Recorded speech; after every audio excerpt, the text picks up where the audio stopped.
Yo, Atlas speaking, and welcome to part 4 of What If an Evil Assassin Reincarnated in Naruto as a Human-Tailed Beast. Let the tale begin. Chapter 76, Happiness, Father's Instinct and Departure. Is something wrong, Father? Yu's voice rang out as she stood before her father inside his office. She was dressed in new clothes, all blood was washed off. She now looked just like before, as if nothing at all had happened. Behind the daimyo stood Mifune and Ken, shoulder to shoulder. Well, close to that at least. Mifune was still taller than Ken by quite a bit, at least while Ken's transformation was still active. We need to talk about what happened in the courtyard earlier.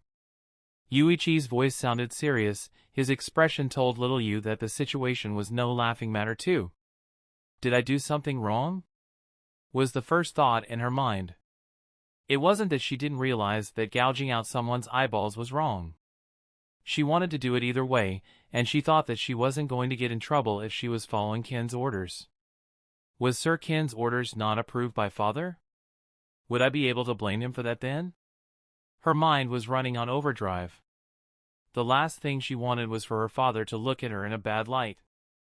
She was prepared to sacrifice anything in order to avoid that. Mifune and Yuichi could both read her mind just from seeing the frantic look in her eyes. The slightly panicked expression was currently etched into her face. Still, they waited for a response. Why, yes, Father. Did I disappoint you?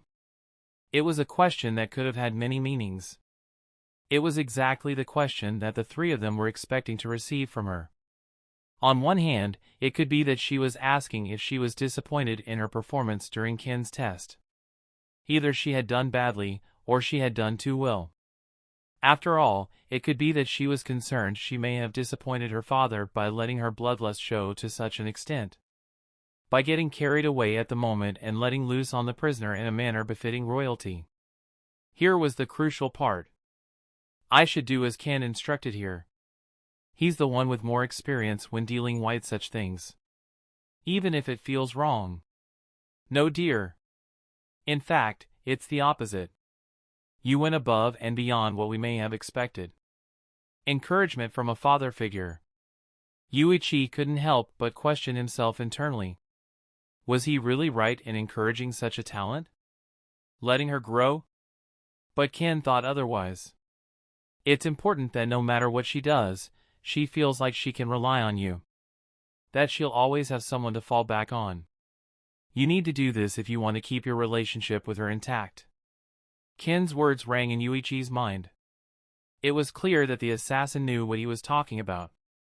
Even Mifune seemed to agree it was the most diplomatic approach to the situation after all. But it still felt wrong. Thank you, Father. Yu squealed a bit as she ran up to her father, almost jumping over his desk and landing in his now open arms. Yuichi's feelings swiftly vanished when he embraced his daughter.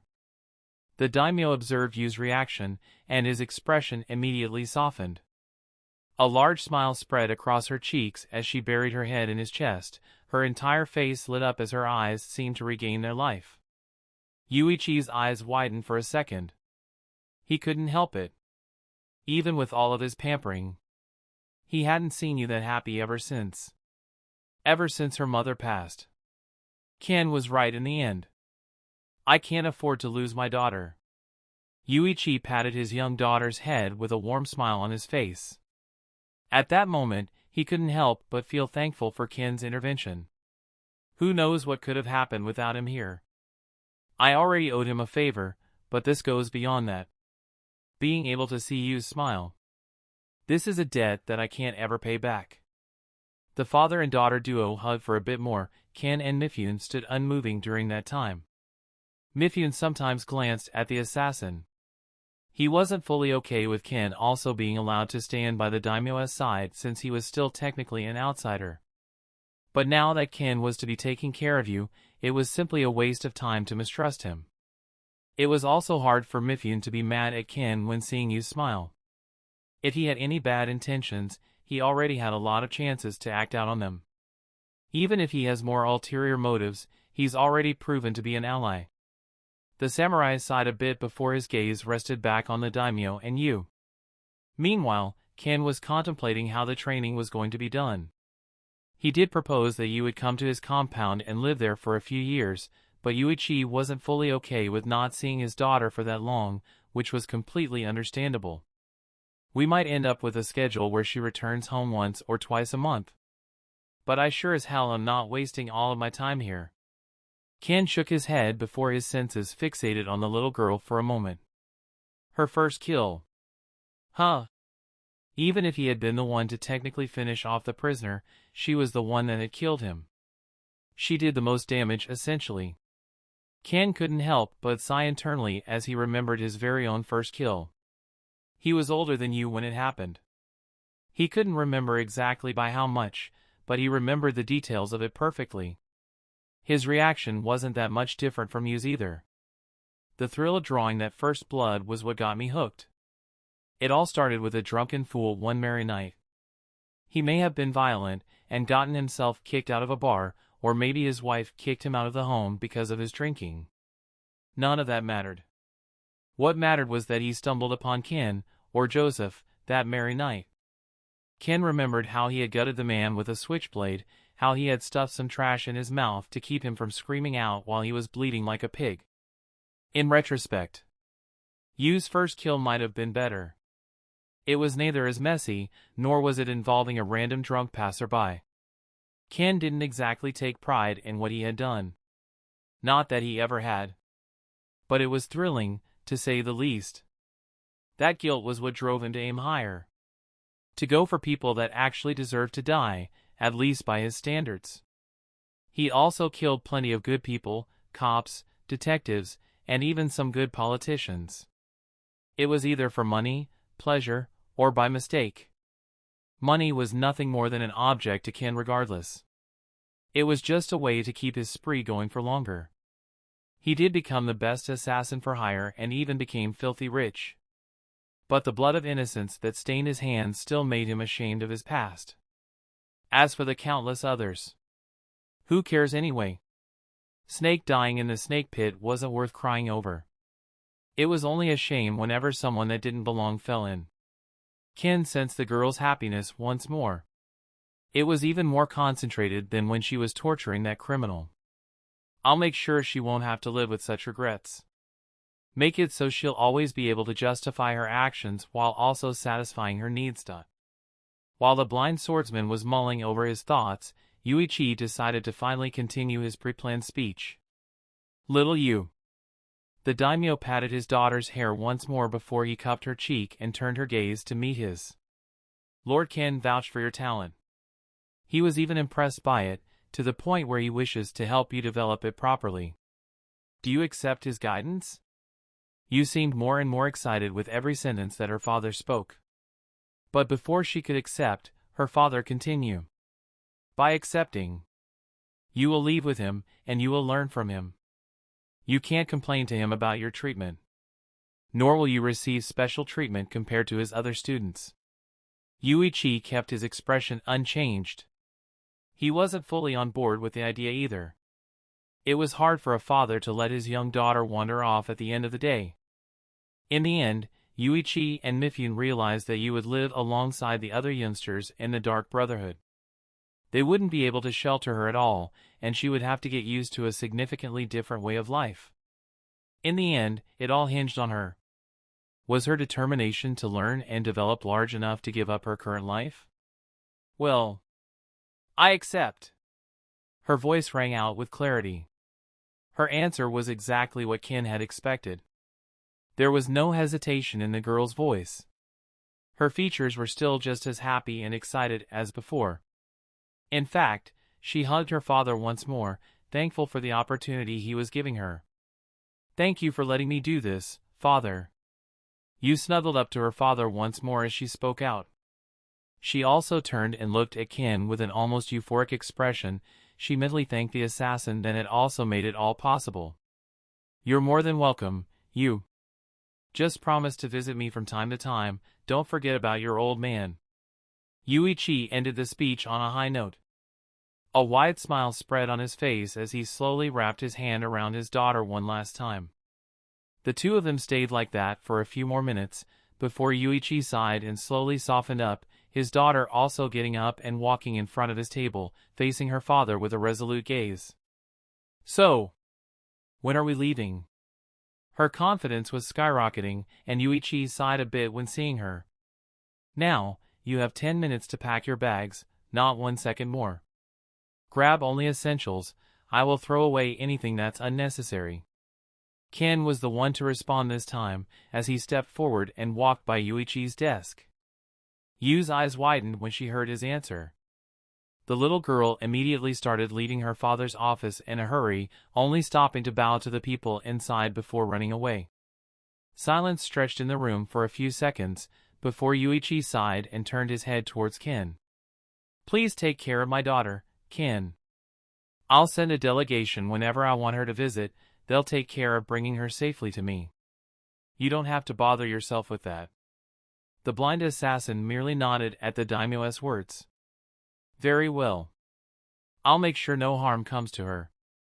Training will still be harsh, but I'm sure she can take it. It seems you raised a strong girl."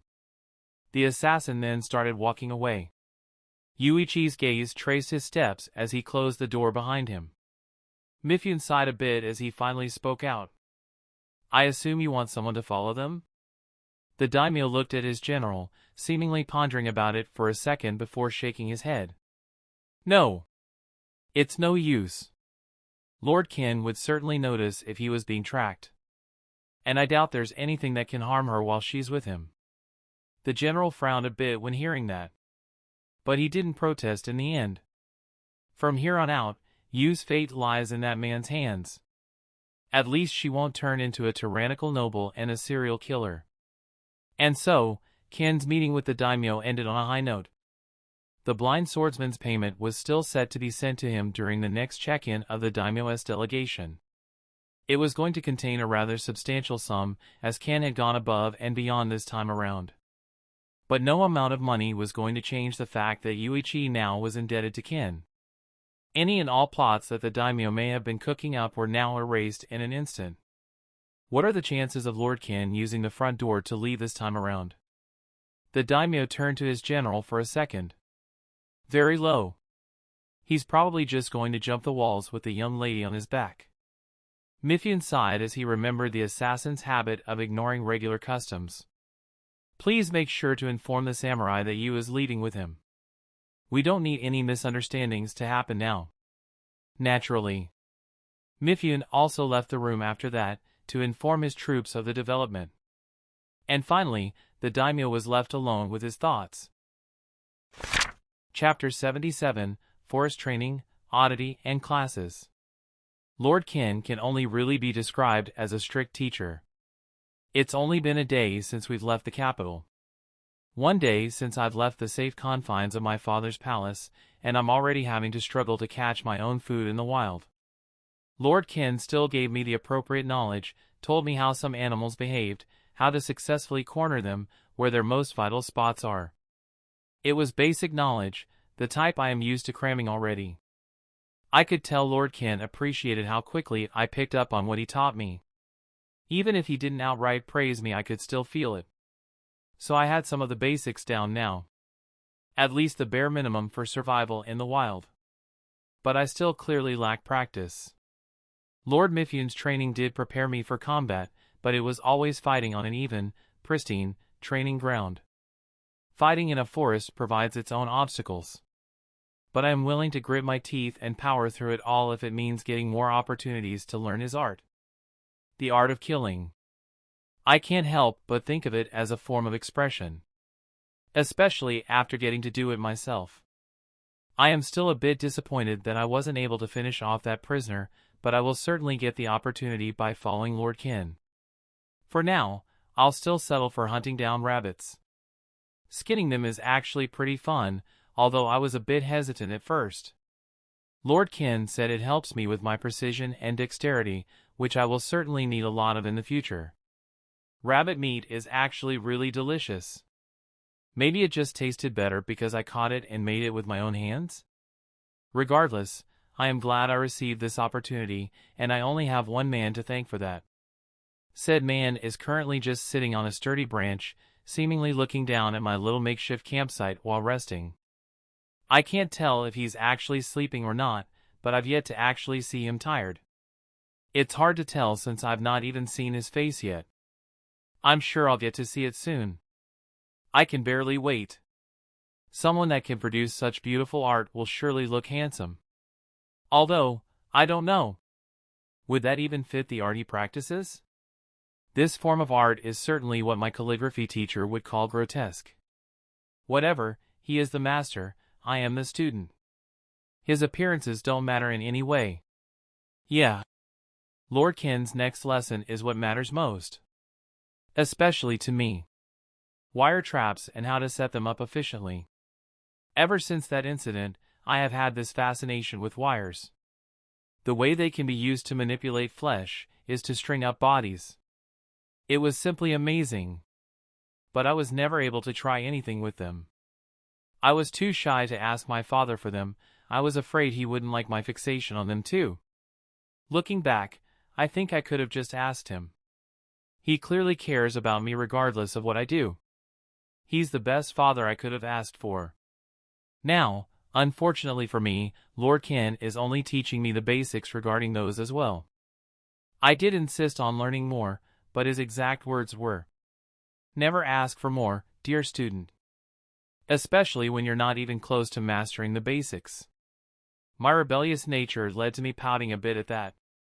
And Lord Ken decided to make my lack of knowledge extremely clear. A small demonstration was all he needed. He showed me how a basic wire trap was more than enough to trap a person and leave them helpless. And that person was me. I was entangled and hung upside down before I even realized what was happening. Thankfully, I was wearing proper training clothes, not a skirt. That would have been embarrassing. But I highly doubt Lord Ken would have been too moved by the sight of my panties. Despite the fact that I am already at a marriageable age, Lord Ken still treats me like a complete child. I like it. It just goes to show how far ahead of me he is. Be it in his mastery of the art, or in his maturity, he is far above me. But oh, I will catch up. I can only dream of the day I finally get him to acknowledge me. But that is going to take a lot of time and dedication. Thankfully, I am young, so I have time. And I am nothing if not dedicated. Our journey lasted a few more days after the wire trap incident. During those days, Lord Ken continued to teach me more and more about survival and even chakra molding. He even gave me the manual for the 3 basic ninjutsu that shinobi use. Apparently, despite not being an actual shinobi, Lord Ken uses shinobi arts too and even claims they can be crucial to survival at times.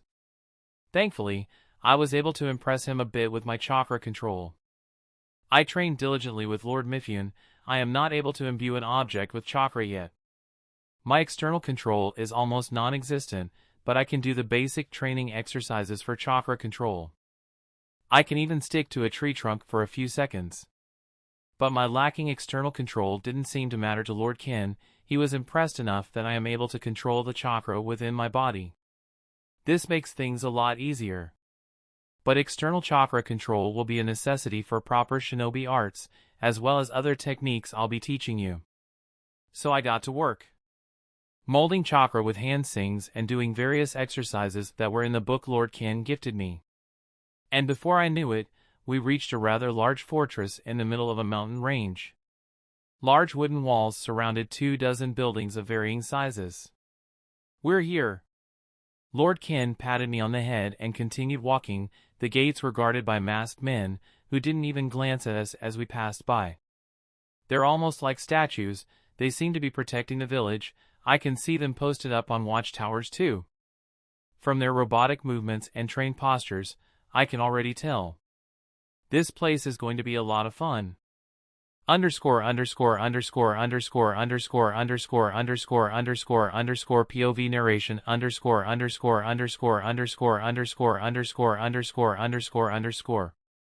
Ken had met many people in his 2 lives. He had met hypocrites, manipulators, sadists, and masochists. He had danced with the clinically insane and he had tangled with the most depraved minds. So, With his boundless experience, he was able to pinpoint with overwhelming accuracy that the little girl he had brought into his village was fucking crazy. The blind monster wasn't above swearing when the situation called for it. And the little girl had already proved herself back in that courtyard, acting like a shy schoolgirl confessing her love while slowly gouging out a man's eyes. But the more time Ken spent with her, the worse it got. It's almost as if she's a mix of the worst possible quirks a schizophrenic person is predisposed to having. She was a sadist with an overactive imagination. She sometimes even had trouble with her thoughts, getting caught up in her own little mind and missing her prey while hunting. She was also, to some extent, masochistic. The last thing that Ken had expected when stringing her up in a trap was for her to actually be excited. And it wasn't just the excitement of a student seeing the possibilities of what they could do. It was almost as if she took almost sexual pleasure from just feeling the strings almost cut into her skin. Besides that, she was also violent, bloodthirsty. And her priorities were extremely skewed. Ken was unsure how to react when he sensed her show more hesitation while skinning a rabbit than when she had tortured a man. Better not dwell on it. I'll teach her as much as I can, but she'll be by herself most of the time. I'll just be there for guidance in case it's needed. Ken allowed her to live in his mansion, in one of the empty rooms. But she would also have to sleep outside 4 times per week in order to get used to sleeping on trees and rocks. She seemed to accept whatever training Ken had in mind, having no complaints at all regardless of where she slept. Ken went to his office after letting the little girl settle in her new quarters. Saburo and Tasho, alongside the Uzumaki prodigy, were already waiting for him there. "Leader. Good to have you back." The first blade stepped forward and took a knee in front of Ken, bowing his head as well. Saburo, the second blade, followed in his footsteps and also greeted Ken in a similar fashion.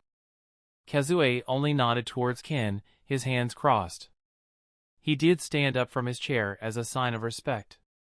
"It seems that you've brought back quite the unexpected baggage," Saburo muttered after his greeting, raising his head and looking at Ken directly. "Baggage indeed. She's the daimyo's daughter. She'll be in our care from now on and will learn from us." Ken's words were like a bombshell. They dropped on top of the head of everyone in the room. Kazue especially stared at the blind assassin with wide eyes.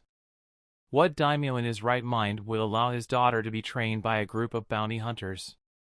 Besides the problem of rank and royal dignity, there was always the problem of safety. Was the daimyo of the Land of Iron really that trusting of Ken? Or maybe he just didn't care about his daughter. I know you all have a lot of questions. Long story short, little Yu was adamant about me being her teacher after encountering me once in the past. And after she proved herself more than just a spoiled little girl, I agreed to train her. You could say that her father owes me a lot now. Ken decided not to go into detail about how the girl had proven herself, or about how the daimyo had thought that Yu was actually smitten with him at first. The people in the room also didn't ask any more questions. Ken had already quenched most of their curiosity. "Well, you arrived just in time. Sir Kazue is going to start his teachings today." Ken turned his head towards Saburo, who noticed that and continued speaking. "We ended up agreeing to postpone them momentarily, at least until you returned. We are well aware that you wish to learn Fuinjutsu as well." The strawman continued speaking with a smile on his mask-covered face. "I appreciate it." Ken turned his head towards Kazue and nodded. After that, Kazue went and prepared to begin his lessons, while Ken listened to Tasho's reports on the state of the Brotherhood and the progress of the children among other things. "Good. Things are progressing steadily. Just as I had foreseen. The children are exceeding my expectations. Their determination and diligence are nothing if not commendable." Needless to say, Ken was extremely pleased with what he was hearing. Many of the children were already showing some semblance of mastery over Ken's original technique, presence control. Currently, only those above the age of 10 were allowed to start training it. And most of them were progressing nicely. It's only a matter of time before they become skilled enough to be led on missions. Ken sighed a bit when thinking about that. he only wanted the recruits that were 13 and above to go on missions. And virtually all of them would still be under supervision until they reached at least 16. Currently, only around 13 children fit the criteria. But Ken felt it was safer to have them train a bit more before sending them out.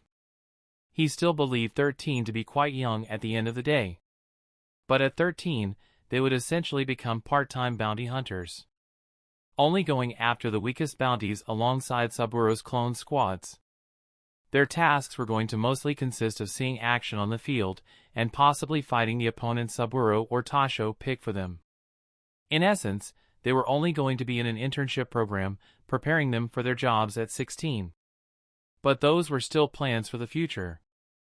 The present was plenty interesting. As Kazue was preparing for his lessons, Akira was still at the bottom of the sea, searching for bodies while attempting to whistle underwater. It was boring work for the immortal bounty hunter. He had a small boat floating randomly above. He would sometimes resurface and eat there, but he spent most of his time underwater. He didn't need to breathe in order to not die, but drowning did hurt a bit. Thankfully, Akira's pain receptors were pretty numbed, so he was mostly feeling like he was getting stung in his lungs a bit. I hate this job. Akira couldn't help but sigh underwater.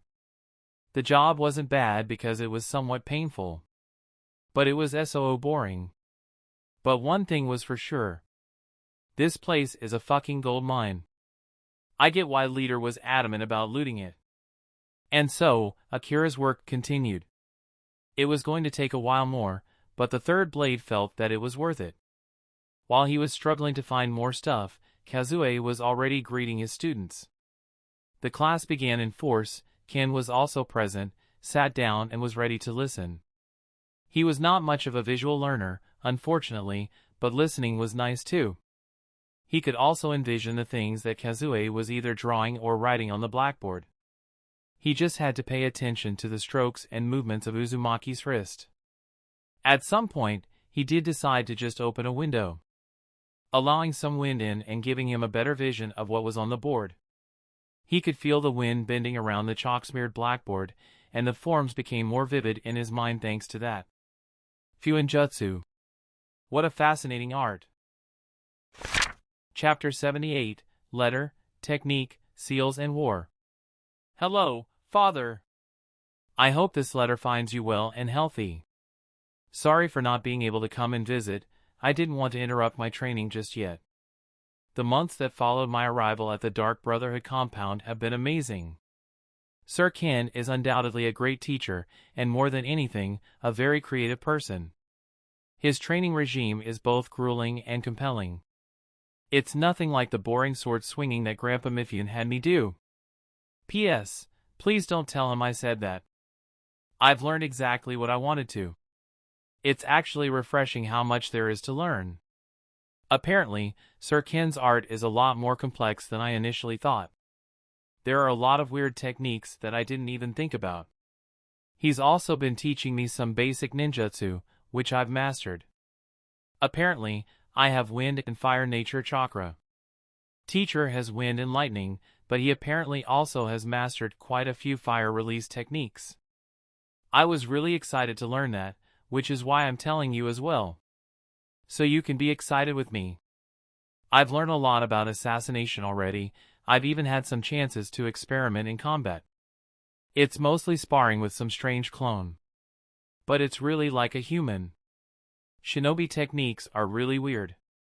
It did take me a whole 6 months, AI, the entire time I've been training here, to take one down. I've already gained some proficiency in controlling wires with my chakra.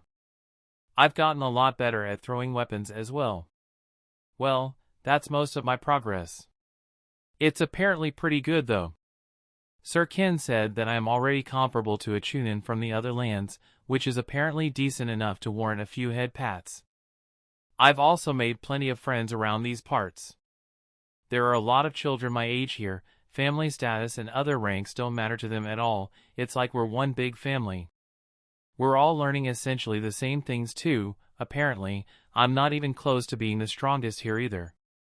There's some sort of ranking. There are around 80 of us, of varying ages, and I am apparently ranked number 26. That's pretty good though.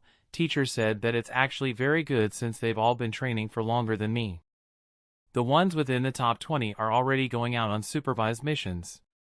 Well, they don't get to do much from what I heard, but they still get to watch and learn. The ones in the top 5 are actually allowed to engage in fights too. They've already killed people from what I've heard. That made me a bit jealous, but I'm sure I'll get the chance as well when I'm considered ready. All the children in the top 10 are actually older than me, by the way. And number 1, named Tatsukio, apparently, is already strong enough to hold his own against a special jonin. So he's also pretty talented. He's apparently already killed a lot of people. He even volunteered to go on missions first actually. The weirdest thing about him? He's missing a whole leg. Apparently, teacher worked together with him to develop some sort of movement technique, so he moves really fast. I can barely react to him actually. By the way, we hold some nice in-house tournaments to decide the ranking. It's all supervised though, and injuries are always handled by one of the older guys around here. He's apparently part of the Blades. I was so excited to meet him. He was relatively kind too, though he felt a bit off, certainly not as kind as my teacher. Anyway, I've already talked, written, your ears, eyes, off, so I'll just get back to training now. I promise I'll visit you this month. I also want to see you after all.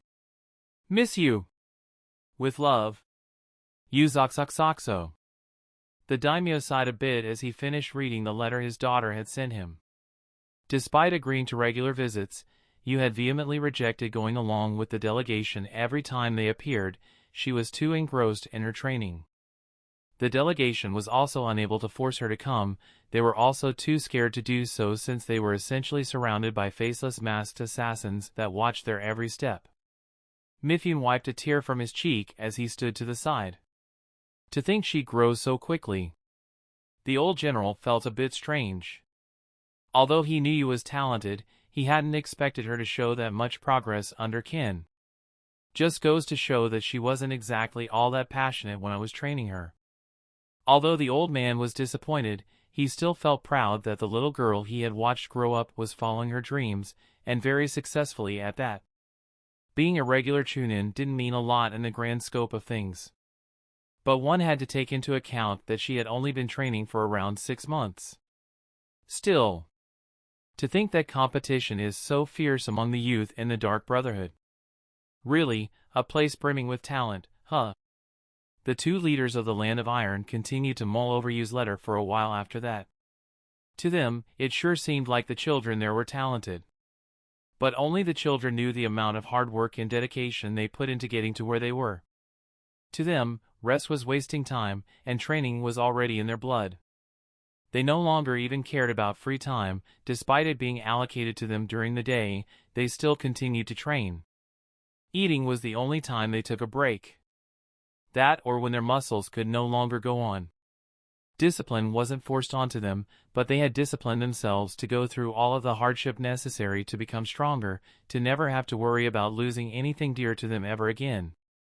And their efforts were certainly rewarded. The father, their dear leader, the man that had given them the chance to turn their lives around. He started training them personally. He started paying more and more attention to them, to the point where he took breaks from his own training to help Tatsukio, the one that was most disadvantaged among them, to create a special technique. And oh boy was it special. It was extremely difficult to pull off, but it paid off greatly.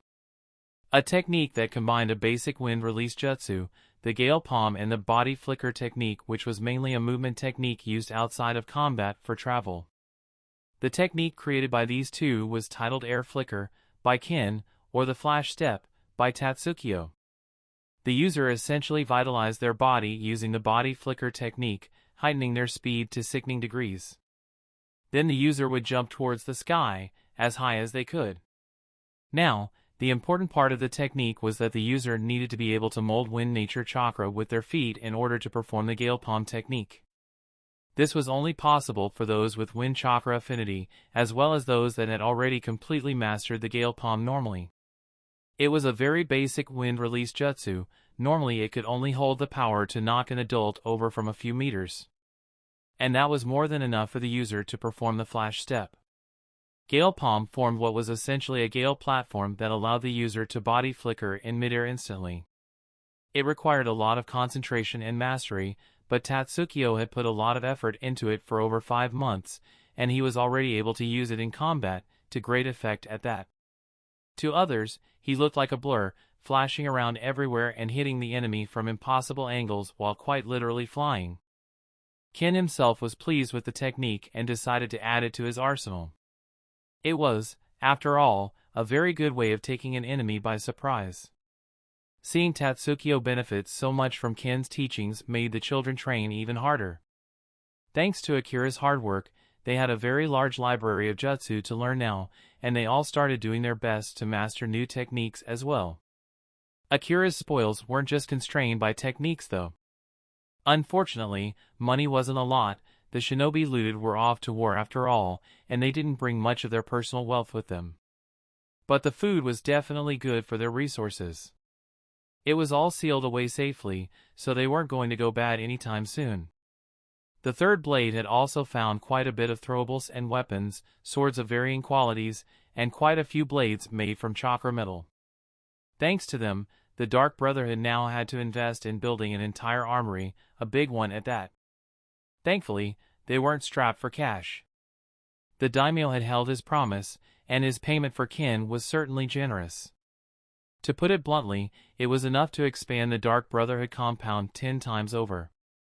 It allowed them to also invest in some stronger walls, sturdy stone walls and watchtowers. Though they weren't completed yet. It was a lengthy construction after all. Regardless, life continued in the compound. The construction crews weren't allowed to actually enter it unless they were building something inside. They had set up tents outside of it instead. Kazue's Fuinjutsu lessons were also going well. Akira was a bit disappointed that they had started without him, but he turned out to not be too interested in Fuinjutsu in the end. Well, he still learned some of them, especially the ones that were crucial to the Dark Brotherhood's defense. Ken had already prepared quite a few contingency systems. Only around 20 children had any knowledge of Fuinjutsu now. It was still basic, but it was enough for now. Saburo was able to progress a lot. Training alongside his clones certainly helped. Tasho was surprisingly even better. He apparently was quite talented in Fuinjutsu, to the point where he was already mastering quite a few sealing techniques, though none of them was overly complex. Ken, however, had shown the most progress. His senses allowed him to feel exactly how chakra flowed into something. His hone control allowed him to form seals extremely easily. It was a bit of a struggle to write them down at first, but practice always made perfect. He was working hard. His goal was also very clear. Master the Crimson Seal and the Chakra Draining Seal. The Chakra Draining Seal was actually a requirement for all of the blades. It was vital for Ken's plans actually. Ken had already mastered the Draining Seal in fact. It was the easiest one of the two. He had gained some proficiency in the Crimson Seal, but he was able to do it only around 60% of the time, which was certainly not optimal in combat, but at least he was getting there. Unfortunately, while the Dark Brotherhood and Land of Iron were working hard to develop further, the other nations weren't quite so friendly. The Third Shinobi War had started in force, with the powers that hadn't participated in the war immediately taking advantage of the ones that had suffered great losses in it. The Rock and the Waterfall villages were the ones to start the war. In fact, they had carried out a series of planned attacks on the villages that had been weakened the most. It was certainly devious, former allies attacking each other for profit. But that was exactly the way that their world worked. The ones getting attacked were already expecting it anyway. Many of the smaller lands had banded together already, preparing for the worst the second that the raid on the Uzumaki turned out to be a massive failure. The situation was blown into an all-out war when the other great villages also got involved. The Cloud joined the Rock and the Waterfall, forming a makeshift alliance. The Leaf also got involved, alongside the Mist and the Sand, which mostly worked individually, striving to reap the most benefits. Surprisingly, the Uzumaki were now also involved. They joined the war immediately and went after the powers that had threatened them before, allying with the Leaf and striking at the Rock Cloud Waterfall Alliance. The situation was still ongoing, so there wasn't a lot of news on how successful they were.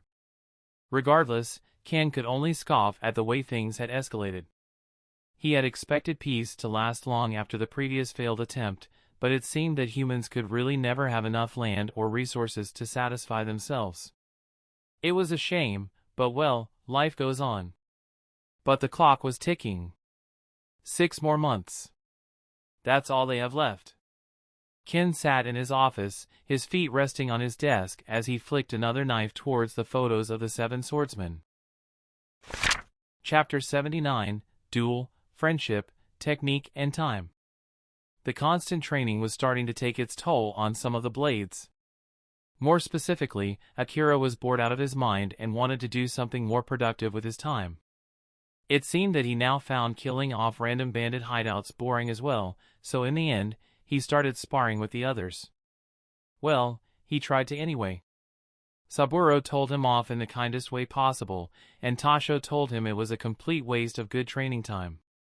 Ken was also not that keen on sparring with anyone. He was far too busy training both himself and the children in the Brotherhood.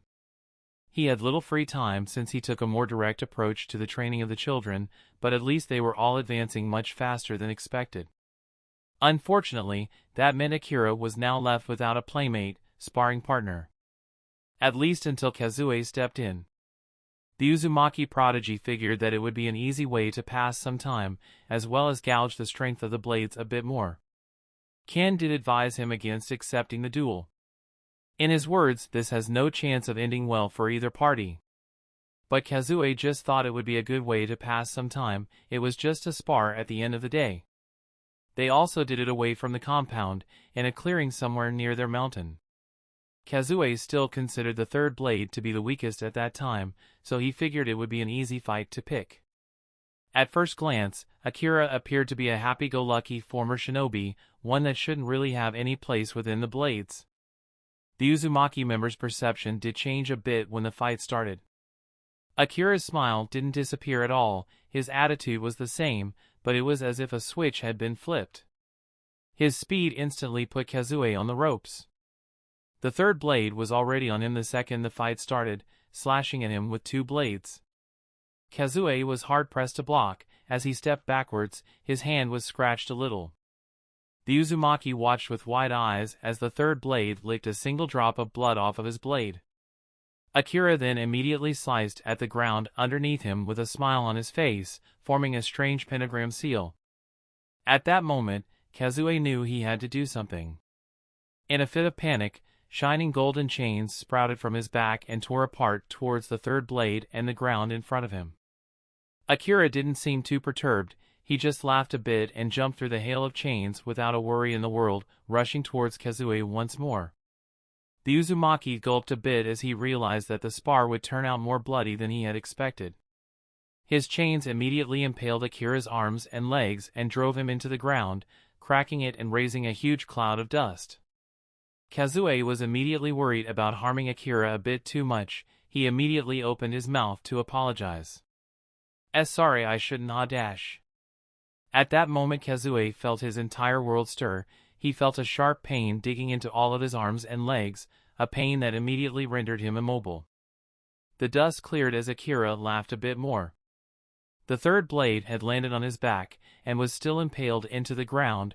Underneath him was his own cape, with a very familiar sigil drawn upon it. Shit. Kazue didn't quite know what the sigil was for at first. He had attacked exactly because he didn't want to find out. Now he understood exactly what it was. He took in a bit of my blood, and now we're linked together. What a suicidal technique. Akira stared at him with a slightly crazed smile. Every time he struggled a bit against his bindings, Kazue felt more pain. How can I even break out of this? Unfortunately, Kazue didn't get the time to figure that out, as a voice broke out from beside him just as he was about to try and fling Akira away with his chains. I think this one counts as a stalemate. Ken was already by his side, his masked face facing Akira, who was still struggling, unable to break out of the adamantite sealing chains. The blind assassin couldn't help but smile when feeling the chains. He had observed the battle since the beginning exactly because he wanted to personally see how the fabled chains worked. Feeling them in person was certainly something else. I don't even know if I can cut them. Ken understood more and more why the other nations saw the Uzumaki as a threat. Besides the fact that their bloodline granted them absurd chakra reserves and endurance, they also had bloodline limits such as this. Kazue didn't argue against calling the situation a draw, he just retracted his chains and apologized once again for injuring Akira. He then looked in shock as Akira's wounds closed themselves off in seconds, with not even the slightest trace of them left on his body. After that incident, the two of them would duel many times. Slowly but surely, Kazue had figured out how Akira's technique worked, but it did take losing a few of the spars. It was a lot harder for him to catch Akira in his chains now that the third blade knew they were impossible to break out of. Kazue wasn't foolish though, he understood that if they were on the field, he likely wouldn't stand a chance against Akira. He would have died in their first encounter if they were actual enemies. Akira seemed to be able to shrug off all of his attacks, and all he really needed was a drop of blood to end a fight for good. Ken was a bit against them constantly sparring at first, but he didn't bother stopping them either, as he didn't want to take Akira's fun away. Kazue did learn a valuable lesson. Appearances can be very deceiving. Akira may have had a nice demeanor and was easy to get along with. But he was also the most insane, arguably, of the blades, while also simultaneously being the strongest. His insanity was a product of his past experiences, just like his strength. Kazue, despite not joining the Dark Brotherhood, still managed to find a rather good friend in Akira, who was a very genuine person. It was a rare breed in the shinobi world, so the Uzumaki did understand that he was lucky to find a friend in Akira, especially when so far away from home. Ken was also not against them being friends. Especially since now, Kazue was putting more effort into teaching Akira separately. Yu was also picking things up quickly, so it wasn't like he had much time to police the relationships that the blades entered. The little princess was proving to be even more absorbent than a sponge. She took everything in stride and with unextinguishable enthusiasm. It was quite endearing to Ken, as he got to see a more childish version of his past self, one that was a bit less flawed, in her.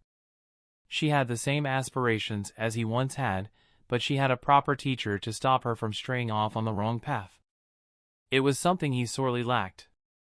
She also had a network of people supporting her and her father and Mifune, which was certainly doing wonders for her mental state. By her age, Ken was still hopping around in the foster care system. It wasn't a pleasant time, but he did blow off steam by killing small animals. You had directly started killing people. Well, bandits. Prisoners more specifically. They were mainly just props for when Ken decided to teach her more about torture and information gathering. She had a remarkably steady hand now, and she could torture people for hours with a smile on her face. She looked so cute and innocent in those moments. If only her hands weren't covered in blood the entire time. Really spoiled the image. Regardless, Ken had, at some point, decided that training Yu was a worthwhile undertaking. And not just because he was now on the best of terms with the Land of Iron. She's just that talented. Just like me. I am curious to see what she'll grow up into. Besides that, Ken had also started training in some other techniques that he couldn't quite comprehend from his past life. More specifically, he started experimenting with the technique of the former NR1 assassin back in his past world. It was the one that had come before him. The former best in his field of expertise. The man was mostly a legend and had essentially retired by the time Ken/Joseph started his spree. The man did also have a nickname of his own, the Reaper. It was a lot more straightforward than Ken's own. His technique was essentially a weird method of using vibrations to burst blood vessels within the human body. It was said that he could kill or knock someone out just by tapping on a wall that stood in between them. It was a technique so deadly that it had become infamous, and many had tried their hands at it. But only the Reaper was able to do it consistently. Now that he could perfectly feel the vibrations in the air, he decided to try it out. Ken quickly discovered that most of the rumors were likely exaggerated. It was a lot harder to do through walls, completely impossible without chakra and specifically the wind nature. The Reaper likely was able to do it through glass walls and windows only. He tested it on prisoners, and it took quite a bit of time for him to figure it out on his own. He only knew the theory of it, but he had never been able to even put it into practice in the past. At first, he could at most only burst someone's eardrums and rattle their brains a bit. Then, his vibrations started causing brain hemorrhage, and that was about the most powerful they could get. Ken did discover that putting in a lot of chakra could lead to turning someone's brain to mush using said vibrations.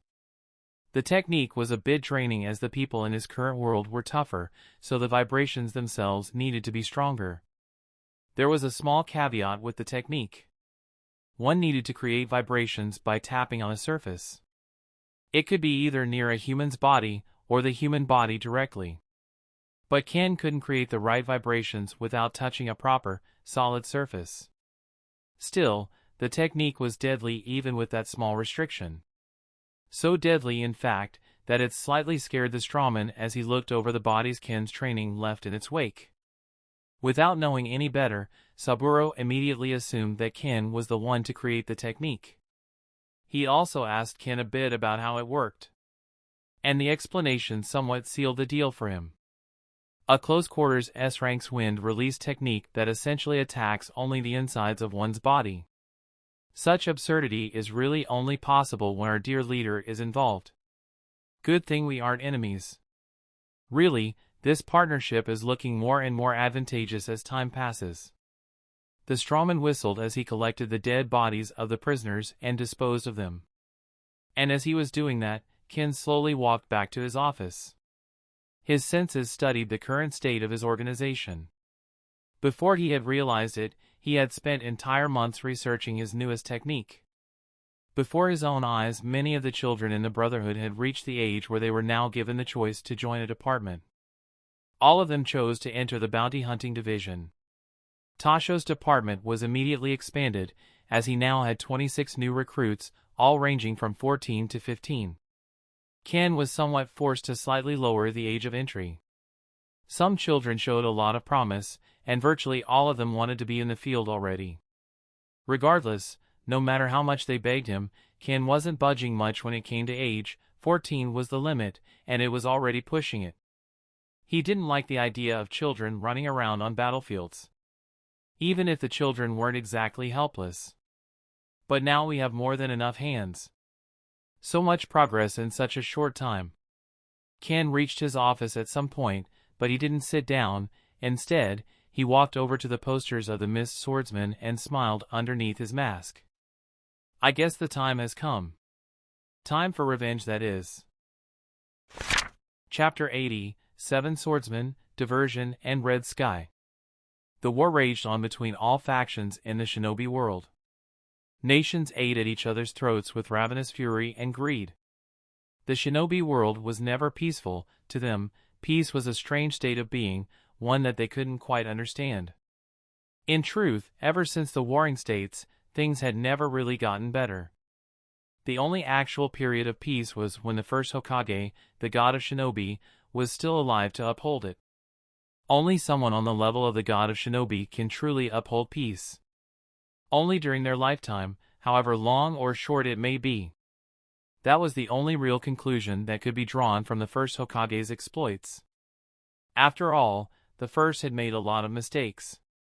Mistakes that included arming several shinobi villages with living nukes called the tailed beasts.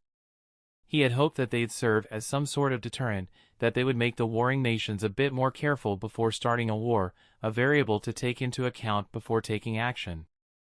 Unfortunately, reality crushed those useless hopes and dreams. The Jinchuriki were nothing if not weapons to be used for mass destruction. Ken could barely even count the number of places and sceneries ruined by the involvement of the tailed beasts. Instead of being a deterrent, they became a factor that emboldened the nations that housed them. And the people were left to suffer as a result. Be it a wayward attack from a shinobi, or a full-on tailed beast blast from a Jinchuriki. Civilian villages have already been targeted heavily during the Third War. And it's only just begun. After all, the quickest way to destroy a nation was by ruining its infrastructure and making lives harder for its civilians. And the fastest way to do so was by slaughtering said civilians, ruining their homes. And sometimes, powerful shinobi were also sent on such tasks. Many times they found them demeaning, as killing helpless civilians was somewhat boring to trained murderers. However, this wasn't the case for the 7 swordsmen of the mist. They had already gone on a killing spree, getting rid of the dozen or so teams that were defending the area, so now they had free rein to slaughter the villages in said area. They had plenty of time before the Land of Fire sent reinforcements. So much time in fact, that Juzo Biwa and Jinpachi Munashi had more than enough time to play around. Juzo was dressed in his usual attire, a black tight-fitting sleeveless shirt, black pants, and sandals. His headband was also black, sporting the Mist Village's symbol proudly. His face and neck were both covered in bandages, and his sharp teeth glistened under the sun. He made sure to feed his blade as much blood as he could, piling up villagers and creating a small pool made of corpses. He left his long sword rest in the pool of blood, all the while he played around with a severed hand. The madman whistled as his decapitating carving knife soaked in blood, repairing any and all nicks in the large blade. Jinpachi was a bit less practical in his fun-having. He wore an extremely loose, long-sleeved pinstriped shirt and black pants and sandals. The top of his head was wrapped in bandages, and he had an eye patch covering his left eye, sprouting from under his Kirigakure forehead protector. He simply started playing a twisted version of golf with the corpses, exploding them with his blade and seeing how far they flew. He experimented with corpses of varying weights and ages, and he discovered that the corpses of children flew much further than those of adults. The lower the height and weight, the further they flew essentially. Aramo Sakoji was also laughing along. His gray hair was pointed upwards towards the sky in an unusual manner, allowing him to stick out from the rest. The large blade on his back also helped. He was the current wielder of the Hiramakirai, a powerful blade with 2 hilts that could change its appearance to its user's wishes as long as it was manipulated with enough chakra. He wore clothes gray mist umbu attire, also wearing a vest with a few pouches on top of it. Raiga Kurisuki and Fuguki Suikazan weren't engaging much with the others. Raiga, the wielder of the fangs, was just laying on the roof of a house while surveying his surroundings. His long green hair swayed in the wind that Jinpachi's explosions were creating. He was dressed in a traditional mist umbu uniform with a white mask that displayed a pair of thin eyes curved upwards and a mischievous smile. The emblem of the village was on the forehead area of the mask. Fuguki, the wielder of the Samahata/shark skin, was resting in the forest nearby, also on the lookout. He stayed further away from Jinpachi's explosions as he found them annoying. Fuguki was a massive man, standing tall at around 2.5 meters tall. His orange hair was also long enough to reach his knees, making it longer than most men. He wore regular Miss Jonin attire underneath a white cloak. His living blade was now strapped over his shoulder via a large belt. They were just minding their own business while staying on guard, expecting reinforcements from the Land of Fire to arrive at any moment. After all, they were there to cause a distraction. That was their only job. Ever since the Mist Village had joined the Rock Cloud Waterfall Alliance, they had started being called the upper faction in the shinobi world. 3 great villages joining together alongside one of the biggest smaller villages. It was certainly a force to be reckoned with. But that didn't mean they had no one to contend with. Even if they didn't have a proper alliance, the Sand and the Leaf villages were both fighting against their alliance. The Leaf itself was already allied with the Uzumaki clan, and most of the smaller villages had already joined up together. Everyone was doing everything they could to survive and reap the most benefits while doing so. That was the premise of the Third Shinobi War. Now, why exactly was the Mist asked to send their strongest group of Jonin to a random village somewhat near the borders of the Land of Fire? Well, Kushimaru Kuririn didn't really know. Neither did the other swordsmen.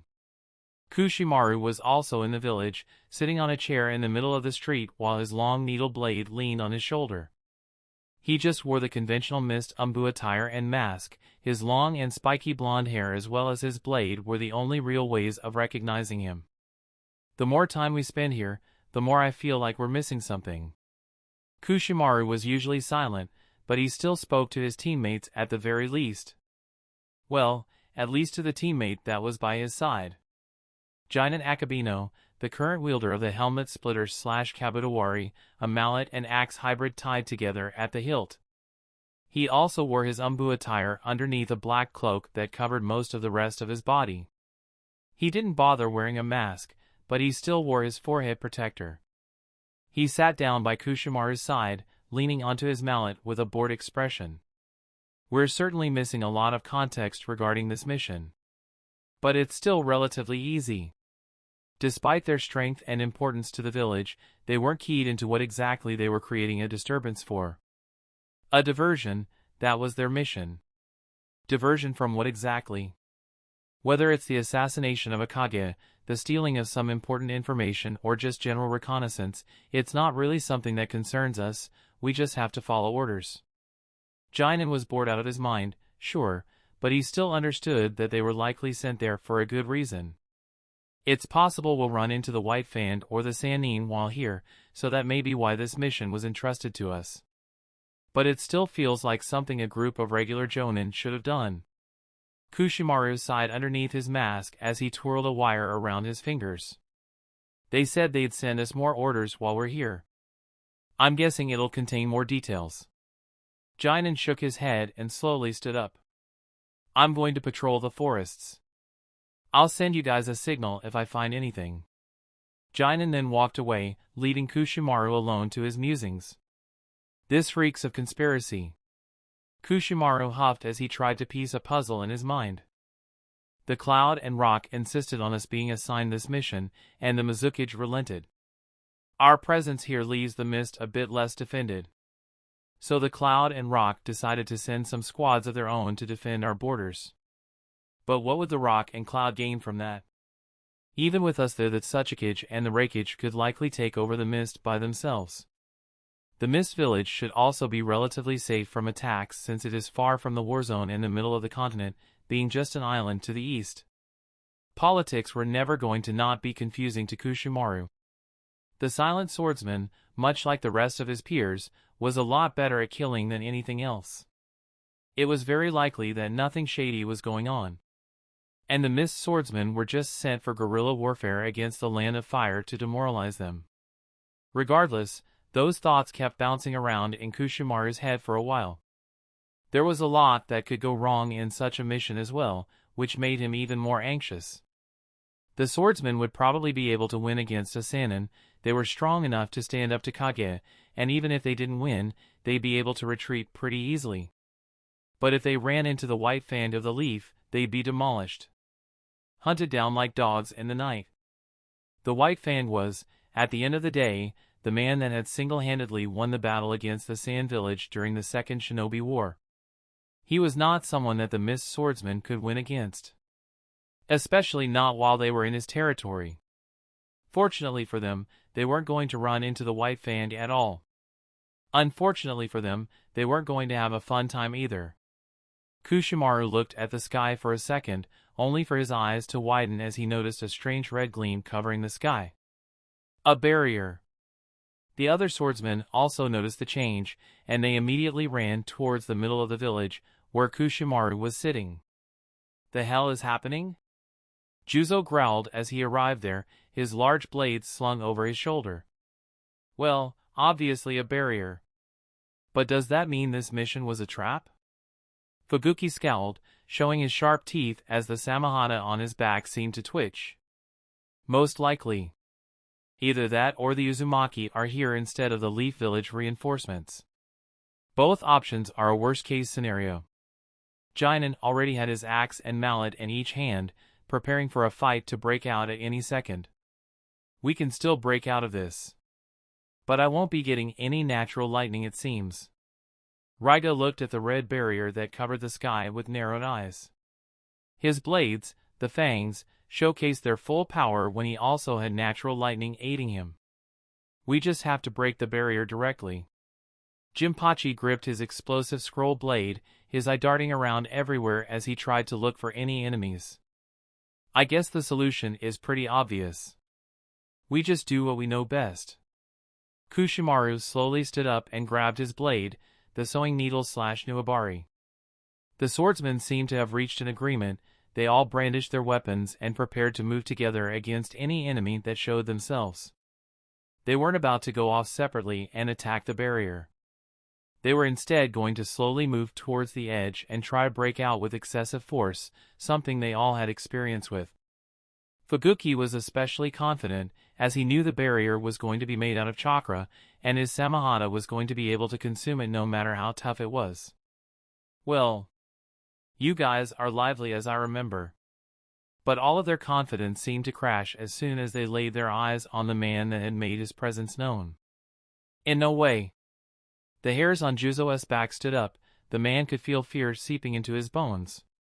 He could also feel a slight phantom pain in his neck. So it really was you.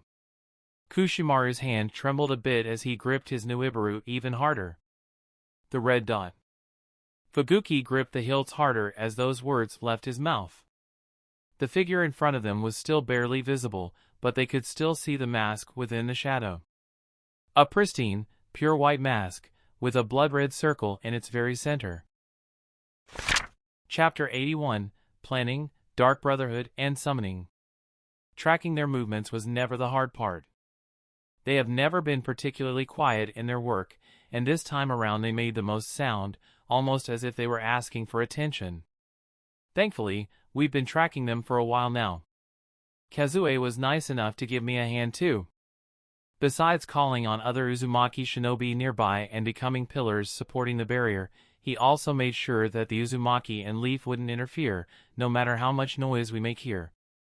I made it clear that this is a personal vendetta against the swordsman. But Kazue likely just wants to help the Leaf and the Uzumaki by getting rid of the missed swordsman. But his intentions don't really matter. What actually matters is that he helped make this possible. This way, I don't have to strike a deal with the Leaf to get them to back off, and I don't have to deal with any other interference either. I also don't have to ask the Blades to hold up the barrier, which would have been difficult in itself since their chakra reserves can't really compare to those of the Uzumaki shinobi. Akira and Saburo may be able to, but we need more than 2 pillars to hold up the barrier. This way, I can also see how my closest associates fare against top jonin from the hidden villages. Kazue himself may be a good benchmark, but he is also not an enemy, so a battle to the death isn't possible. The swordsman targeting villages isn't all that surprising. Seems that the Third Shinobi War is already shaping up to be just as bloody as the Warring States period, which is quite regretful. Surprising as it is, it seems that the shinobi world seeks to be more and more combined with the regular world with each war. But I guess they were always the same world. Even if the shinobi were supposed to be in the shadows, they still step out in the light and kill each other en masse. Even Umbu, the supposed black ops that actually deal with assassinations in each village, take part in these wars actively. Regardless, there is nothing I can do to change the warmongers that started this. I'll at least finish what I set out to do. What I've been preparing for all these years. Let's see how the swordsmen fare against the Dark Brotherhood.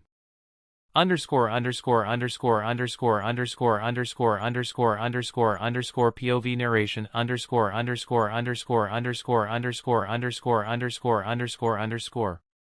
The 7 swordsmen of the mist would have been ignorant if they hadn't heard about the red dot before. They also could connect the dots slightly to the child that they had killed back in that forest. When the red dot first appeared, they thought that he would come after their neck sooner or later. But after months of nothing happening at all, and the red dot not even targeting the mist in any way, they somewhat reached the conclusion that the red dot was likely unrelated to the child they had killed. A large bloody coincidence that they just happened to look the same, and wear similar masks. After a while, that conclusion was solidified, as the red dot showed strength comparable to that of the 5 great Kage. There's no way that child could have gotten that strong in such a short time. It's simply not feasible. Was their reasoning? Kushimari even then was not quite convinced, leading him to be a lot more cautious of his surroundings at all times, to the point where he had become slightly paranoid. But the consensus was still that they were going to be fine. That the little monster they met in that forest had died. They didn't bother to look for reports of other incidents that may have happened around that time. If they did, they may have heard that a cleanup crew was murdered in cold blood by an unknown assailant, and they may have been able to better connect the dots. But as things stood, they all figured that everything was going to be fine. At least until the cruel world they lived in decided to play a nice prank on them. As I've said, lively as ever. The red dot's voice was chilling, emotionless even. It made the swordsman feel even more nervous. They expected an emotionally charged and revenge-driven man to come after them. They weren't expecting this. The tone in which he spoke, the casual manner in which he seemed to carry himself. It was almost as if they were looking at a bored food stall owner just trying to get his shift over and done with. Kushimaru gulped a bit as he twirled a wire around his fingers. There's still 7 of us. We can take him on. Together we are the strongest force that the mist has, we won't fall here. Despite feeling uneasy, he still spoke out to his teammates. They seemed to agree, their confidence returning momentarily. Juzo and Fuguki were the least motivated by that little speech. They were the two that had almost died to Ken back when he was still a child at the end of the day. Fuguki was well aware that he would have been dead even before getting the chance to retaliate if it wasn't for the Samahata. The living blade could sense an enemy's chakra signature and life force no matter how well they hid it. It was, after all, a blade that fed on chakra. If Samahata hadn't warned him back then, he would have been skewered like a pig. So he knew to be even more cautious now. Juzo, however, in his infinite wisdom, seemed to gain a really strange idea in his mind. Kushimaru is right, we've even faced Kage before. It's not like we're bound to lose here. Ha! To think you'd come back alone and give us the chance to finish the job. Do you want to get to see those stupid bandits so soon? Taunting an enemy as strong as Ken was rarely a good option. But Juzo figured it might give them an edge if their opponent truly did lash out and attack them recklessly. The others around him seemed to silently agree with him, preparing for any eventuality as they all waited for Ken to make the first move. In such a situation, the one that made the first move was always going to be at a disadvantage after all. They also had a numerical advantage, so they knew better than to give that up so easily. As long as they were together, they were well defended. When exactly did I say that I came here alone? Ken's voice quickly dampened their mood though. The 7 immediately acted and turned to stand back to back. All around them, white masks seemed to peek out from the darkness. Dozens upon dozens of them appeared seemingly out of nowhere. Shit, multiple enemies. Of course, there would be more of them, they even had the resources to trap us here. Kushimaru immediately started manipulating his wire to form some sort of perimeter around him and his comrades. The Dark Brotherhood, huh? Jinan scoffed as he looked around at all of the assassins that now encircled them. Shit. They seem to be ranging from Chunin to Jonin. There's over 50 of them. Fuguki scowled as his eyes scanned the faceless crowd still somewhat hidden in the shadow of the trees. They got this close since we were too focused on him, but we can manage them. Kushimaru scowled underneath his mask as his eyes also darted around the village. Focused or not, I don't know if we'll be able to take them all on while also having to deal with him. Raiga's green hair moved with the wind as he looked up at the red sky with an anxious expression. 4 of us can keep him busy, while the rest take care of the fodder. Aramo transformed his 2-hilted massive blade into 2 separate swords as they shined a deep blue. Apologies. We weren't able to bring much fodder with us. I'm afraid we only have trained assassins. 3 men stepped forward at that moment, clearly different from the rest. They all wore different masks, one had 1 red slash in the center, one had 2, and the last one had 3. The blades, huh? Didn't know there were only 3 of them. Jinpachi held his explosive blade with a rather anxious expression. The blades had already become known to be part of the top brass within the Brotherhood. They rarely appeared in public. The 3rd blade did build a very bloody reputation recently though. He was said to brutalize his enemies in extreme ways. Much like the Mist Swordsman did. The one that had spoken out was the one with 2 red slashes, the second blade. A man that had never made a public appearance before. His voice sounded slightly amused and even excited. Well, all of you can rest easy. You won't have to die today. Though your future lives won't be something to look forward to. The third blade sounded even more excited. He didn't even bother to hide the fact that he was finding amusement in their anguish. Leader. Everything has been prepared to your demands. We are ready to begin at any point. The first blade seemed to completely ignore the missed swordsman, speaking directly to Ken, who simply nodded. Very well. You can all go to your spots. Ken's bored voice echoed through the entire area, and the masked figures all nodded silently and vanished into the shadows, including the blades. The 7 swordsmen of the mist prepared for the worst. They could thankfully still sense some of the masked assassins as well, as they seemingly couldn't hide their presence as well. Ken's figure stepped forward, causing the mist swordsman to almost flinch. He seemed to wear a sleeveless long coat, held closed by a button around the chest area, only his long hair and mask were visible still. The cornered swordsman immediately noticed something strange. He's taller than described in the bingo book. The figure approaching them was around 1.8 meters, 5.9 feet, tall, taller than the average adult even. While the red duck was reported to be around 1.5 meters, 4.9 feet, tall, much shorter than the average adult. Something isn't right. He's not transformed either. Kushimaru mused as he set up traps all around them with his steel wires. I guess they just got it wrong. That or he just grew taller. He's still a teenager, I think. Jinan's tone sounded a bit anxious. The mist swordsman didn't like to be reminded of the fact that the beast standing in front of them was technically a child. Even more shocking was the fact that said the child had already shaken the world of shinobi to the point where he was considered on par with the 5 great Kage. His presence is nothing like back then.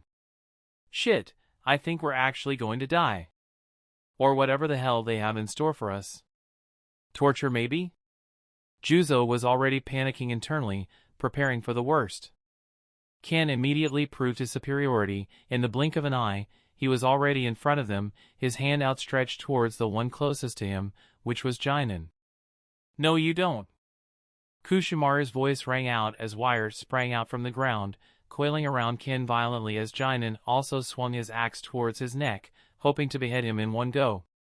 Die! Jinan's axe seemed to connect. It shone as the Jonin imbued it with as much chakra as he could. I got him. The swordsman couldn't help but become excited at that moment. He could feel his axe touch the skin on the beast's neck. Close.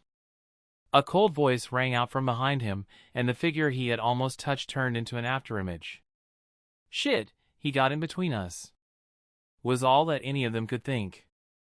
But before they could even muster up some sort of defense, they all felt as if they were pushed, losing their balance. Ken then jumped away, turning in the air and landing in a crouched position. At that moment, Kushimaru's eyes widened as he noticed a seal on the back of one of his teammates. A forced contract seal. Shit! He's marked us. His voice rang out in panic, but it was already too late for any of them to get rid of the seal. Reverse summoning jutsu, 7 hell formation. Ken cut both of his thumbs with the nail on his index finger and planted them onto the ground. The 7 shinobi in front of him disappeared in a puff of smoke at that moment. Let the fun begin. The 7 shinobi in front of him disappeared in a puff of smoke at that moment. The summoning jutsu. An extremely versatile and powerful technique that could help one summon a contracted beast to help them on the battlefield.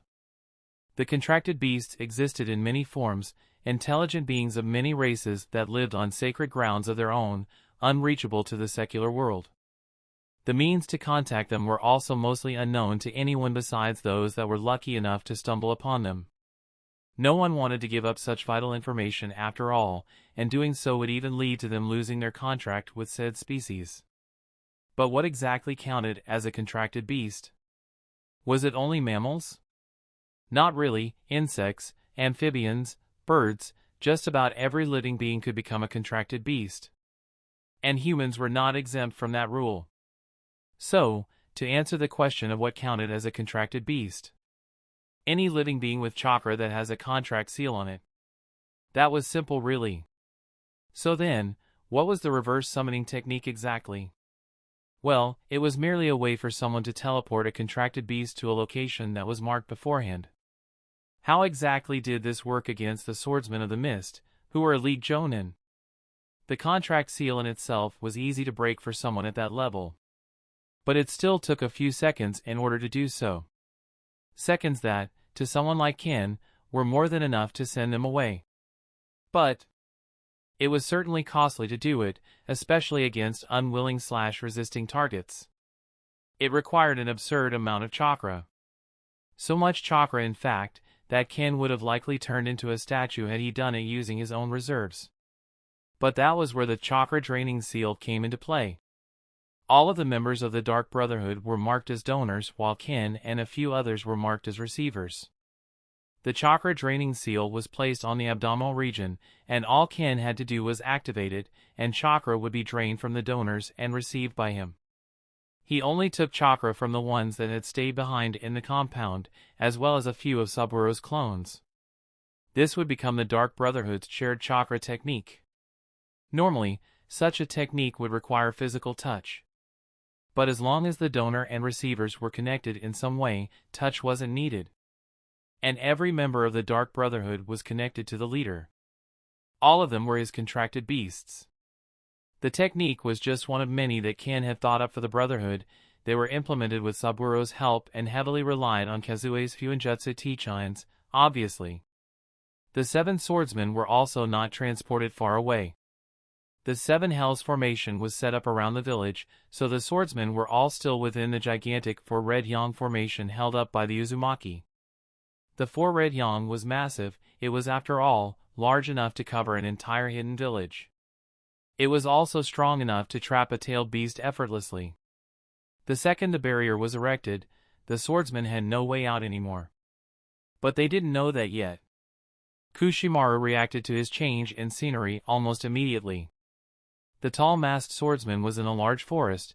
The trees around him cast shadows everywhere, to the point where the Jonin could barely even see anything in front of him. Shit, we're separated. Kushimaru quickly erased the contract seal on his back, where Ken had pushed him earlier, and started observing his surroundings with caution. Where dash? The swordsman's thoughts were interrupted by a whistling sound. He immediately ducked, avoiding a few kunai that stuck to the tree in front of him. Damn! Was hoping that would work. Kushimaru raised an eyebrow as the voice of a young girl echoed through the woods around him. What's this, a joke? The mist swordsman felt genuinely insulted. Was he really regarded as so weak? Did the red dot really send a little girl after him? Joke? I didn't say anything funny yet, mister. Why don't you try to move a bit? Immediately after the little girl said that, Kushimaru moved his hand, swinging his blade at a tree nearby. The sewing needle wasn't sharp, it was mostly for stabbing. However, Kushimaru's chakra still allowed it to cleave through a tree like it was nothing. There, I moved dash. Kushimaru responded in an annoyed tone as the large tree started falling in front of him. In that instant, all hell broke loose. The mist swordsman could feel dozens of steel threads tightening on his body. His eyes widened as he immediately shifted his body and slipped in between the threads. He used his nuabari to entangle his own wire with the threads, stopping them from cutting further into his body as they also stopped moving the second that the tree in front of him hit the ground. Wow! You're really violent, mister. The little girl seemed to taunt him. Kushimaru grunted as he stayed still, trying to better evaluate the situation. I can't tell where her voice is coming from. I also can't feel her presence, at least I don't think so. There are some assassins around me, but they haven't acted yet. There were clearly some traps around me, good thing I reacted quickly. Maybe your eyes have adjusted to the darkness now. How about you take a better look around?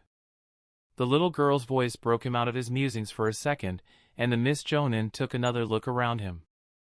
Then he noticed. Every tree, every leaf, every branch. They all had wires coiled around them. Everywhere he looked, there were wires. If he moved even a muscle, he would get tangled up. Shit! Welcome to the string hell. Specially made for you with teacher's instructions. The little girl's voice sounded out in excitement as dread started to set into Kushimaru's mind. We are going to have so much fun. The little girl's voice sounded disturbing, especially to the trapped Jonin. While that was happening, a few kilometers away, Juzo was also going through a trial of his own. His decapitation carving knife swung around madly in the clearing that he was summoned to. His opponent? It was none other than the third blade. The weird part? The third blade was not even bothering to block his attacks in any way. With each attack that Juzo landed, Akira took the opportunity to cut his skin. Only a minute had passed since he was transported to that clearing, but Juzo's body was already filled with shallow cuts. And his opponent? Come on, man. I'm not having enough fun here. The madman wasn't even scratched. Every time Juzo's blade cut through him, the man healed right back, almost instantaneously. The only evidence the swordsman had that he had ever attacked him was the chips on his large blade when they came into contact with his abnormally tough bones, and the fact that the third blade's clothing was not regenerating. Juzo panted as he held onto the decapitation carving knife while panting. His usual fighting style relied on brutality and swordsmanship, causing as much pain as possible with every swing in hopes of outright killing the opponent or causing enough pain to make killing them easier. But that was seemingly impossible with the opponent in front of him. Try harder! Juzo's blade had the madman, cutting him in two from his torso, only for him to get kicked heavily by his disembodied legs as the madman just reconnected himself almost instantly. Even using the hidden in the mist technique and silent killing was useless. Each time Juzo struck, Akira struck back. There was no point in the silent killing techniques when the target couldn't even be killed. How the hell am I supposed to fight this thing? He wasn't the only one that had his fighting style denied, however. On the other side of the barrier, Jinpachi was also in a stalemate. His back was filled with sweat as his one eye skinned the empty field around him. I'm basically standing in a field of explosive tags and bombs. One small explosion from his blast scroll, and he was sure that the entire field, as well the area 1 kilometer around him, would be scorched in a fiery explosion. Quite the masterpiece, isn't it? A man wearing an empty white mask spoke out. His voice sounded dignified and somewhat familiar to Jinpachi, though they couldn't quite put his finger on it. Are you insane? What the hell kind of plan is this? You just going to kill yourself to take me out? Jinpachi was mad. His explosive scroll blade was essentially rendered useless in that field. To put more salt on the wound, the man in front of him seemed to be a regular jonin judging by chakra reserves. Just a regular assassin. Not even a blade. Well, this is more of a suicide mission for them, so it's understandable. The one-eyed swordsman was panicking heavily, trying to think his way out of the situation, somehow. He did think about running away. But not only was he still within the barrier, he was also standing in the middle of a minefield. One wrong step and he'd be dead regardless of whether or not he used his weapon. You seem a bit anxious. But thank you for worrying about me, although you should worry about yourself more. The strawman's clone laughed a bit at the swordman's panicked expression. Our leader sure has a fun imagination. To think I get to witness such a fun scene. In all honesty, Kushimaru, Juzo, and Jinpachi had it easy. Especially when compared to Fuguki. The second the man was transported, he immediately received a palm strike to the chest, which sent him flying into a large rock. That was the nice part though. As his opponent, the first blade hadn't just given him a friendly pat on the chest. Fuguki growled as he erased the contract seal, only to feel a strange aura covering his body. Looking down at his torso, he could see glowing red writings spreading all across his chest from a fiery palm print left behind where he had been hit. Fuguki immediately swiped the Samahana towards his opponent, who had been slowly approaching him. In that instant, the crimson seal was completed, and a burning pain seeped into Fuguki's bones. Agar! The man screamed in pain as he clutched at his chest. The seal burned into his flesh constantly, and his eyes watered. The pain of burning alive was unbearable. Tasho just looked down at him as he clutched at his chest and rolled on the ground. The Samahata still tried to bite at the first blade, so the man kept his distance. The more you hold onto that thing, the more pain you'll feel. The seal reacts to the use of chakra. Tasho's voice was calm and collected, uncaring for the man's pain. Fuguki seemed to have heard him, so he let go of his blade, which wriggled in confusion for a second. Now what? Was the only thing he could think of the second that his blade hit the ground. At that moment, the first blade had already thrown a few shuriken his way. The gigantic man instinctively tried to dodge them by enhancing his body with chakra, only for a burning pain to stop him in his tracks. Thankfully, the Samahata quickly got in the way, acting as a shield to its wielder as it released an intimidating screech. What a strange weapon. Tasho spoke out in a bored tone as Fuguki struggled to regain his composure. Let's see how long it'll last. Unable to suck out the chakra from anything around it. Humph. Tasho laughed and jumped away, disappearing into the trees around them. The Samahata wriggled in anger, seemingly asking its owner to take it up and go after their enemy, but Fuguki knew he couldn't. The Samahata has a constant drain on chakra. If I wield it, this stupid seal will burn me alive. Scared and defenseless. Fitting. The voice of the first blade was all that Fuguki could hear as he clenched his fists. You! The tall swordsman growled in a low tone as his blade wriggled around him. As the swordsmen were going through excruciating hardship, Ken was merely sitting down in one of the houses and observing them. He could feel most things happening within the barrier, and he was relatively pleased with the way things were proceeding. He had studied the fighting styles and blades of the swordsmen. He had prepared something akin to a personal hell for all of them. Raigo was already countered by the fact that he couldn't use his swords at full power, but now he was also pitted against around a dozen of Saburo's clones. All expendable and skilled. He was being slowly hunted down through the forest, while Saburo was playing around with him. Jinin was a bit more special. He didn't have any obvious weakness that could be exploited due to his blade. But his fighting style was extremely straightforward. A bit too straightforward. And that ended up being his downfall. Close quarters combat? Who was ever going to engage him in that? Instead, he got assaulted with jutsu and projectiles while he ran around like a rat, trying to dodge as many as he could and screaming in pain whenever he got hit.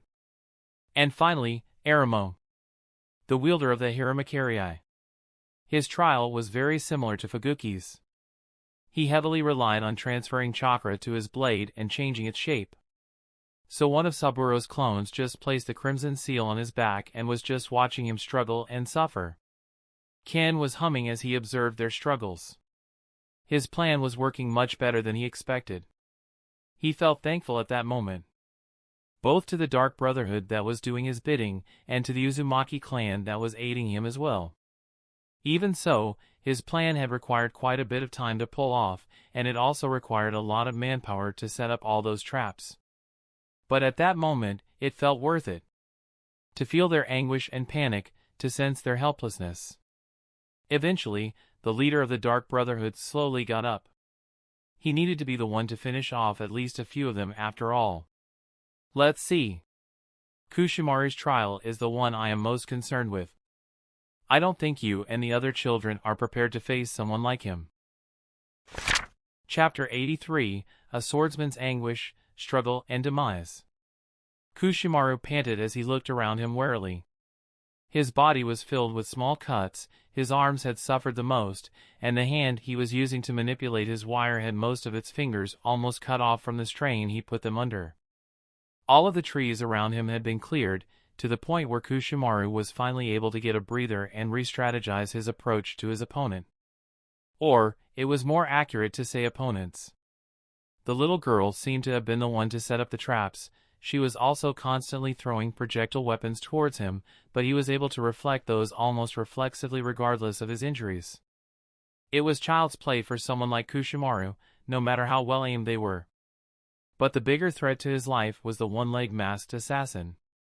The young man proved to be the bane of Kushimaru's very existence. His speed was overwhelming enough, to the point where Kushimaru could barely even react to it.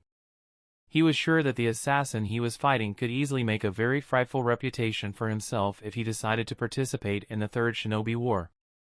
He hopped around everywhere, gaining momentum as he seemed to step on the air itself, gaining more and more speed and attacking Kushimaru with both extreme strength and speed. His attacks consisted of either slashes with a tanto, or axe kicks that Kushimaru could barely even avoid. The axe kicks were the most dangerous, as the Jonin was quite sure he'd be taken out of the fight if he was actually hit by one. Every time Kushimaru tried to attack the one-legged assassin, he seemed to be able to move and avoid it. It didn't matter if he was in the middle of an attack, just landed on the ground, or still in midair. His movement technique was just that absurd. Kushimaru was still able to block most of his attacks, relying on his superior instincts and experience. Tatsukio, the one-legged assassin, still managed to land a few hits on Kushimaru, but the elite Jonin always made sure to protect his vitals. But even with his vitals protected, he was still slowly losing too much blood. It was already becoming an issue, and the assassins that were attacking him weren't relenting at all. He may have gotten rid of most of the wire traps around him, but he was still far from breaking through the blockade that was around him. For now, the most he actually managed to do was build some sort of perimeter around him using his own wire. His Nuabari also managed to stab one of the assassins that were coming after him. He had managed to injure him, but it was both not in a vital spot, and a rather bad trade, as Kushimaru was slashed 3 times in the back because of it. It was an encirclement that he simply wasn't able to break out of on his own. His style of fighting was not as bombastic as that of Jinpachi. Even so, he was able to hold his ground and even gain some downtime which allowed him to think of a way out. "You're no fun, mister. Always so cautious, so boring. I bet you've never had a girlfriend." The little girl's voice always mocked him, but he ignored it. He realized that she was just trying to psyche him out. He was far too experienced to fall for such tricks though. "It would be so nice of you to shut up from time to time." Kushimaru still ended up responding to her, not provoked by her words, just wishing for some silence from her grating voice. Someone so innocent-sounding and deceitfully sadistic was always grating to the ears to listen to, at least for Kushimaru. He preferred it when sadists didn't hide their intentions behind an innocent-sounding voice. There was also a rather clear pattern. Every time she spoke out to him, she would throw some projectile towards him. With a sigh, he tilted his head to the side, dodging a rather large windmill shuriken, which didn't even graze his shoulder, passing by only 1 millimeter away from it. "You're so slow." The second that last word came out of the girl's mouth, Kushimaru's eyes widened as he heard a puff of smoke from behind him. His gaze immediately darted towards the shuriken he had just dodged, only to see another masked assassin, stabbing a blade towards his chest. Just as the Jonin was about to dodge. Earth release, antlion technique. The very ground underneath his feet caved in, sucking his legs in. It was as if a hole had opened up underneath him, and the ground around him was being pulled in from all sides. Shit! They were preparing for this the entire time. He should have realized it earlier when he took down their traps, that they were cooking up something else. Kushimaru wasn't about to let himself be bested like that though. His hand moved quickly, and his Nuibaru immediately blocked the assassin's blade, which was already almost in his neck. The Jonin then did something unexpected. His hand moved almost like that of a ghost, pushing back the masked assassin despite his injury and stabbing his sewing needle straight for his heart. He missed his mark quite a bit as he was still sinking into the ground, but it seemed to not matter at all, as the assassin he attacked seemed to burst like a balloon of water, splashing the Jonin as his eyes widened. At his side, an assassin was ready, his hands already placed on the ground as he finished a jutsu. Lightning release, spider web. A web of lighting spread out on the ground from the place where the assassin's palms touched ground, and Kushimaru was instantly paralyzed by lighting, his body twitching as his hair stood up unnaturally. Shit! They got me! Kushimaru still didn't give up. He continued to struggle against his paralyzed muscles, hoping to regain control before any of the assassins approached. That was the moment when the ground stopped pulling him in and simply broke underneath him. 3 different masked assassins were already emerging from the ground, stabbing their blades at him before he could even react. Shit! They allowed themselves to get pulled in using the earth jutsu from earlier?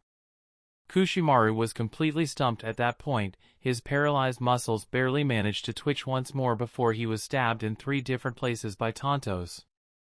Ah! So this is it, huh? The mist swordsman could barely believe his eyes. The assassins didn't retreat though. Instead, they stuck to him, before letting go of their Tontos, and each pulling out a kunai, and stabbing him again. They all jumped back after that, leaving their weapons in the shinobi, knowing the fight was already over. Oh well, that was disappointing. The little girl also appeared off to the side. She was the one that had started the entire move, by throwing the shuriken. Master was adamant about not taking it easy on you, but you were really overhyped, let me tell you. You continued speaking out, mocking the shinobi even as he was on his last breath. Kushimaru just heaved a sigh and fell backwards into the ground, blood already pooling underneath him. If these children were just recruits, then it's safe to say that the others are also going to die. Now, NR.17, it's no use mocking him anymore. Besides, it's my understanding that the mist swordsmen are stronger as a group. Individually they aren't exactly anything special. Well, they are still top jonin. The one-legged assassin addressed the girl in a rather pacifying tone. It wasn't that he cared for the pride of the dying shinobi or anything, it was just that he was against underestimating an opponent with the fame of the 7 swordsmen of the mist. In Tatsukio's eyes, it was better to remain cautious at all times, no matter what opponent they faced. NR1, you're always so uptight. Live a little. The young girl shook her head and looked towards the one-legged assassin. He had dealt the most hits to the mist swordsman, and his title seemed to reflect that. NR.1, the very first ranking in the selection of recruits that had graduated. Kushimaru sighed as he realized he hadn't even been bested by said NR.1, instead he got taken down by the combined effort of the others. The Dark Brotherhood. What a frightening group. Ken had also arrived at the scene while the children were carrying out their assassination.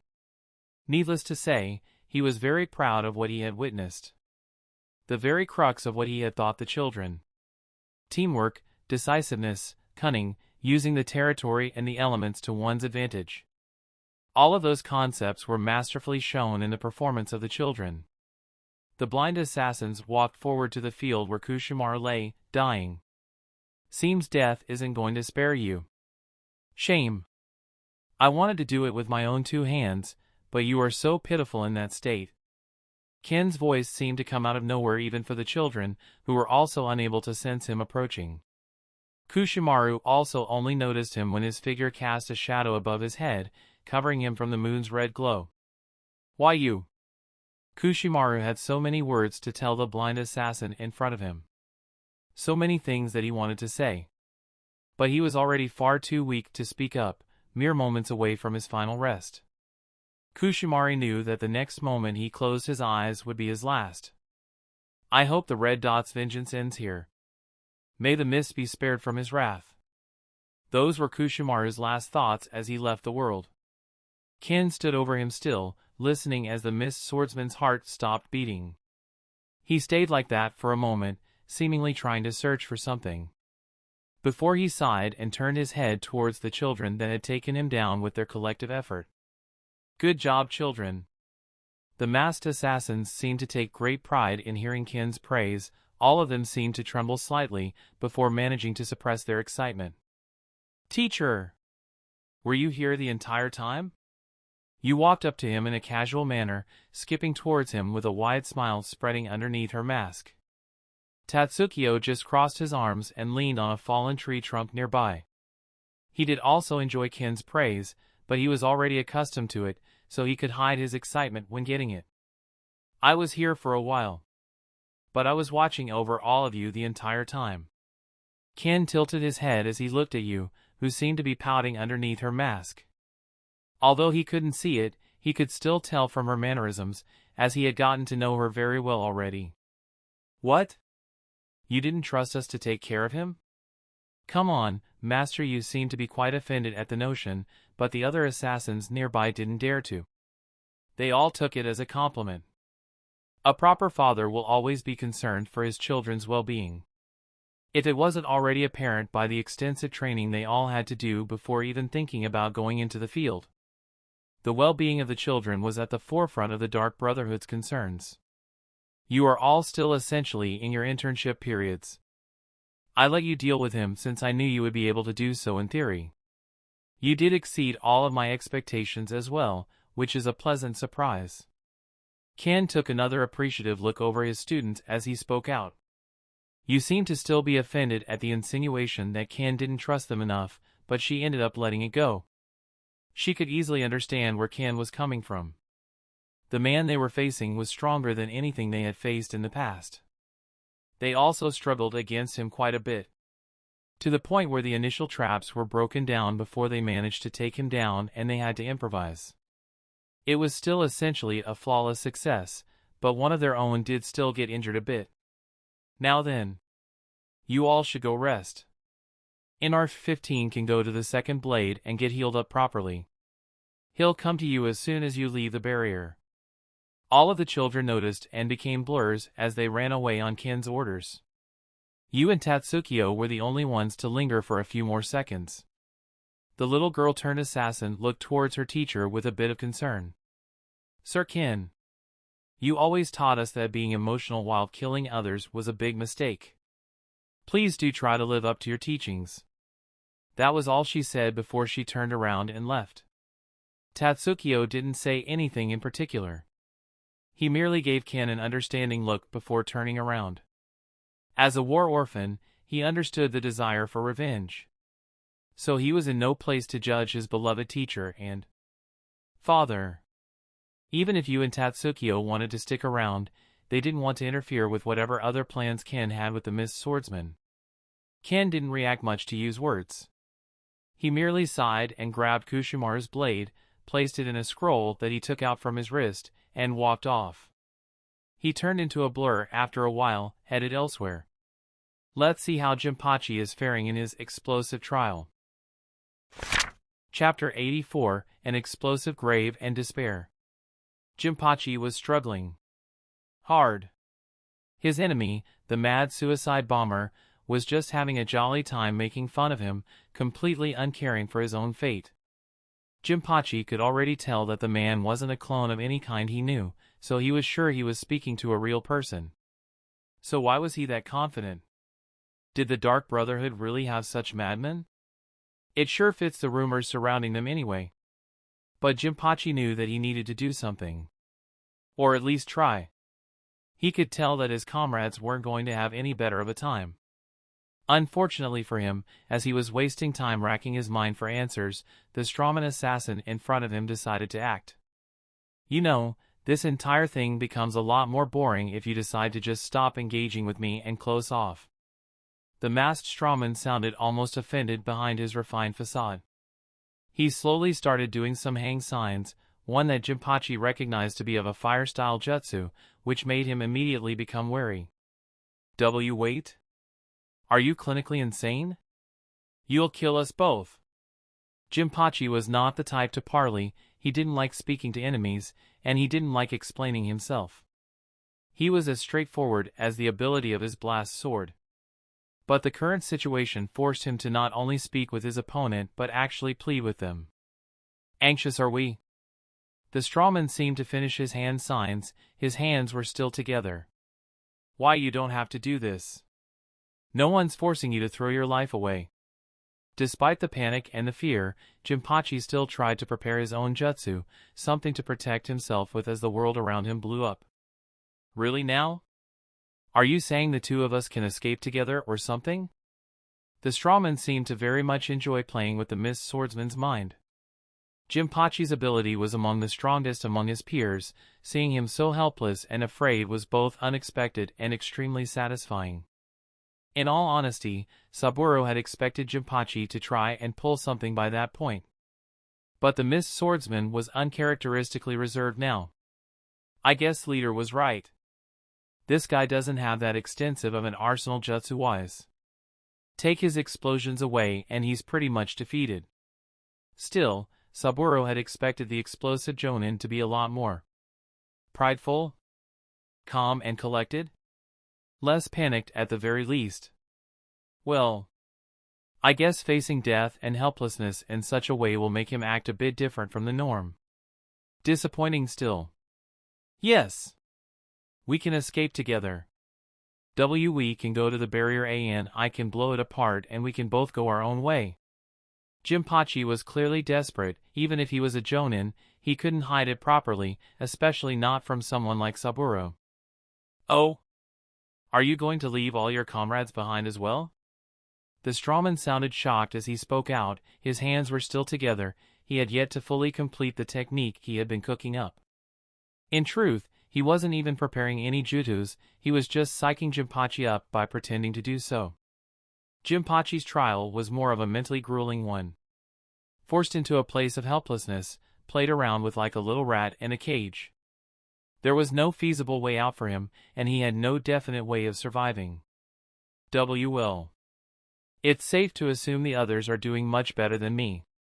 I doubt any of them will survive. But the two of us still have a chance.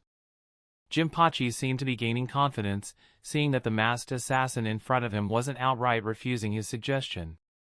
But his hopes were soon dashed, as another figure appeared on the field.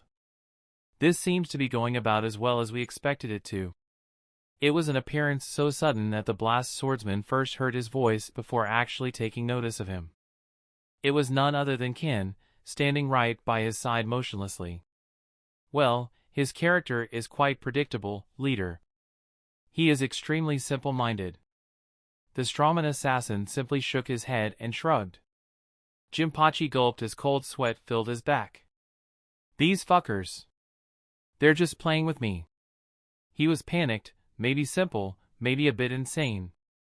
But he wasn't stupid enough to not realize what was happening. But... The missed swordsman released a peal of insane laughter as he looked at Ken, who stood by his side. I may be simple-minded. But do you think it was a good idea to walk into the death trap you prepared for me? That's right. This is my chance to take down this beast. If I am destined to die here regardless, I'll at least pull the two of them in hell with me. Without any hesitation at all, Jinpachi raised his blast blade and smacked it into the ground. His speed was great, but it was really nothing to Ken, who just let him do his thing. Figures. The strawman clone just shook his head. The very second that the explosion started, the clone seemed to fall apart, straw and dry grass coming off of the mummified corpse that Saburo had been manipulating. Ken only snorted a bit when he felt the heat of the explosions reaches his skin. As if something like this could actually injure me, let alone kill me. The assassin's skin was immediately covered in scales, his body becoming beast-like in nature and growing muscles at an inhuman rate. The transformation was instant. The toughness of his scales made the explosions feel more like a slight breeze, and the heat they produced like getting a very weak tan. The explosions raged on for a few seconds, the entire forest around them being blown apart as the minefield responded with a chain reaction that shook the very earth around them. As the explosions died down, Ken just swiped the smoke away from around him with his tail, blowing apart the cloud of black dust and stood around him with ease. Looking to the side, he felt Jinpachi's body land on the ground with a slight thud. His body was clearly half-charred. And he was surprisingly still breathing? The missed swordsman was certainly resilient, much like his companions. But he was only alive due to luck, and not for long. Ken feel him unleash a second explosion during that entire madness. He likely used it to propel himself into the air in a desperate bid to avoid the inferno down below. He was only partly successful, hence most of his stomach being brunt and sprawled on the ground, and his legs missing. Seems you managed to kill yourself. You really are simple-minded and predictable. You only managed to kill a special clone in the end. Although, technically, the original dispelled it before you did kill it. Ken didn't really bother holding back, mocking the man in his dying seconds. Jinpachi's eyes would have widened greatly if he still had the energy to spare for that. Was that all for nothing? My life was worth nothing in the end? Shit. Jinpachi could only feel regret and anguish in his last moments. He wanted to speak out, to lash out against the red dot for one last time. But his mouth was no longer working. That was the way Jinpachi died. With nothing more than a sad whimper, as well as signs of useless struggle against an unavoidable fate.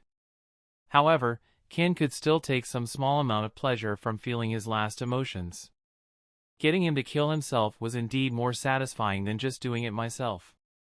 But this still doesn't feel like enough. The blind assassin's skin turned back to normal as he unsealed his tenketsu. He slowly crouched down and grabbed the blast blade. Just holding it felt repulsive, but Ken knew better than to throw away a good weapon. It was just a tool at the end of the day. And so, Ken just placed the tool in a separate scroll, before placing the scroll back into the seal on his wrist. He also took out another cloak, as his current one was mostly just a tattered rag no thanks to the explosions from earlier. His other clothes were fine, albeit slightly burnt. Nature energy seemed to have protected them as well.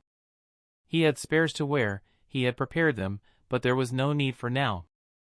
On to the next one. Juzo Biwa, Akira should be handling him right now. _____________________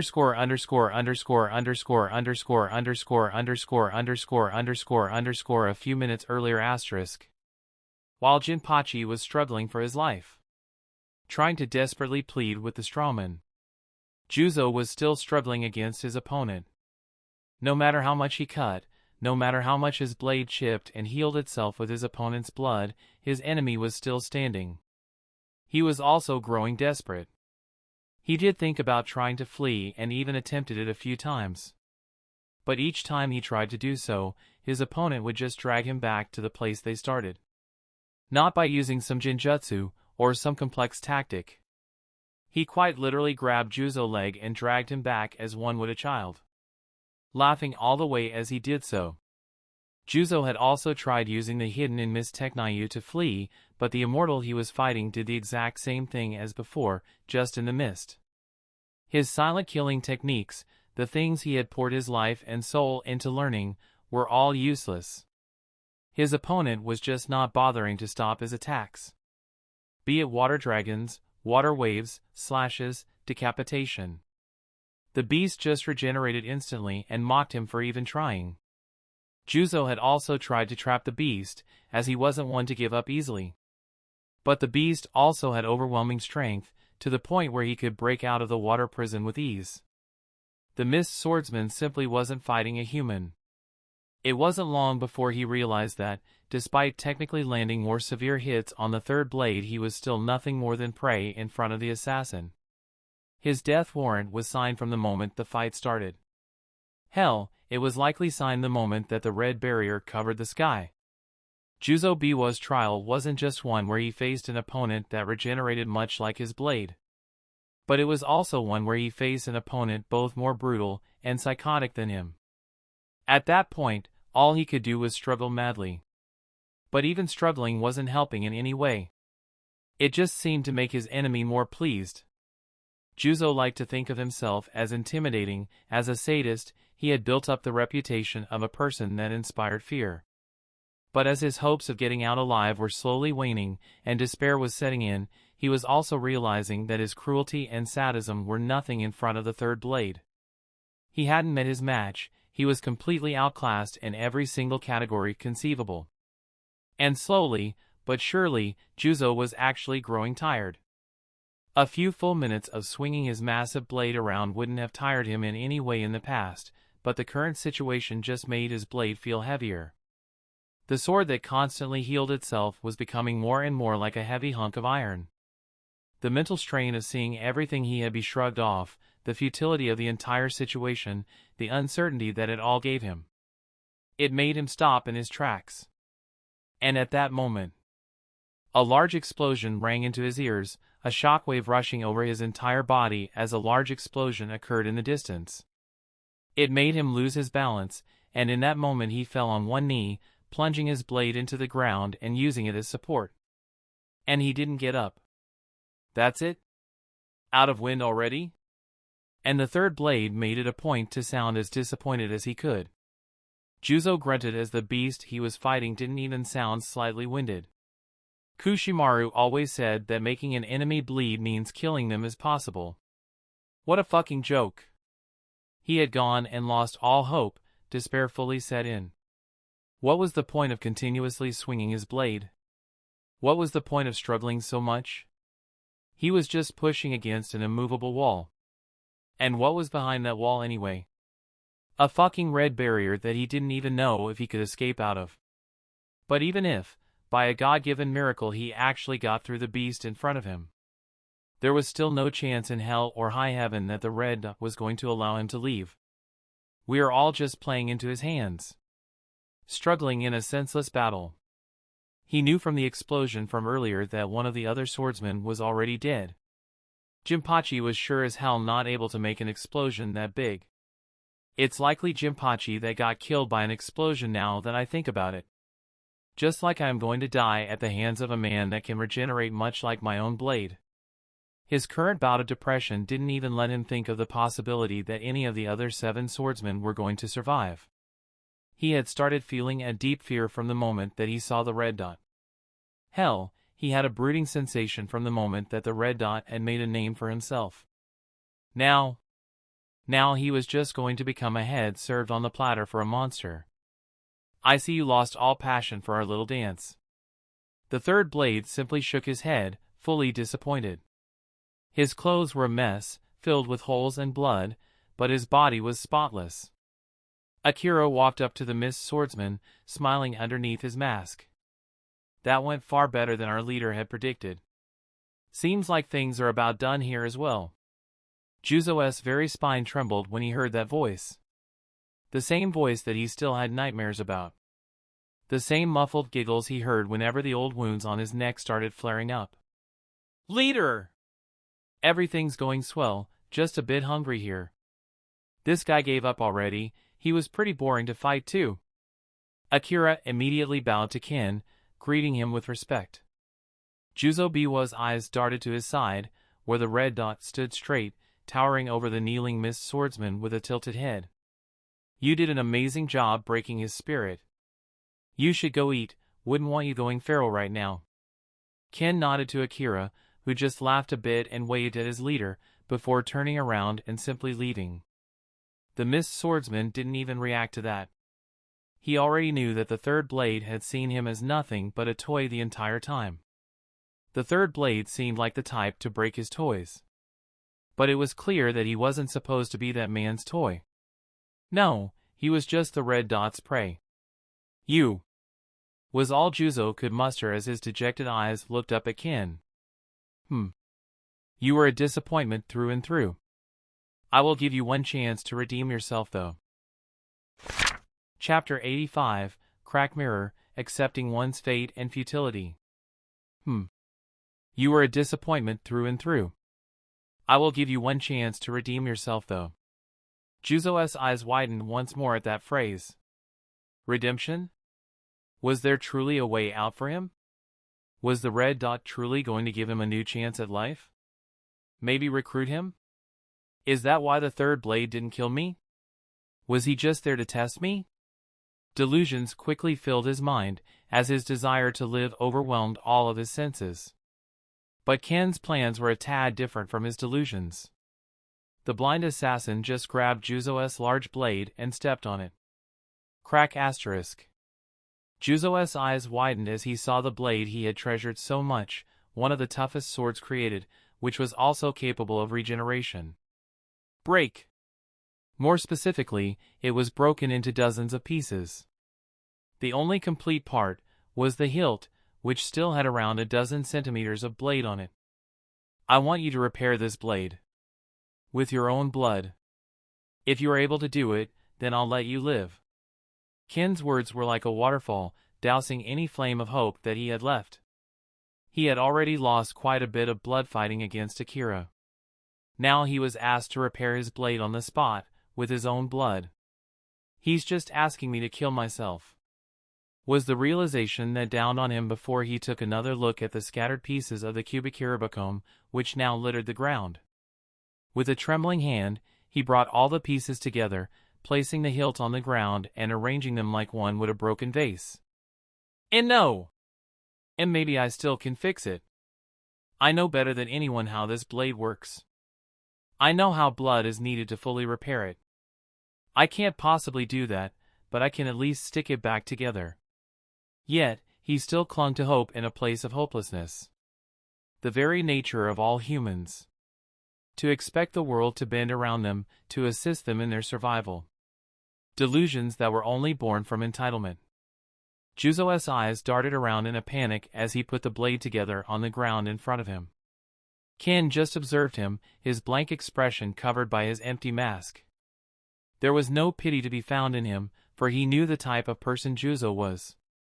But strangely enough, he was also not feeling as much pleasure as he had expected from sensing Juzo's struggle and the way he so desperately clung to any shimmer of hope that Ken was willing to afford him. Juzo's hands continued to tremble as he took out a small kunai from his pouch and slit his own wrist. His blood sprayed on the blade before him, and Juzo's lips trembled as he moved his hand around and let his blood spray on the blade evenly. Eventually, he started feeling dizzy, but it wasn't enough still. He needed more. He continued to draw upon it, making another cut, and another, until he felt that his mind was going blank. And no. Come on, just a little bit more. He was on the verge of fainting, and the blade in front of him repaired itself, metal regrowing to fill in the cracks that Ken had made. Come on, come on. Juzo struggled internally to stay conscious, knowing his life depended on it. Until finally, I did it! He had filled in the cracks. He had done it. He was Fr. I said fully repair it. Not just patch it up. I don't appreciate liars. I'll just have to do it myself.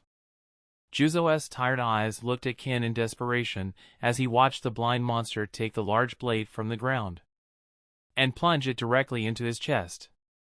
I see how it is, was all that Juzo could muster before his eyes lost their light. Ken plunged the sword deeper and raised it to the sky, allowing Juzo's body to slide towards the hilt of the blade. His blood covered the entire blade evenly, and Ken felt it being absorbed into the blade, healing the blade. Ken then just threw Juzo and the Kubikuribocho on the ground. He tilted his head in confusion. For someone that had once made killing his entire life, his entire personality, the fact that he looked at the corpse of the person that took something important from him and felt nothing was strange. Ken raised the sword once more, allowing gravity to slide the body off of the blade, before placing it in another scroll that he had prepared beforehand. Maybe I'll be more satisfied with the others. I'll just go and check on the next one. Ken walked away once more, this time heading for Fuguki, the wielder of the Samahana/shark skin. Upon reaching the scene, he observed the way that the man fought. Well, he didn't seem to be able to do much. The Crimson Seal had turned a would-be difficult battle into a cakewalk for the first blade, who just did his best to force the mist swordsman to wield his blade. Tasho made a point of never using chakra to attack, as he knew that it would just feed the blade, allowing it to last for longer. And it was clearly already dying out. The Samahana, while active, consumed a lot of chakra. Usually, it had an owner to wield it, but it wasn't supposed to fight on its own for such long periods of time. Fuguki knew that, which was why he was growing desperate. It was only a matter of time before the blade became hungry for good. And since it was smart enough to judge the situation, he was most likely going to end up as food. Shit. How the fuck do I get this stupid seal off? He had tried holding onto his blade for a bit more, in hopes that it would be able to absorb the Crimson Seal, but that didn't work one bit. It just gave him more searing pain, as the seal burned into his flesh. I was expecting a lot more struggle on your part, Fuguki. You were always touted to be the strongest of the 7 mist swordsmen. Your blade was considered the strongest too. A man with such impressive chakra reserves, touted to be on par with the Uzumaki even. Fuguki scowled, showcasing his sharp teeth as he still tried to think of a way out of his current predicament. But it seems that your chakra reserves were the only thing you had going for you. I guess Samahata was doing much of the heavy lifting. Just like it is now. The sentient blade wriggled once more, extending from the ground and blocking a few shurikens from the first blade, who was just lazily sitting on a tree a bit further away. You sure are gloating a lot. What are you even hoping to achieve here? Fuguki was certainly frustrated. The lingering burning pain that coursed through his muscles wasn't helping much, in all honesty. Me? I don't wish to achieve anything at all. I only care for one person. And your presence seems to bother him, which is why we are in this predicament. Tasho was extremely straightforward. He couldn't care less about the missed swordsmen. He personally didn't care about them in any way. But what actually mattered to him was the way they affected Ken. The way he seemed to be fixated on them. After establishing the Dark Brotherhood, and the training of recruits had started, Ken had already started planning out the deaths of the 7 swordsmen. Tasho was sure that he had been thinking about it for much longer. But he didn't seem to want to kill them himself. No, he just wanted to witness them suffer, to be the cause of that suffering. Death was not something they inflicted upon him at the end of the day. Tasho knew the reason Ken was seeking out the missed swordsman. He was the only one among the blades that knew the full story. Ken had opened up about it to him long ago. And he hadn't shared that story with any other soul. His blind leader didn't try to glorify it or to spin it in any other way to victimize himself. He knew it was just the product of bad luck. But that didn't mean he didn't wish for revenge. And he had gained the means to get said revenge. So it's all because of the red dot in the end. TSK, such a fucking joke. So many powerful assassins doing the bidding of one revenge-driven child. Fuguki's words made Tasho raise an eyebrow underneath his mask. I guess it would look like that to outsiders, huh? The first blade sighed as he knew that it wasn't the case. In truth, none of the powerful assassins would even be assassins if it wasn't for Ken. With the exception of maybe Saburo, who was already a shinobi and trained in assassination beforehand. They were there as Ken's tools. But they were also there thanks to Ken. They had reached a point where others could only envy. They all had gained both power and a family, all thanks to the revenge-driven child that Fuguki was cussing out currently. Tasho didn't care for any of his words, however. If revenge was truly the only thing that drove him, then he wouldn't have created the Dark Brotherhood in such a way. Even if it was initially for revenge, it's already morphed into much more than just an organization that acts as his eyes in this world. Tasho had been there from the start. He himself could see the way the picture became bigger and bigger, the way Ken's values seemed to change as the Brotherhood grew and he got more and more attached to the children. But you guys are the ones keeping him back. The thoughts of revenge need to vanish completely, and you 7 swordsmen of the mist must disappear alongside them. Fuguki clenched his teeth as he realized that cussing out Ken wasn't going to provoke Tasho into either coming closer or using any jutsu to feed the Samahata. Shit. Am I really going to die here? I just need to get rid of this first blade and leave the barrier. The Samahata should easily be able to poke a hole through it. It's a chakra construct at the end of the day. Tasho. A quiet voice broke through their stalemate as Ken appeared by the first blade's side, sitting down and just staring at Fuguki and the Samahata.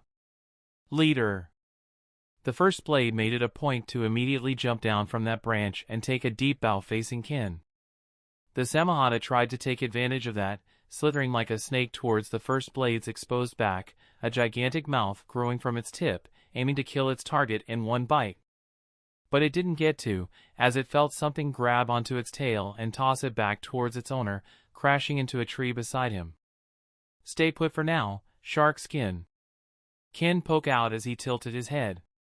Tasho quickly turned to face him, thanking him silently before taking a step back.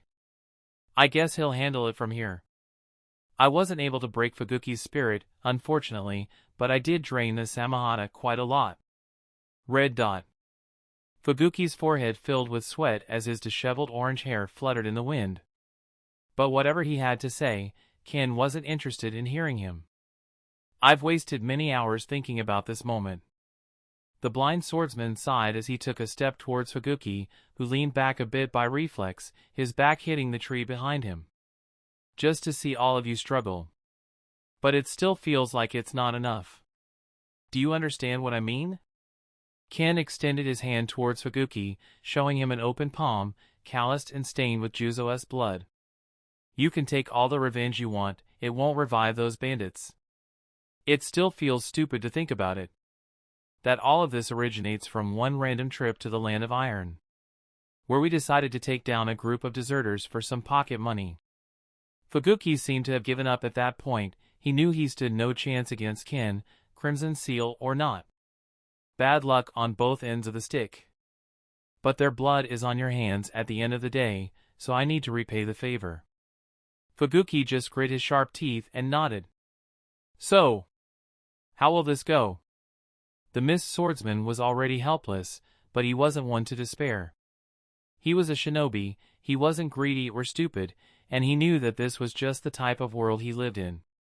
He was prepared to lose his life at any point. If it's my fate to die at his hands, then that's fine.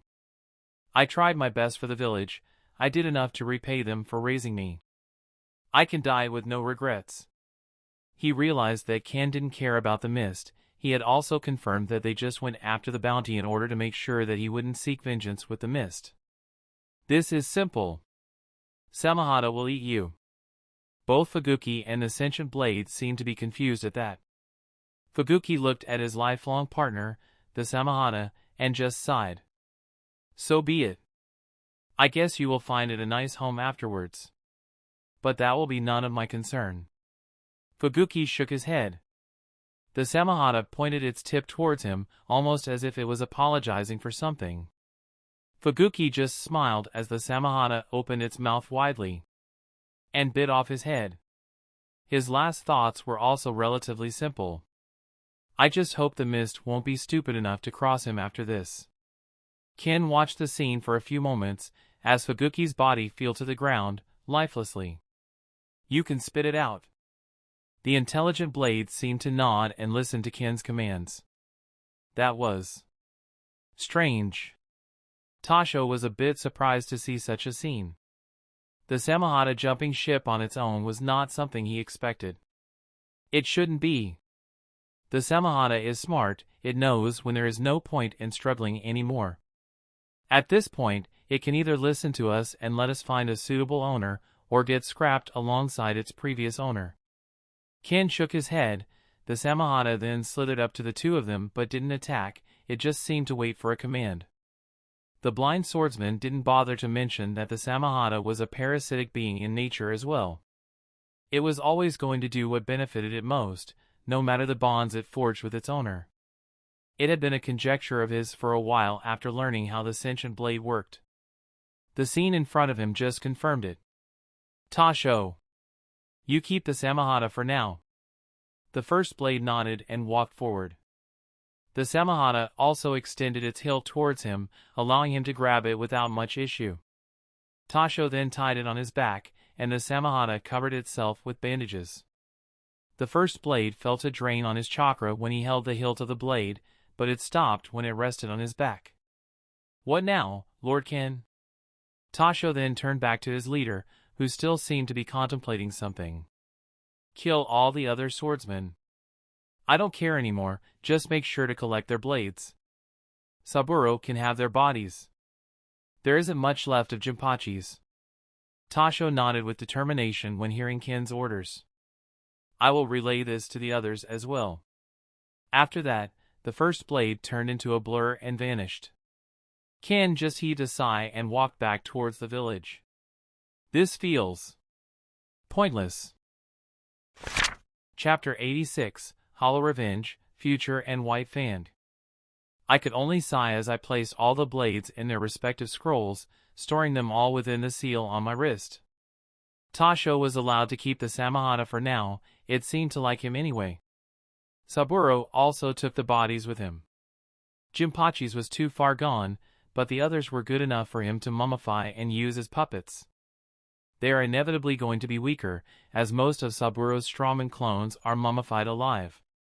But they should still be decent enough. His technique is still intriguing. The more I find out about it, the more curious I am about what other things there may be in this world. The Dark Brotherhood is already back at the compound by now, reverse summoned there by the people that stayed behind. Tasho and a few more wanted to stay behind with me, but I need to spend some time alone. The curtain of the four red yang formation has also already fallen, revealing an empty dark sky, with only a sliver of moonlight shining through in this small village. The Uzumaki held the barrier through their own efforts, but it wasn't even needed in the end. So much work for so little gained in return. Inefficient. But this was never supposed to be a matter of reward. This was purely for revenge. One might even say that revenge was supposed to be the reward. After all, why else would I go against the mist? What would I stand to gain? Sure, getting a few shiny swords can be considered as profit. But it hardly matches the risks I am undertaking. So, in the end, the only proper reason for hunting down the 7 swordsmen is revenge. Revenge for the time they killed my family, and for the time they almost killed me. They said revenge was a dish best served cold, but even still, it didn't quite feel like an appetizing meal. The more I felt them suffer, the least I cared about them. Maybe it's because of my growth through the years. The time I spent mulling over the moment I would get to kill them. I raised my expectations so high that I could never match them. But my expectations were only really for myself. I expected this to feel different. I expected to actually feel more satisfaction from this, to feel some modicum of ecstasy even. Finally getting justice for my family. For the ones that raised me in this life, took care of me like I was one of their own, gave their lives for me. But in the end, nothing really changed. The wheel still rolls the same, and the sun still rises and falls the same way. What I'm trying to say is, what exactly have I accomplished with this? No, that's not the right train of thought. The 7 swordsmen of the mist were scum, not deserving of life in my eyes. Killing them is not the problem. The problem is that I expected more. From myself. So, where does this leave me? Not like my life ends with my pursuit of revenge. That was never going to be the end of me. I have already built a new family. Started caring more and more for the people of the Dark Brotherhood. In retrospect, I only managed to do it so easily thanks to the warmth that the samurai had shown me. They taught me how a father should behave himself. Even if they weren't strong, they still served as proper role models for my addled mind, which was still searching for a purpose at the time. In the first place, this life was given to me as a second chance. I wanted to use it to redeem myself and live an honest life. But that might have been too much to ask for in the end. People like me aren't made for peace. Maybe that's why I was born into this blasted world in the first place. Sent to a place where I could put my skills to use, while not becoming a complete outcast in society. While my revenge rang hollow, it is still very much a done deal. So I am now free to just live my life quietly. As quietly as the leader of an assassin organization can, I guess. The Mist will certainly try to find trouble with us, but at this point, the Dark Brotherhood is powerful enough to handle a mere mist village. I am not even worried. Even if they have something up their sleeve, and they prove too troublesome, I can always call upon the Uzumaki for assistance. They won't ever hesitate to fight someone that is already their enemy. I guess we'll just see where the future takes us. After all, there is too much that I cannot know. One day we will also be forced into war. I need to at least make sure that we are beyond ready. The more preparations we make now, the fewer losses we accrue later on. For now, my utmost priority will have to be developing the recruits further, as well as recruiting more people in general. Expanding the organization should be the obvious next step. But I think it might be better for me to look into myself as well. Mount Myaboku, was it? The home of the Toad Sages. I need to find my way there somehow. I think I remember something about one of the Leaf Sannin. He was said to be able to summon a huge toad during the Second War. I guess I'll have to get in contact with the Leaf now. He's the most obvious entry I have right now. Let's just hope they are more welcoming than the turtles. Well, talking about the leaf. They seem to be approaching this place. I wanted a bit more alone time, but meeting that Toad Sanine should buy a higher priority than a bit of self-reflection. Even better, it might be worth waiting to find out more about myself before another bout of self-reflection. I guess I'll just wait for the Leaf Shinobi to arrive here and have a wee chat with them. Umbu of the Leaf all ran in the direction of the village. It was impossible for the strongest village to not notice a huge barrier appearing in their territory after all. The Uzumaki clan had already informed them that it was just there to serve as a coffin for the 7 swordsmen of the mist, but Danzo, the founder of the route, and Hiruzen Sarutobi, the current Hokage, felt the need to send people to check out the scene. Everything seemed to be over by the time their shinobi got there, but it looked like an entire war had happened. Huge parts of the forests around the village were missing, and the largest damage was done to the part of the forest that was seemingly blown away with a powerful explosion. It was rather frightening to the Umbu that had checked out the scene, but they weren't exactly worried. After all, they had their captain with them. Tsukumo Hatake, or the Leaf's white fan. His spiky, silver-colored hair danced into the wind as he stood in the middle of that exploded field, his cold eyes glancing around, looking for any remains of evidence pointing them to what might have happened. The Umbu captain wore a standard Leaf Shinobi uniform with a pair of gloves, a flak jacket, bandages on his right arm, and the addition of a distinctive short white sleeve which had red edges and the leaf symbol on its back. He also wore a holster diagonally over his right shoulder which held his white light chakra saber. His weapon of choice, a tanto he had received during his service for the Leaf, a powerful short blade that was made out of chakra metal. The Umbu he had taken with him, a small squad of 10 agents, were all scouting either around the area or ahead of them. They had already taken a look at other places where it seemed like a battle had taken place. The remains of traps were scattered all over the place. It was clear that the Mist swordsmen both put up a fight and didn't have it easy in any way. Tsukumo was a bit upset that the Leaf wasn't exactly given a good description of what the Dark Brotherhood had in store for the Mist swordsmen. They had hoped that it wouldn't cause too much of a mess with the surrounding area and fauna. But it seemed that the assassins weren't exactly concerned with such matters. "Sir Tsukumo!" One of the Umbu appeared behind the musing captain, a man wearing regular Umbu garb, combined with an animal mask. He had one knee on the ground as he addressed his superior respectfully. "We found traces of battle in several areas.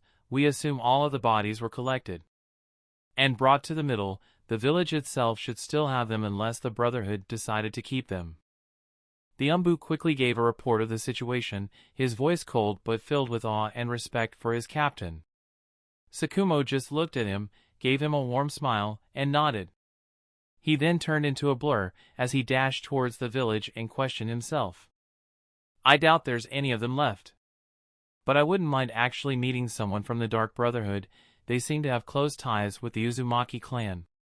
The relationship between the Uzumaki clan and the Dark Brotherhood was a confusing one for the shinobi world. Their alliance hadn't exactly come out of nowhere, however. It was just the first sign of the Uzumaki clan's willingness to share its knowledge of Fuinjutsu with the world. After avoiding destruction at the hands of the Shinobi Alliance, they had done quite a few drastic changes to the way they gatekept their techniques. They still kept the most valuable techniques to themselves and their allies, but they now made fair trades regarding techniques that were more elementary, essentially allowing other nations to eventually develop their own Fuinjutsu masters over time. The change, while drastic, was expected. After all, the Uzumaki clan was strong now, but they needed to ensure their survival for future generations as well. Now its only real enemies were the rock, the cloud, the waterfall, and the mist. The ones that were allied together already. Normally, their enemies would have targeted all of their allies as well. But the Raikage was very much against involving the Dark Brotherhood in the war. The others also agreed with him because involving the Brotherhood would also mean involving the Land of Iron, a force that would essentially tip the scales of the current balance, which was currently somewhat in their favor. The politics of the Third Shinobi War were very much confusing to Tsukumo. There was a good reason he never wanted to be Hokage at the end of the day. He had never been good with politics. He very much preferred working in the field, that was where he excelled. And now, to his surprise, he came face to face, mask, with someone he hadn't expected to meet. Red Dot. I had expected the Dark Brotherhood to have left by now. The silver-haired shinobi crossed his arms and looked at the dangerous assassin with a wary gaze. They weren't enemies, but they weren't truly allies either. The only reason that the White Fan didn't prepare to reach for his blade already was because of their common link, the Uzumaki clan. They have all left already, including those of the Uzumaki clan, which were keeping up the barrier. Tsukumo wasn't exactly surprised by the gruff voice that responded to his greeting. I remained behind to mule over some things. I wasn't expecting to run into Konoha's White Fang here. Ken shook his head as he understood exactly who the person in front of him was. He had a certain presence about him. He was certainly among the strongest shinobi that Ken had ever met. Certainly stronger than the dead son of the Raikage. At least that was the vibe Ken got from the Shin boy. There was no sure way to tell without actually fighting him. His reputation did put him above however. Ken recognized Tsukumo by the descriptions he knew of him. The man was dressed exactly as he had been during the Second War. Well, I apologize for interrupting you. Tsukumo was surprisingly polite. He scratched the back of his head and showed the assassin leader in front of him a bright smile. I do have a few questions if you don't mind. The White Fan raised his palms up in front of his shoulders as he approached the assassin slowly. No need to be so tense. I do have the time to answer you. I also might have a mission for your village. Ken responded by stepping towards him as well, taking his hands out of his coat and showing them to the silver-haired shinobi as well. Tsukumo blinked a few times, forgetting most of his questions, as his mind filled with curiosity. A mission? Chapter 87, Questions, Youth and Escort. A mission, huh? From someone that is comparable to one of the 5 Kage no less. Tsukumo narrowed his eyes at the suggestion but didn't outright reject the notion of it. Normally, hidden villages only took missions from the land they resided in, and the ones they happened to be allied with. It wasn't unusual for a third party like Ken to try and issue a mission to the Leaf Village. It was a rather common occurrence even. The Leaf always had to properly vet their sources and understand the people that issued missions for them, which was why they normally tended to ignore outside requests. In times of war, that was especially the case. But Ken was a bit of a special case. I think the Hokage himself will have to decide whether or not to take the mission. I can't make such radical choices myself, even as an Umbu captain. I can't promise you anything about us accepting a mission from you, but I can promise to relay it to Lord Hokage. Tsukumo decided to be upfront about it with Ken. At the end of the day, he wasn't scared of angering the assassin, and they were still technically not enemies. That is truly all I can ask for. Thankfully, the Red Dot very much understood the White Fang's position and even seemed to appreciate his bluntness. So, you said you had a few questions for me? Ken tilted his head at the Umbu captain, his long spiky hair swaying in the wind. Tsukumo nodded, remembering his questions. As he prepared to speak, the squad he had brought with him also made it to the village. All of them appeared behind their captain, warily eyeing up the assassin in front of them. First off, this is more of a personal gripe, really. Why did you have to destroy so much of the forests? Tsukumo scratched the back of his head as he spoke in a kind and patient tone. Ken could feel the displeasure of the Umbu behind Tsukumo, but the White Fan himself seemed to not be that upset about it. It was nowhere near as pronounced, at least. I admit that I played around with the swordsmen instead of killing them quickly. I apologize for the destruction caused in your territory. We are willing to repay you properly for the damages. Ken bowed his head slightly, showing his sincerity to the now wide-eyed Umbu captain. His apology seemed to have come out of nowhere for the Umbu behind him as well, as they all eyed him with both shock and confusion. Tsukumo ended up just shaking his head and giving the assassin a warm smile. He is a lot more reasonable than the rumors paint him. Still, one part of it still Ken's statement bothered Tsukumo. Playing with targets, huh? Some would consider that a bit unprofessional. The Umbu captain didn't outright judge Ken, but the blind swordsman still noticed his apprehension. I can assure you that this was a personal matter, not representative of the Brotherhood's usual MO. Ken's rough voice broke through Sakumo's thoughts, making the silver-haired shinobi blink a few times as he processed information. The fact that it was a personal matter had some implications. He hadn't been told about that beforehand, but their Hokage likely knew about it from the Uzumaki. Hiruzen had to be clued in, so he knew not to ask too many questions. He had likely been too busy and had forgotten to share it with Sakumo, who now understood the situation a bit better. I understand, apologies for doubting you as well. Compensation will have to be discussed with the Hokage as well, it might be better for you to meet him at this point. Sakumo smiled once more at the Brotherhood leader, but he was the only one smiling. The Umbu behind him all seemed to recoil at the notion.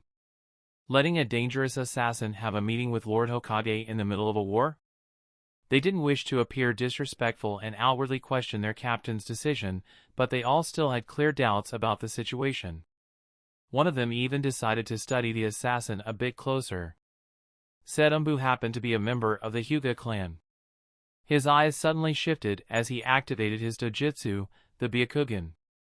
His pupils became larger and turned completely white, veins popped up around his eyes underneath his mask as he looked at the assassin.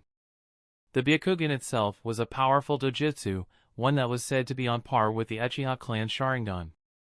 It allowed the user to see everything around them at a 360-degree angle. It allowed them to see kilometers ahead of them and scout areas before even stepping into them.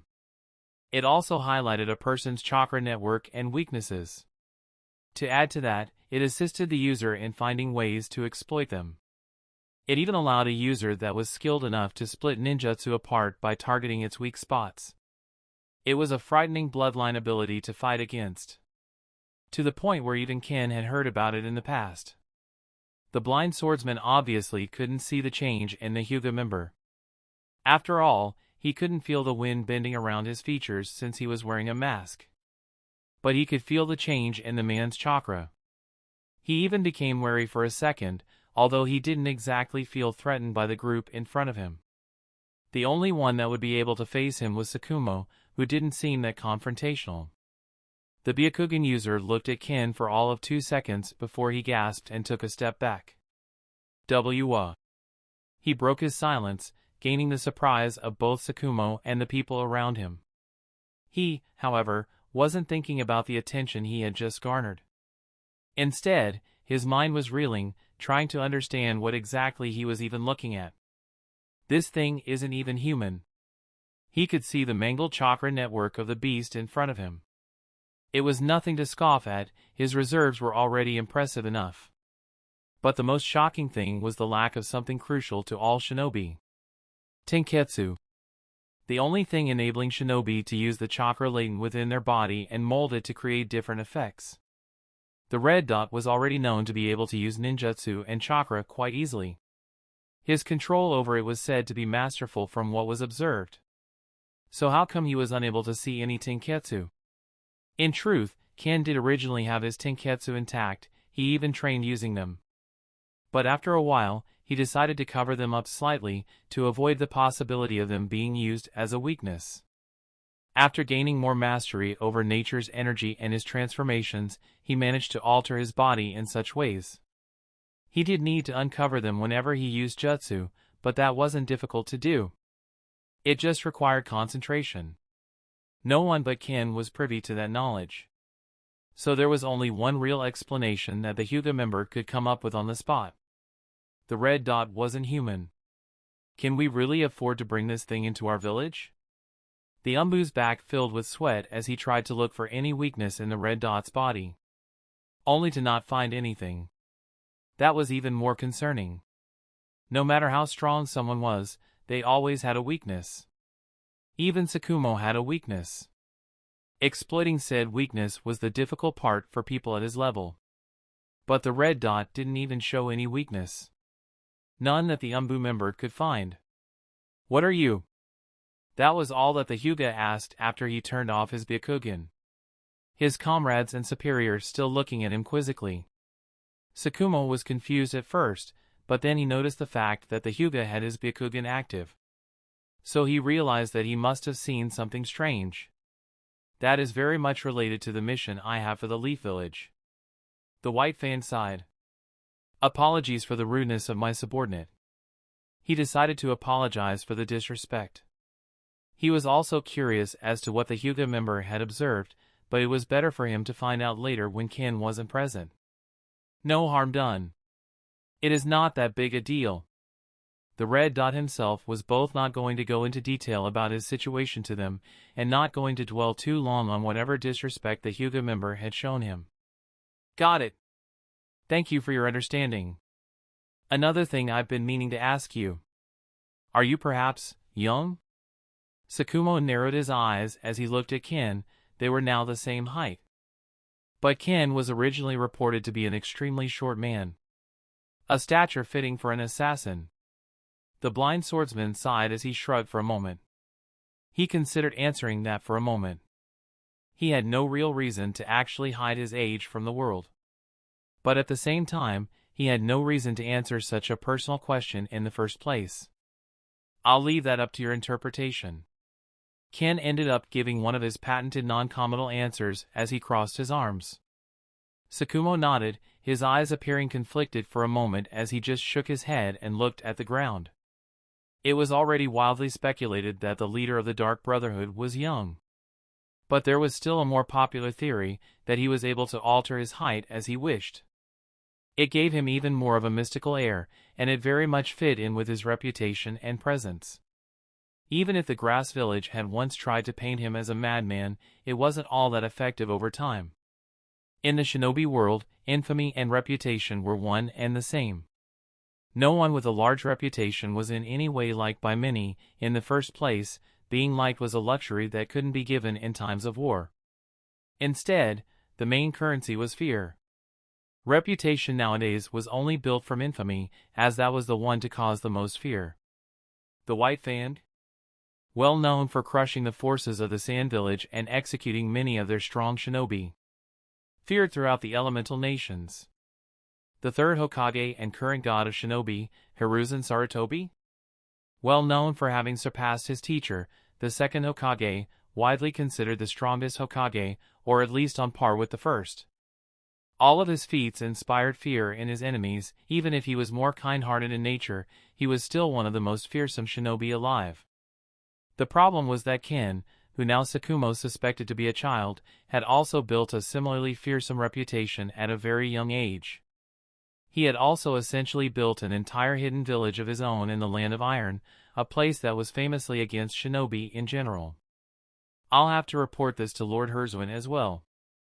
The White Fan sighed a bit as he took another look at the village. It was in ruin, mangled bodies piled up everywhere. The Umbu captain didn't need to ask in order to know who had done it either. Even if the Red Dot had done it, he wouldn't have admitted to it. But since he even had a mission to give the Leaf, he was not going to cross them in such a way. Too bad the 7 swordsmen died already. Would have loved to take a stab at them for spitting in our faces in such a way. The period of silence lasted for a bit. All parties involved seemed to have plenty of things to think about. In fact, the conversation died down entirely. The White Fan decided to stop the impromptu interrogation. Instead, Sakumo started leading Ken towards the Leaf to meet with the Hokage. Enemies or not, the Leaf was never all that welcoming to outsiders. Everything should work out as long as I escort him personally. He didn't want some arrogant Genin or Chunin to try and pick a fight with the strongest bounty hunter alive. So he would have to make sure such a thing had no chance of occurring. Chapter 88, Hokage, Mission and Price. Hiruzen sighed as he took another puff from his small pipe. His short black hair was covered by his red Kage hat. He was also wearing the white mantle that came along with his position. Underneath that, he wore a black jumpsuit, clothes very much similar to those of the traditional ninjas of old. He was quite shocked to learn that he now had to meet the Red, leader of the Dark Brotherhood. Sakumo gave him a quick report of their conversation while the assassin was waiting outside his office.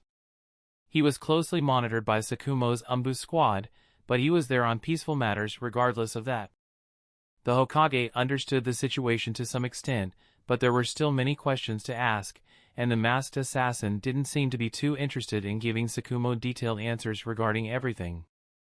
Although polite, the red dot was not exactly open when speaking to others, so it was going to be up to Sarutobi to find out more. The contents of the mission he had for them were also quite interesting to the third Hokage. Meet and speak to Jiraiya, of the three Sannin. It was a rather simple request, almost effortless from Sarutobi's point of view. But it did carry the specific risk of Jiraiya being the red dot's target in some way or another. A hidden village was never going to truly trust an outsider, even if they did join in. Sure, Jiraiya was strong, but Sarutobi doubted that he would be able to handle the likes of the red dot. Hell, he knew his students best. So he doubted that all three of them together would be able to handle Ken. The rumors he had heard painted Ken as someone that even he would have trouble fighting. But there shouldn't be any reason to worry for now. He hasn't shown any hostility, and he is known to not go after villages unless they slight him in some way. Sarutobi already understood that Ken's attack on the mist swordsman was a personal matter. And he also already knew that the grass village in the past was the one to try and assassinate him first. So to him, the red dot was still a third party that didn't quite wish to fully get involved in their wars. But some things he needed to check personally. Call him in. And all of you leave my office, give us some privacy. The third Hokage spoke out to his Umbu. Despite their apprehension, not one of them dared to go against Sarutobi's orders. The room was emptied in seconds, and Ken stepped into it right after. The assassin looked much as Sakumo had described him. Taller than other official descriptions, but otherwise looking exactly the same. Lord Hokage. A pleasure to meet the god of shinobi in the flesh. The assassin certainly showed manners. He even bowed slightly when faced with the third Hokage. He conducted himself in a way befitting a political guest more so than a danger to the village. That the Hokage could certainly appreciate. Oh, the rumors always over-exaggerate everything. It is a pleasure to see you as well. I was hoping to meet you one of these days. Sarutobi was a modest man, so he quickly signaled to the assassin to stand straight. It wasn't that he felt uncomfortable with people bowing to him, but an outsider with the red dot's reputation doing it just felt wrong. Well, that makes two of us. I'm sure you've been briefed on my little request. The blind assassin smiled under his mask as he spoke out. He didn't bother giving out his name, as the Hokage hadn't bothered to introduce himself properly either. Ken wasn't against keeping things professional regardless. The Hokage seems friendly enough. At least friendlier than his Umbu. The spec ops of the village was always going to be suspicious of an assassin that strolled in and requested something off of their village. Ken wasn't going to outright blame them or feel offended by their suspicion. But it was still annoying to deal with. The fact that the third Hokage was not similar in demeanor to A, the deceased son of the Raikage, was a good sign to him. It meant that a proper negotiation was on the table. I did read about your request. I must say, we will need a few more details regarding it before accepting it.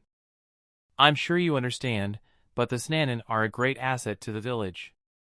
Above all, they are also my students, so I must look out for them. The old Hokage spoke out with honesty, showing care for his students, something that Ken didn't quite expect off of the leader of a hidden village. Normally, they would be quite impartial with everyone unless they were part of their families. They needed to be so as to not show favoritism in any matters. If too many people felt dejected about preferential treatment, then things could quickly get ugly. But it all depended on the loyalty of the shinobi at the end of the day. I don't mind giving you more details. I was expecting to have an explanation to give. I wanted to give it directly to you, however. The Hokage nodded, allowing the assassin to continue while he studied his mannerisms with a sharp gaze. The assassin didn't move much when talking. His lack of presence coupled with that made Sarutobi feel almost as if he was speaking with a statue. My goal is actually Mt. Myaboku, the home of the great Toad Sage. I need to speak to him. Your student is the only person that may be able to get me there. The Hokage stroked his pointed beard. Gamamaru is the one he's seeking, huh? I may need to find out more. I doubt Jiraiya would be willing to help with just this much information. The Great Toad Sage? He is a revered figure from what I know. Not everyone gets to meet him. Why do you wish to seek him out? Sarutobi also didn't want to risk worsening relationships with MT Miyaboku by allowing an assassin on their territory. If Ken was after Gamamaru's head, then Sarutobi wouldn't be able to help further. Enma. Pay attention to his words. Make sure he is honest. On his table, a small black scroll shook slightly, a movement that couldn't be noticed by the naked eye. But Ken didn't have eyes. He wasn't restricted by having to rely on his sight. He felt the slight vibrations coming from that small, pen-sized scroll. He already knew that there was another presence in the room, but he had trouble sensing where said presence was. Not anymore. Some sort of summoning? A living weapon maybe? Regardless, it reacted just now, so I should probably not try and bullshit too much. My intentions are not evil regardless. I wish to meet the Toad Sage to find out more about myself. A tailed beast told me that he'd be my best bet in finding out more about my origins. A tailed beast? Sarutobi raised an eyebrow at that, but he also noticed that Enma didn't react in any way. I guess he's being truthful. This might actually turn out quite interesting in the end. Might be worthwhile to tell Jiraiya to stick with him throughout his visit to MT Miyaboku. If the Toads allow him to meet Gamamaru anyway. Yes. The one residing within B of the Cloud Village. The assassin continued to answer honestly, his senses split between Sarutobi and the strange living scroll. He didn't feel it vibrate anymore, but he still paid attention to it just in case. I see. We will contact Jiraiya and ask him to take this mission on. But we do need to talk about payment. Ken nodded, already expecting the subject to pop up at some point. It's not like we're friends. Unlike the Reikage, the Hokage doesn't seem all that interested in currying favor with me. The problem here is that he knows I need this badly since I sought him out in the first place, so he has the upper hand in these negotiations. Well, what are you willing to pay for this meeting? I am sure you had already planned a payment method beforehand. Sarutobi slowly reached for the smoking pipe on his desk and took another puff. The Hokage had relaxed a bit now that Ken had made his intentions clear. He was still cautious, but at least he could relax enough to smoke. Indeed. I am well aware that the Leaf is one of the richest villages, so I doubt my brotherhood would be able to provide much in that sense. However, we can always offer our services to your village. I'm sure you know the type of jobs we can take. Any enemies or outlaws you want dead, you wouldn't need to spare the able-bodied shinobi to take care of them. Just contact us. Sarutobi listened to Ken's proposal, nodding a few times before taking another puff of smoke and releasing it to the side. I'll be honest with you, Red Dot. We currently do not require such services. We already have divisions within our village that take care of the dirty work. They are not currently needed in the front lines either, nor would they normally operate there. So I don't think I can accept these terms as is. Currently, we are at war. And as the leader of the village, I need to strive to make the most beneficial decision to aid us in our war effort. I hope you understand our plight. Ken scowled a bit underneath his mask. Of course, it goes around to this in the end. Who would have thought? Although Sarutobi's words sounded like an outright rejection, he was actually just hinting at something else. He was indirectly asking for help with their war. And Ken wasn't stupid enough to overlook that. He had somewhat expected it to happen as well. Sarutobi continued speaking after judging the assassin's lack of reaction.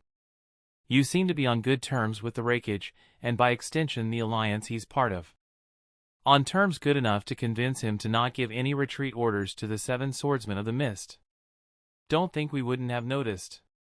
We tried intercepting any and all communications to and from them. They were told to wait for further orders in the middle of enemy territory. That is too unusual to be a coincidence. The Hokage narrowed his eyes at the assassin. That was one of the biggest reasons why the Hokage didn't fully trust the Red Dot. And Ken himself could only sigh at Sarutobi's pointed words. No matter how friendly, shinobi will always be shinobi. It is normal for him to be suspicious of the situation. I certainly wasn't expecting him to find out about their orders. I guess I looked down on the Leaf Village a bit. Overall, he just wants me to help with their war. I can do that. After all, I do still have an ace up my sleeve. Hell, I don't have to get involved directly to help with his war. My relationship with the Raikage is merely a business one, of that I assure you. Since our overall services don't interest you, then I can pay you by breaking the Rock Cloud Waterfall Mist Alliance. Chapter 89, The Raikage's Plight, Confusion and Targeted Rage. The Raikage's tired eyes scanned through the papers in front of him. War was a brutal affair. Even if the cloud was prepared for it, they were still facing difficulties. Especially now that the Uzumaki clan was more involved than ever. Thankfully, their alliance stood strong. The Rock Cloud Waterfall Alliance was stronger than ever. The Mist also joined, changing the name a bit, but the first ones to join the alliance were still the closest. After all, they had all been originally part of the Shinobi Alliance and suffered losses side by side. And now sought out reparations and fought against the world, together. Such a nice fairy tale. Belonging in a storybook, really. But in truth, none of the nations within the Rock Cloud Waterfall Alliance had suffered many losses during the Uzumaki invasion. But they were taking advantage of all the nations that did suffer losses in that incident. But it was all for a noble cause at the end of the day. Profit. Still, the Raikage couldn't help but rub his eyes and clench his fists in frustration when remembering the events of the Uzumaki clan invasion. What was supposed to be a sound victory turned into an absolute catastrophe, one in which the Raikage had also lost his son. B was devastated as well, even vowing to go out in the world and look for him, refusing to believe that he was actually dead. He was not allowed to do so. They were, after all, in times of war. Jinchuriki weren't allowed to roam freely even under normal circumstances. But the Raikage appreciated his spirit. In truth, the Raikage himself was also like that at first. But father or not, he had to come to terms with the facts at some point. His son was dead. There was absolutely no hope of him being alive. Even if he had been held captive all that time, there was no reason to believe that he hadn't been killed already. After all, there was no ransom request, no effort to even contact him and gloat about it. It was then that the Raikage realized that it was most likely dead at the Gray Fox's hands. And that got him thinking. Where exactly did I see a transformation like that of the Gray Fox? His mind immediately thought of the Red Dot. The one person he knew to have such ability. But the transformations were different, vastly different. The Red Dot appeared to not be at all specialized in underwater combat, while the Gray Fox was only specialized in that. Maybe they just happened to be of the same clan? It's possible. That was the thought process of the Raikage at that time. It was what led him to actually reach out to Ken in the end. The blind assassin found it convenient, as he had something to request off of the Raikage as well. Intercepting the retreat orders to the 7 Swordsmen of the Mist was no big deal for someone like the Raikage to pull off. He did his part, now it was Ken's turn to do his. To find out what happened today. That was all the Raikage asked for. It was all he could ask for. He didn't care about the Mist Village or their alliance. All he really cared about was learning what fate befell his son. Even if he died, I wanted to at least have a body to bury. Something, however small, to at least give him some semblance of closure. And if there was someone capable enough to find that out, then that person was Ken. The Raikage trusted the man's skills. He just hoped that he wouldn't have to wait for too long. There was also the issue of revenge. The Raikage pondered on it, but he couldn't ask Ken to go after the Gray Fox either. There were too many variables at play for that. Getting involved in the war also didn't feel like something the assassin would be willing to do at the time. There was also the fact that the Gray Fox was part of the Uzumaki clan, which could complicate such requests. After all, the Dark Brotherhood was said to be doing business with the Uzumaki. Most problematically, the Uzumaki were now doing business with several hidden villages in fact. Obviously, they weren't doing any business with the nations that had participated in the failed invasion. The Reikage found the situation as troublesome as could be. The Uzumaki were inadvertently building friendly relations with several nations. So it was going to become harder and harder for him to organize another alliance against the Fuinjutsu masters. I hope I don't have to wait long for Ken's report. He said that he would get to it right away, but I still expect it to take a few more weeks. The Reikage could only cross his hands and sigh in frustration once more. Patience had never been his strong point. Like father, like son. Some things simply never changed. But years of leadership forged the Reikage into a cold, calculating man. He always had just enough patience before jumping headfirst into something. But matters concerning one's family always made patience a difficult virtue to hold on to. It had already been a week since the 7 swordsmen were reported dead. The Reikage didn't care much for them. He was just going to call their death an operational mishap. No one would blame him for it. It was quite the fault, sure, but the Reikage could always blame it on someone else and designate a fall guy. Worsening relations with the Mist was nothing compared to finding out more about his son's fate. Those brooding thoughts ate away at the Reikage's mind for quite a while. There was not a moment of silence where he didn't think about those things. And unless he found closure, he knew that things wouldn't change at all. I need some air. Lord Reikage!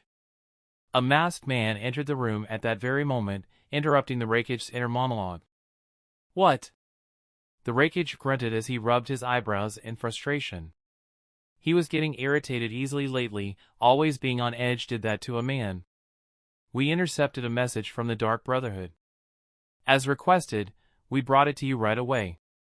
The Umbu spoke out in a straight tone, not showing any anxiety or fear in front of his leader. There was only reverence in his tone and demeanor. He, like everyone else in the village, madly respected the Reikage. Good. Put it on my desk. After that, you can leave. I wish for a moment of privacy. The Reikage's monotone voice was the same, but his eyes lit up in excitement. The Umbu nodded and gently placed the bound scroll on the Reikage's desk, before turning into a blur and disappearing from the room. The Reikage's eyes narrowed as he looked at the scroll on his table. He knew that Ken wouldn't waste his time, nor get his hopes up by sending a random message at such times. So there was really only one possibility. He sure works fast. It had only been 1 week, yet the red dot had already gained enough intel to form a report. The Reikage's lips quivered slightly, turning upwards into a smile as he opened up the scroll. Inside, a report of events was there. From the perspective of the Grey Fox. The Reikage's eyes lit up once more as he read the opening paragraphs. As quite some time has passed since A's disappearance, finding evidence out at sea proved to be a foolish endeavor. Therefore, I used my connection to the Uzumaki in order to get in touch with the Grey Fox. The Reikage couldn't help but appreciate the lengths to which Ken was willing to go in order to get the information. Getting in touch was not something that the Reikage, or any of his allies, had been able to do. But the report of the Grey Fox. It was not a pleasant one. At first, I was fighting the Reikage's son underwater. We were both trying to get the better of each other. I was mostly trying to run away. It was guerrilla warfare at the end of the day. We didn't wish to openly engage people like the Reikage or his son. But as I was retreating, he was following me. And before I even realized it, his entire body was engulfed in a white light. It disappeared completely. The only thing left off of him was his arm, which was outstretched, grabbing onto my tail. That was the account of the Grey Fox. For a second, the Reikage felt his breath quickening, his mind filling with rage. He could recognize the jutsu even from such basic descriptions. The dust release of the Tsuchikage. Wait. The Grey Fox could technically be lying.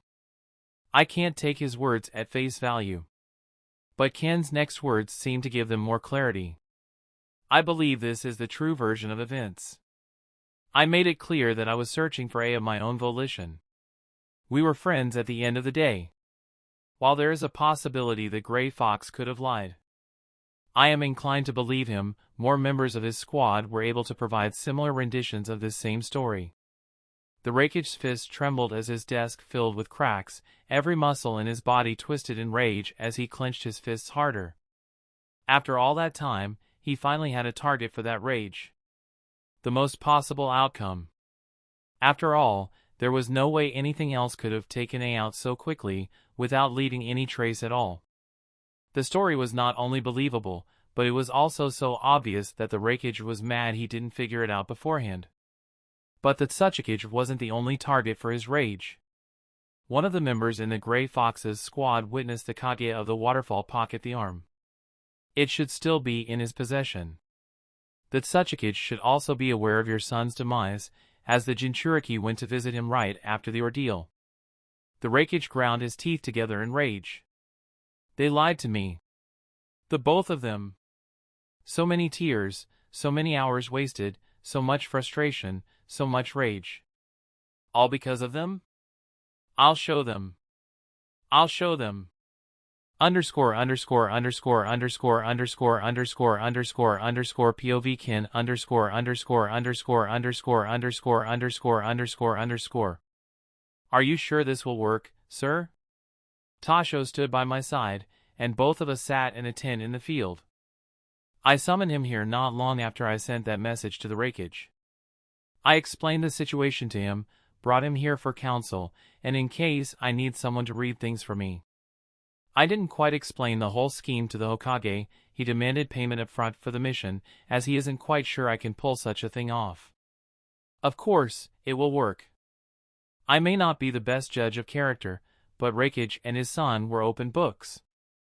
I can already guess how he will react. It's only a matter of time before their flimsy alliance breaks apart. Tasho nodded at my words. He seems to also wholeheartedly trust my judgment. So what is the next course of action for us? A good question. Before deciding on my next move, what would be the next move for our opponents?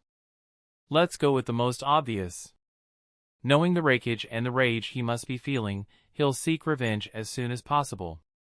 The Reikage will likely call a meeting first, to catch the both of them unaware and try and kill them in one fell swoop.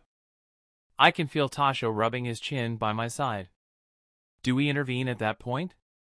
Or rather, do we intervene at all? For now, we set up camp and wait. I'll try to spy on them and make sure everything goes according to plan. Their meetings always happen on neutral grounds, so I should be able to sneak in and out rather easily. My voice and the wind are the only two things that can be heard in this lonely tent. Tasho is so quiet that even his breathing is muffled. But he seems to have understood the plan. Very well. In that case, we wait. Chapter 90, Camp, Guests, and Requests. The Reikage huffed as he observed his shinobi as they set up the tents for the impromptu military camp that their meeting was going to take place in. This isn't going to be a pretty affair. But I need to get to the bottom of this. The Reikage had calmed down slightly, all that anger turned into calm. His eyes gained a coldness that they hadn't had in years. Ever since his own brother had died, the previous B. Also the previous Jinchuriki of the Eighth Tails. The man had died because the Eighth Tails had managed to break the seal placed on him. At that time, the Reikage had almost murdered the tailed beast in a fit of rage, leaving it unconscious in the middle of a lake surrounded by collapsed hills and mountains. That battle had lasted 3 days and nights, against a being that knew no fatigue. But he won regardless.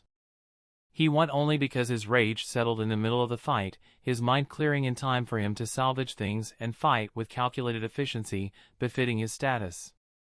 It was also that moment he had gained the scar on his chest too, falling on his own hell spear as he passed out from fatigue.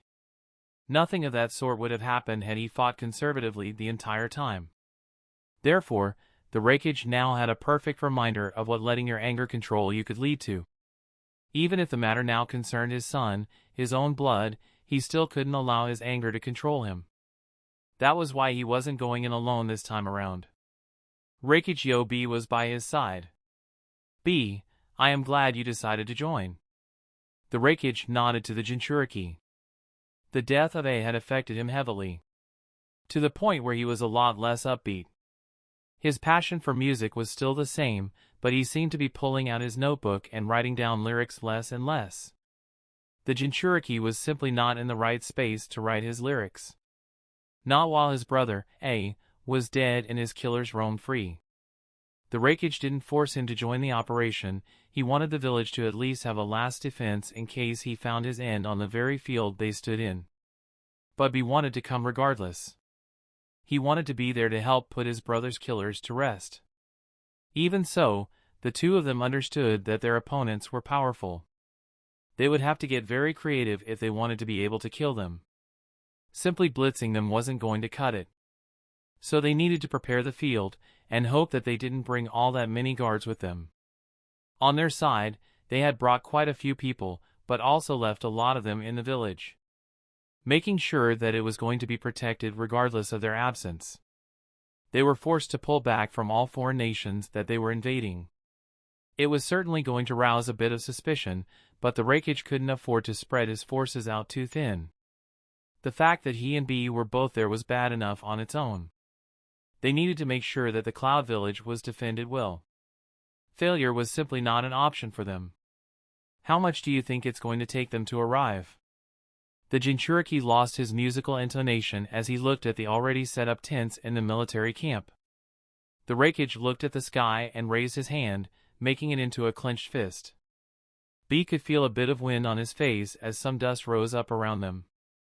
The Jinchuriki simply looked at the Reikage's fist, where a rather large bird had landed. The Reikage held onto its claw and took the message that was tied to its leg, before simply letting go of it and allowing it to fly away. Almost mechanically, he looked at the message and studied it with those same cold eyes, narrowing them slightly when he got halfway through it. Probably another day or two. More than that and they'd be showing disrespect. A complication has occurred, however. B raised an eyebrow at the Reikage's words, his mouth twisted into a scowl. Complication? The Mist is also joining this meeting. Rather displeased that they weren't invited to begin with. The Reikage seemed to mimic B's scowl. Shit! B cussed it out loud as he looked around their camp once more. Can we deal with 3 Kadya and their guards just by ourselves? The short answer was maybe. Even with the element of surprise, they had no way of killing all 3 of them. There was also the possibility of the Mist retreating when finding out that they had no finger in the pie that was the unfolding situation. But that was also unlikely. What do we do, Lord Reikage? B bit into his fingernail for a few seconds, trying to think of ways the situation could improve. The fear that his brother wouldn't see justice in that meeting was the worst part. Tell the others to send a message to the Mist. Tell them to back off, but don't give them any details. If they continue regardless, then they had their minds set from the start. The Reikage's scowl deepened as he thought of the situation more and more. Immediately, the possibility that the Mist was seeking revenge for the death of its swordsman became a huge possibility. In light of more recent events, he hadn't bothered to hide the Cloud's involvement in that whole matter all that well. At least not well enough for the Mist, apparently. In this case, it might be better to just kill the Mizukage as well. The Reikage stroked his white beard as the paper in his other hand burned, scorched by lightning in a split second. I will relay your orders further. B bowed slightly and ran off to do as he said.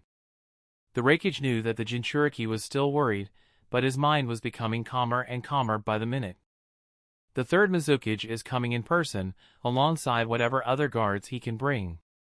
While he was not as strong as the 2nd Mizukage, the 3rd was still very powerful. A user of lava release and also soot release, he was an extremely troublesome opponent, and could put cogs in the wheels of their plans. The Reikage knew he was stronger than the Mist Kadya, but he knew that defeating him alongside the Tsuchikage and the Kadya of the waterfall was going to be almost impossible. The Tsuchikage alone was going to need the Reikage's full attention. His dust release was the most dangerous out of all the people that were going to be present there. We might need outside help. The Reikage didn't like the idea of asking for help regarding his son's murder. It felt like he simply wasn't strong enough to take it on his own.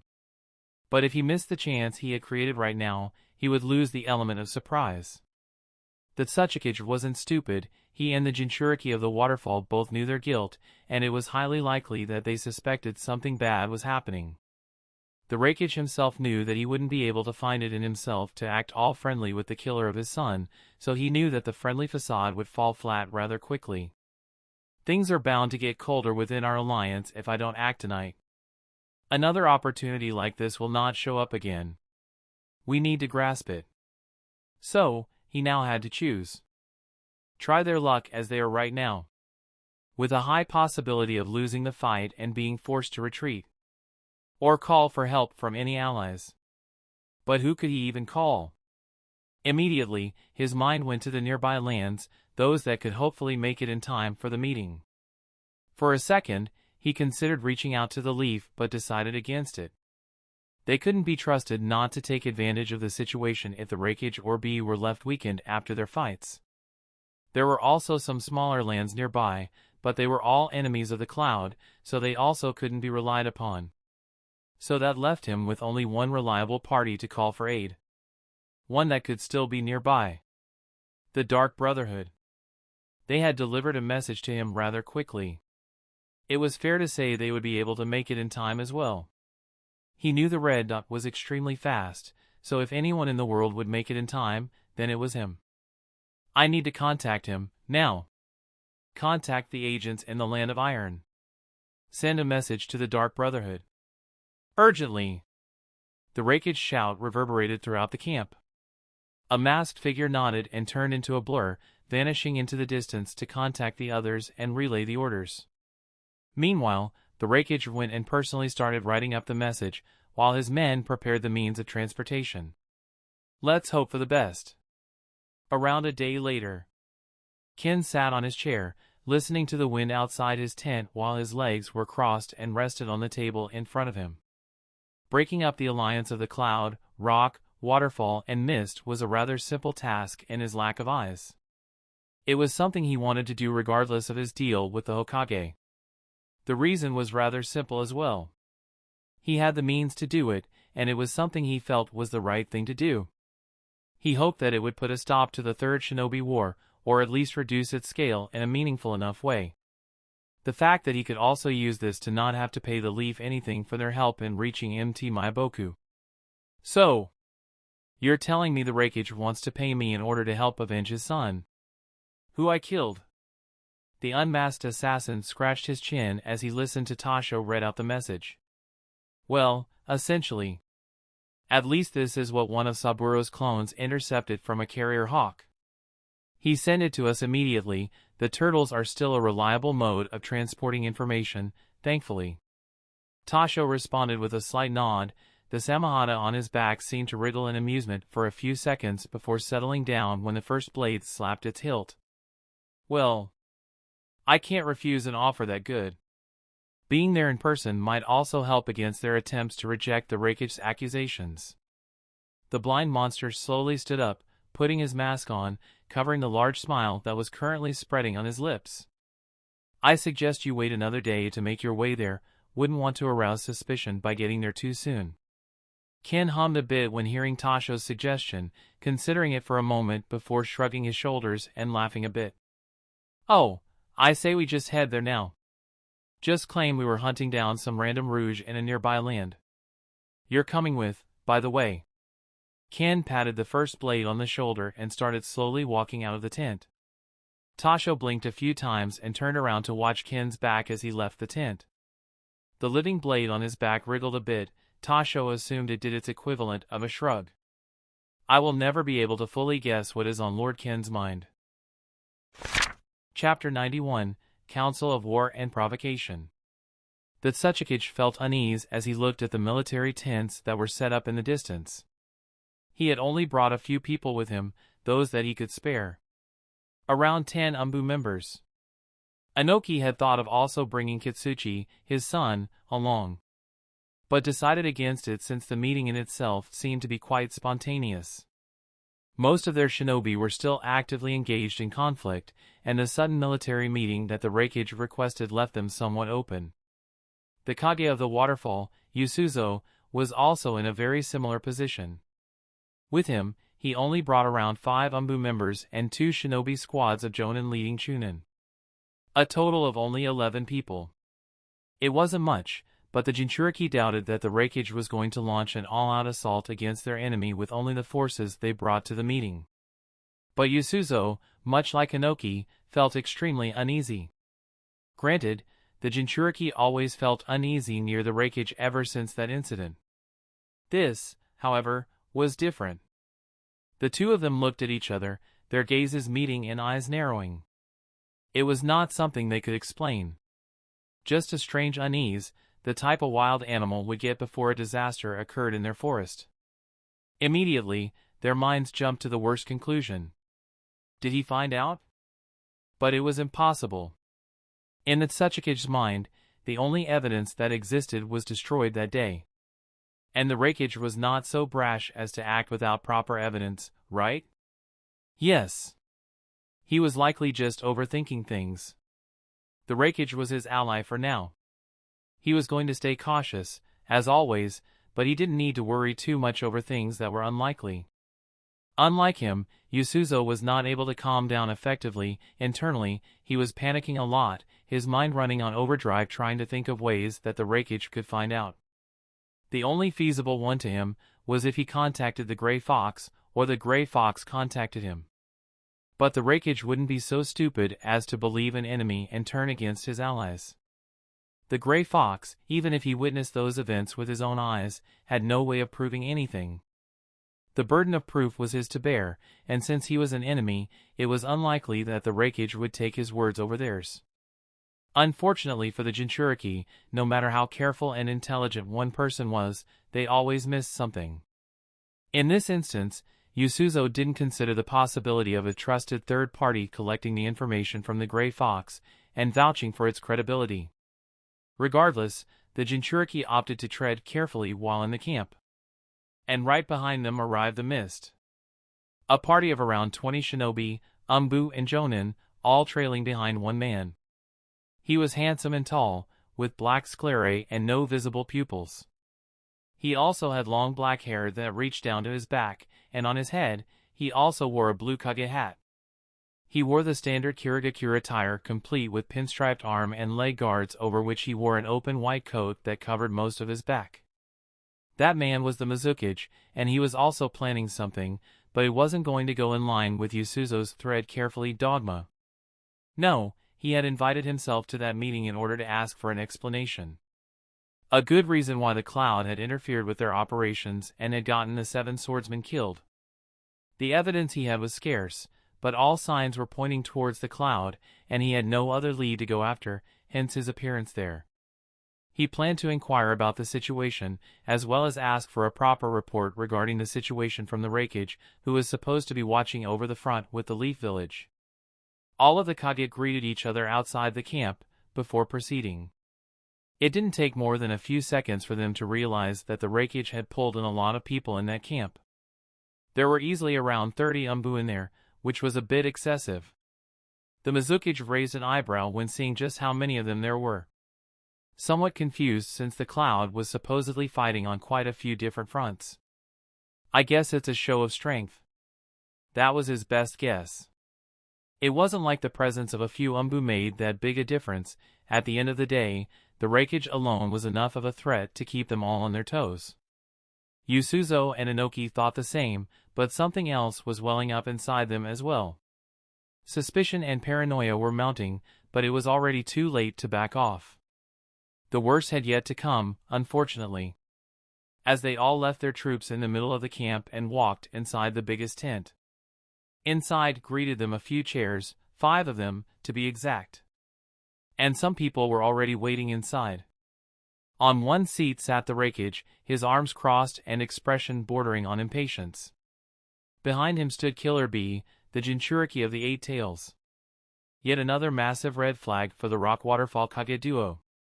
But an even bigger red flag was sat down right across the Reikage. A tall man with long spiky hair reaching all the way down his back.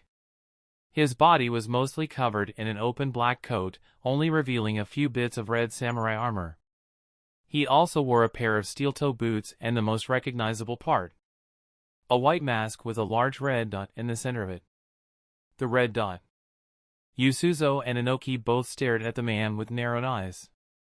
At that moment, the Jinchuriki also remembered his suspicions of the red dot being related to the gray fox. The pieces started slowly setting themselves into place. But he didn't have all the time in the world to consider things. Sit down. All of you. The Rakige's voice urged them to take a seat. The Kage didn't immediately listen. Instead, they started questioning the assassin elephant in the room. Why is he here? The Mizukage was the first one to do so. He was already well aware that the Dark Brotherhood were the ones to kill the 7 swordsmen of the Mist. His presence there may as well have been the Rakige declaring war on the Mist. It was offensive to that level. The most annoying part was that the Mizukage had zero hopes of being able to kill Ken at that moment even if he tried. Killing someone at their level required a lot of planning and preparation. One couldn't just jump headfirst into such things. Ken here is an ally of mine. I invited him because I wish for him to join us. The Rakige was the one to answer, keeping his tone cold while speaking. The other Kage all seemed shocked when hearing that. The Mizukage especially. But before he could open his mouth and disagree with such a decision, the masked assassin moved, turning his head towards the Mist Kage and finally speaking out in a gruff voice. Lord Mizukage, I presume.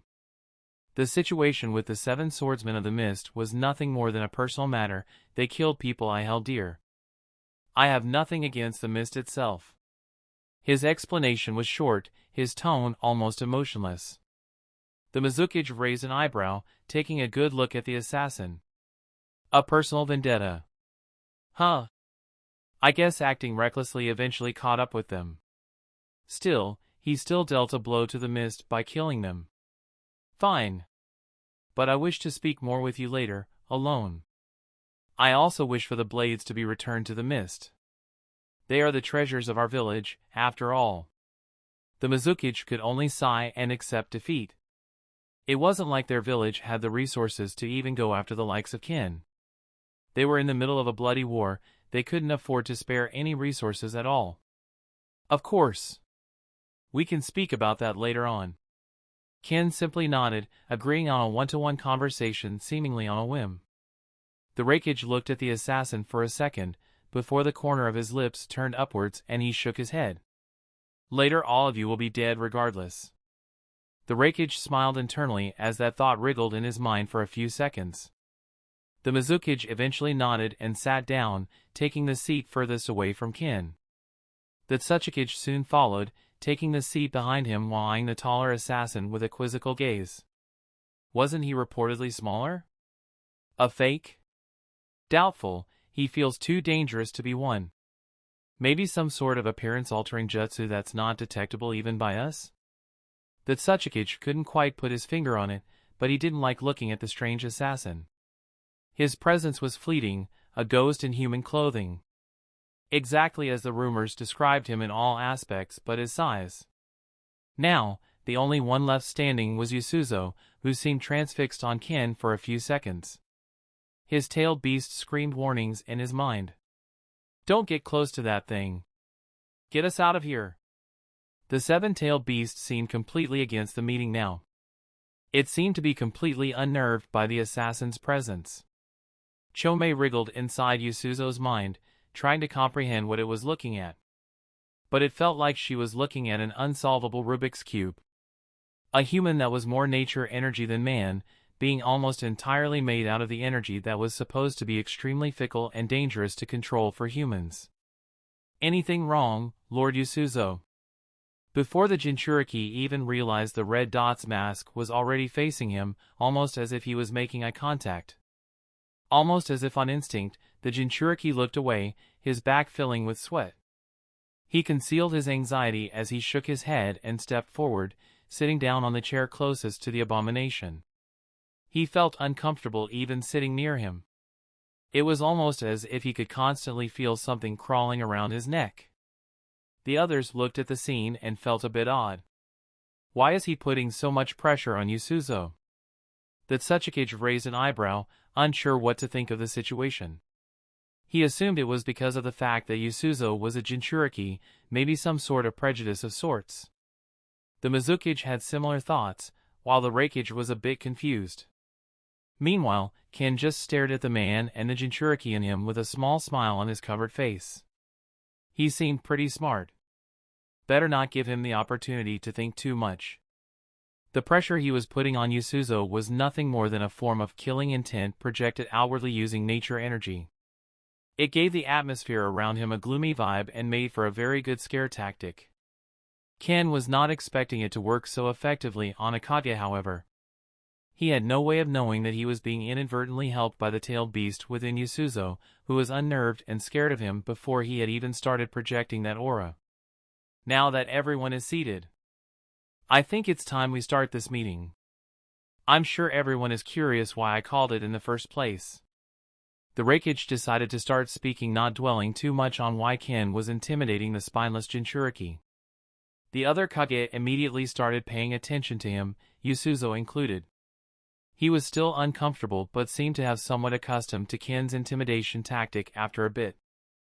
I assume it's to announce bringing Ken in. I am a bit offended that you didn't call me as well, however.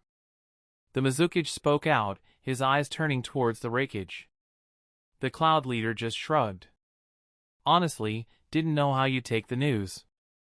I wanted to talk with the others first, then address you formally as well. The Mizukage nodded, seemingly accepting that explanation for now. But in all honesty, it was something else that I wanted to discuss, and it mainly just concerns the other two, not you. The Reikage narrowed his eyes towards the Tsuchikage and the Jinchuriki.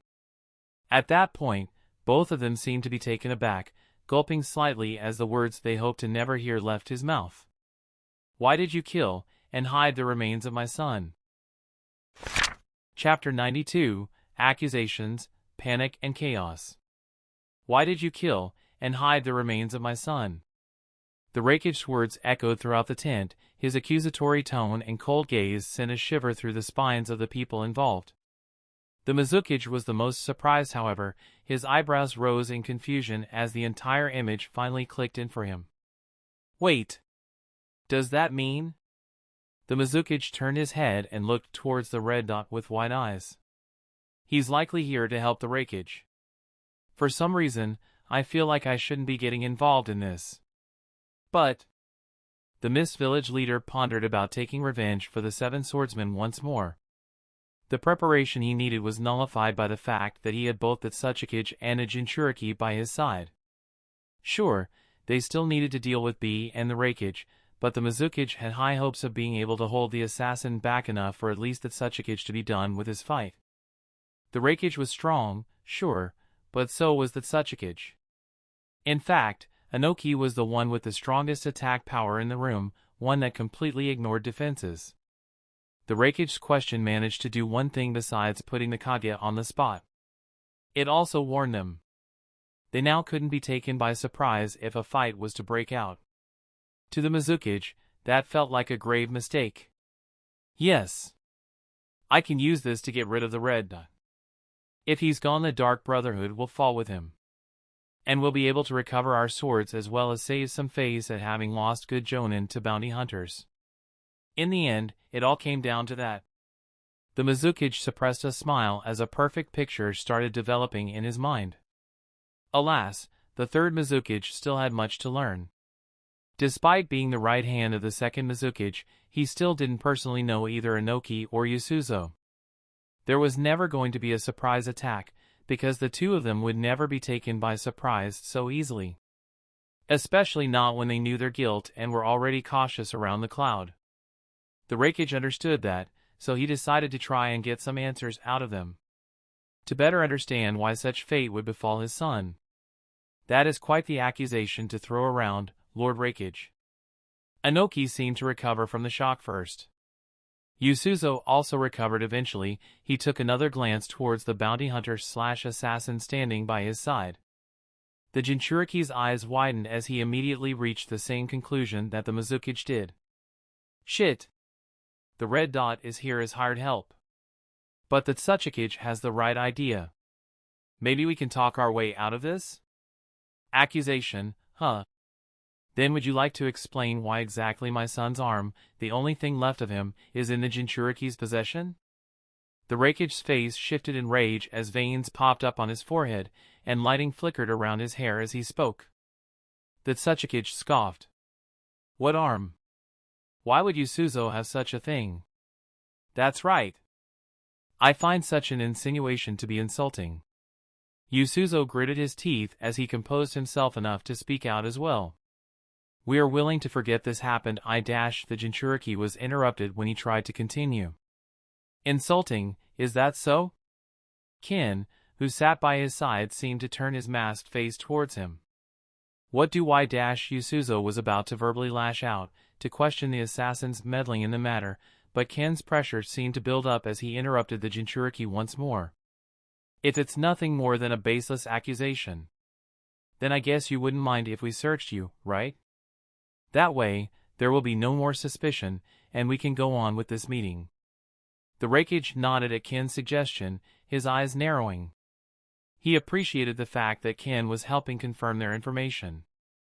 After all, A's arm was an extremely valuable piece of blackmail towards the Tsuchikage. It was something that Yasuzo couldn't afford to entrust to anyone else, nor store anywhere. It was something that was much safer with Yasuzo's eye permanently on it. Therefore, it was likely on him at all times. That's preposterous. How can I accept such a thing? The blind assassin smiled underneath his mask, realizing that he had hit the nail right on the head before he continued applying more pressure verbally. Well, as I've said, by allowing a search, you would prove your honesty. And if nothing can be found on you, then you are clearly innocent. And without that arm, the Tsuchikage would also be able to claim innocence unless proven otherwise. Ken's words were like a bucket of cold water pouring onto the Jinchuriki's head. The sleight of hand he pulled on at the time, panicked Inoki was now coming back to bite him in the ass and in colossal fashion. Fine, whatever. Just allow them to search you, Yasuzo. Inoki crossed his arms and huffed when hearing Ken's words. There shouldn't be any issue then. I'm glad I destroyed that arm back then. I guess it was the right choice in the end. Internally, Inoki couldn't help but heave a sigh of relief. His relief made him somewhat oblivious to the panic that Yasuzo was displaying, unfortunately. But the Mizukage wasn't at all oblivious. He could feel the slight shift in the tone of the usually stoic Jinchuriki. He could see the man's eyes jumping around the room. This situation is looking more and more interesting. The Mizukage rubbed his chin as he noticed the discrepancy between the behavior displayed by the Tsuchikage and the one displayed by Yasuzo. Don't tell me. It wasn't hard for him, as an observant third party, to put together the pieces of what had occurred. The Mizukage would have smiled in amusement at the situation was it not inappropriate. Aye. Yasuzo's tone continued to sound more and more frantic, losing his usual cool demeanor in the process. This time, it was impossible for the Tsuchikage to not notice it. The old man's eyes widened as he immediately turned his head towards the Jinchuriki. Don't tell me. Inoki gritted his teeth as he finally put the pieces together. His anger was skyrocketing. Internally, he started weighing his options. This fool pulled a fast one on me. And he clearly has that arm on him, otherwise, he wouldn't be acting as if there's a stick up his ass. The first thing Inoki thought about doing was outright disintegrating Yasuzo in anger for his betrayal. That would get rid of the evidence, sure. But that would also leave him in a bad/incriminating position. The Raikage was certainly just going to take that as an admission of guilt, and the Tsuchikage was not going to attempt to fight both B and the Raikage at the same time. He then turned his gaze towards the Mizukage, who nodded, providing him exactly the assurance he needed. The Mizukage is helping us. Likely wants to settle his dispute with the Red Dot. We can work with this. You better give me an explanation after this. Inoki whispered to Yasuzo before he immediately brought his hands together. Dust release, detachment of the primitive world technique. A white square immediately came out of the Tsuchikage's palms. It violently expanded towards the sitting Raikage and B, who were both in range. In a split second, The Rakich's body was completely covered by black lighting, his eyes filling with rage as he rolled backwards and grabbed B, pulling him aside as the chair and everything around it disintegrated. B Black dashed that Suchikage was surprised, but he didn't get the time to speak. Before he could even react, the enraged Rakich was already on him. "How dare you!" With an enraged shout, the Rakich's hand expanded into a large black lighting claw, which slashed towards the Suchikage. Inoki was by no means slow, but even so, he was only able to slightly shift his body and fly upwards, avoiding a lethal attack. But the claws still dug into his body, dealing quite a bit of damage and leaving 2 slices across his chest and 1 on his face. The Suchikage was immediately sent flying, breaking through the roof of the tent as he also flew upwards of his own volition to avoid any further punishment from the Rakich. Inoki looked down, his eyes wide in shock as he watched the tent he left behind burst into an explosion, both purple and yellow lights flashing out of it. The entire camp was swiped by a powerful gust of wind, as the pressure broke all of the tents with ease. Inoki could clearly see Yasuzo and B grappling. B's purplish octopus tentacles wrapped around Yasuzo's yellow segmented tail. The 8-tailed Jinchuriki was clearly overpowering the 7-tailed one. The chakra tentacles pulled onto Yasuzo, dragging him towards B, who was already almost fully transformed. His entire body was covered in purplish chakra and bones, his head had grown long and pointed horns. Yasuzo was also transformed, a yellow coat covered his entire body as wings grew out of his back. He tried to fly away and gain more distance from B, but the cloud wrapper was not giving him an inch. Inoki only scoffed when seeing that, realizing that Yasuzo wouldn't be much help against the Rakich, who looked up at him with anger still. The Suchikage noticed that the Rakich was not even attempting to target Yasuzo, which confirmed something else for him. I guess they delegated roles already. As expected, the Rakich never had the intention of letting them walk out of that tent unscratched. As the dust cleared slightly, Inoki noticed something else. The Red Duck was still lounging on his chair, unbothered by the fights going on around him. There was only some blood around his chair, signifying that something had happened there. The Mizukage was nowhere to be seen. Shit! I have to at least get rid of the Rakich. Inoki gritted his teeth and floated down a bit more, putting his hand together once more and concentrating. Dust release! This time, a pillar-shaped ray fell down from the sky towards the Rakich, who moved out of the way immediately. Inoki grunted a bit, realizing that he wouldn't be able to hit the Rakich at all under those circumstances. The camp was already in chaos, the cloud shinobi that were present already attacked and killed a few of the shinobi from the other villages. Shit! As expected, we walked right into a trap. At that moment, Inoki cursed himself for not following his intuition and just calling off the meeting or not attending it at all. Too late for regrets. I'll at least kill as many people from the cloud as I can. The Rakich can't walk on air, so I am relatively safe here. Inoki smiled at that point and directed his attention at the shinobi below, his eyes glinting slightly. Then, a shiver passed down his spine as he immediately rolled backwards in midair, and a black flash passed right by him, only scratching his back slightly as it continued to go upwards. Inoki's panicked gaze immediately turned to the skies, only to see the Rakich already above him. The Rakich roared as he kicked the air behind him, immediately propelling himself towards the Suchikage, who managed to roll to the side once more, his focus fully on dodging his enemy's attacks. Down below, Yasuzo was not having the best time of his life. When he noticed Inoki's intention to attack, the very first thing he did was raise his hand towards the red, much to the disagreement of the tailed beast within him. Yasuzo was hoping to at least take him by surprise and land some hit, but all that it led to was him getting his chest sliced open in the blink of an eye. The Jinchuriki didn't even see Ken draw his blade, but the assassin's hand was already on its hilt before he even realized it. After that he was bum-rushed by an enraged bee, who almost impaled him on his horns was it not for his tailed beast reacting in time and giving him chakra to protect himself with. Ken continued sitting on his chair, the only visible reaction to the whole situation from him was the fact that his hair moved in the wind. The Jinchuriki were stuck in their own stalemate, and he was just a casual observer. Or he would have been was it not for the presence of the Mizukage. The Mist Leader acted quickly after all hell broke loose. He didn't allow Ken to sit for too long. Lava release, scorched earth. The Mizuki's hands were a blur as he finished the hand signs in milliseconds and punched the ground. Immediately, the whole area around him erupted in lava, the ground cracking with dryness and the rocks boiling with anger. The Red Dot's chair had lava rise up from all sides, covering it in seconds. Let's see him dodge that. But just as the Mizuki was getting excited, the Red Dot appeared from a puff of volcanic smoke behind him and swung his blade towards his exposed back. The Mizuki reacted in time thankfully, turning around and trying to block the sword with a tanto of his own. Sparks flew as the Mizuki's blade filled with chakra. The man was determined to stop the assassin's blade. He was so fixated on the assassin's blade that he missed the fact that the assassin's arm seemed to suddenly become bulkier and became covered in thick scales.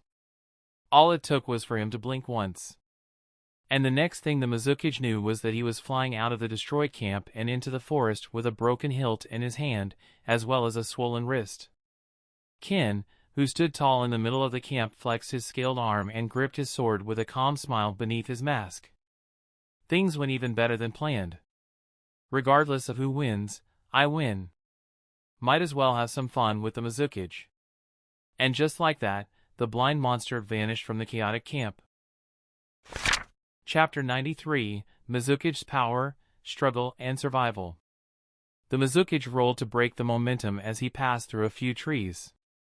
He felt pain, but his mind was not fixated on it. Instead, his eyes were wide open looking at the direction he came from. Shit! I could barely react to him. And he's much stronger than me, I can't possibly block his blade. Just so you know, attacking me means you aren't getting your swords back. The Mizuki's blood turned cold, his eyes widening as he heard a voice from above him. He immediately rolled to the side and looked up. The masked assassin was just sitting down on a sturdy tree branch, legs crossed and head tilted to the side. Running away isn't something a Kage ought to do. The Mizuki grunted as his hands turned into a blur. Soot release, black cloud of death. The Mizuki turned his head to the ground and spat out a thick cloud of smoke. In an instant, his surroundings, as well as a huge part of the forest, turned completely black. If he's faster and stronger than me, then I'll take away his vision. His breathing will also be affected by the soot, and it's only a matter of time before he chokes out because of the increased carbon in the air. The Mizuki smiled a bit as he strategized a way to deal with the assassin. This is a rather nifty skill. But it won't do much. The Mizuki heard a voice from behind him and immediately rolled to the side. He felt the earth tremble where he had stood before. His sensor skills told him that he had just dodged an axe kick in the nick of time.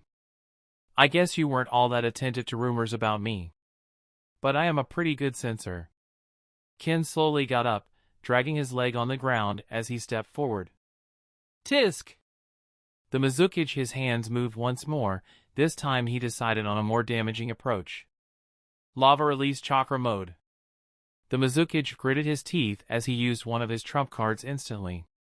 Ken tilted his head as he felt the temperature in the forest rise up. He smiled a bit as he realized what exactly he was feeling. A technique similar to that of the Reikage. Interesting. The Mizuki's entire body was now constantly exuding lava and was covered in a layer of lava and red chakra. The ground at his feet bubbled madly as it seemed to turn into magma just from coming in contact with his feet. The Mist Kage could only grit his teeth as he felt his skin heating up. The technique was a very dangerous one. If used for too long it would burn someone's insides.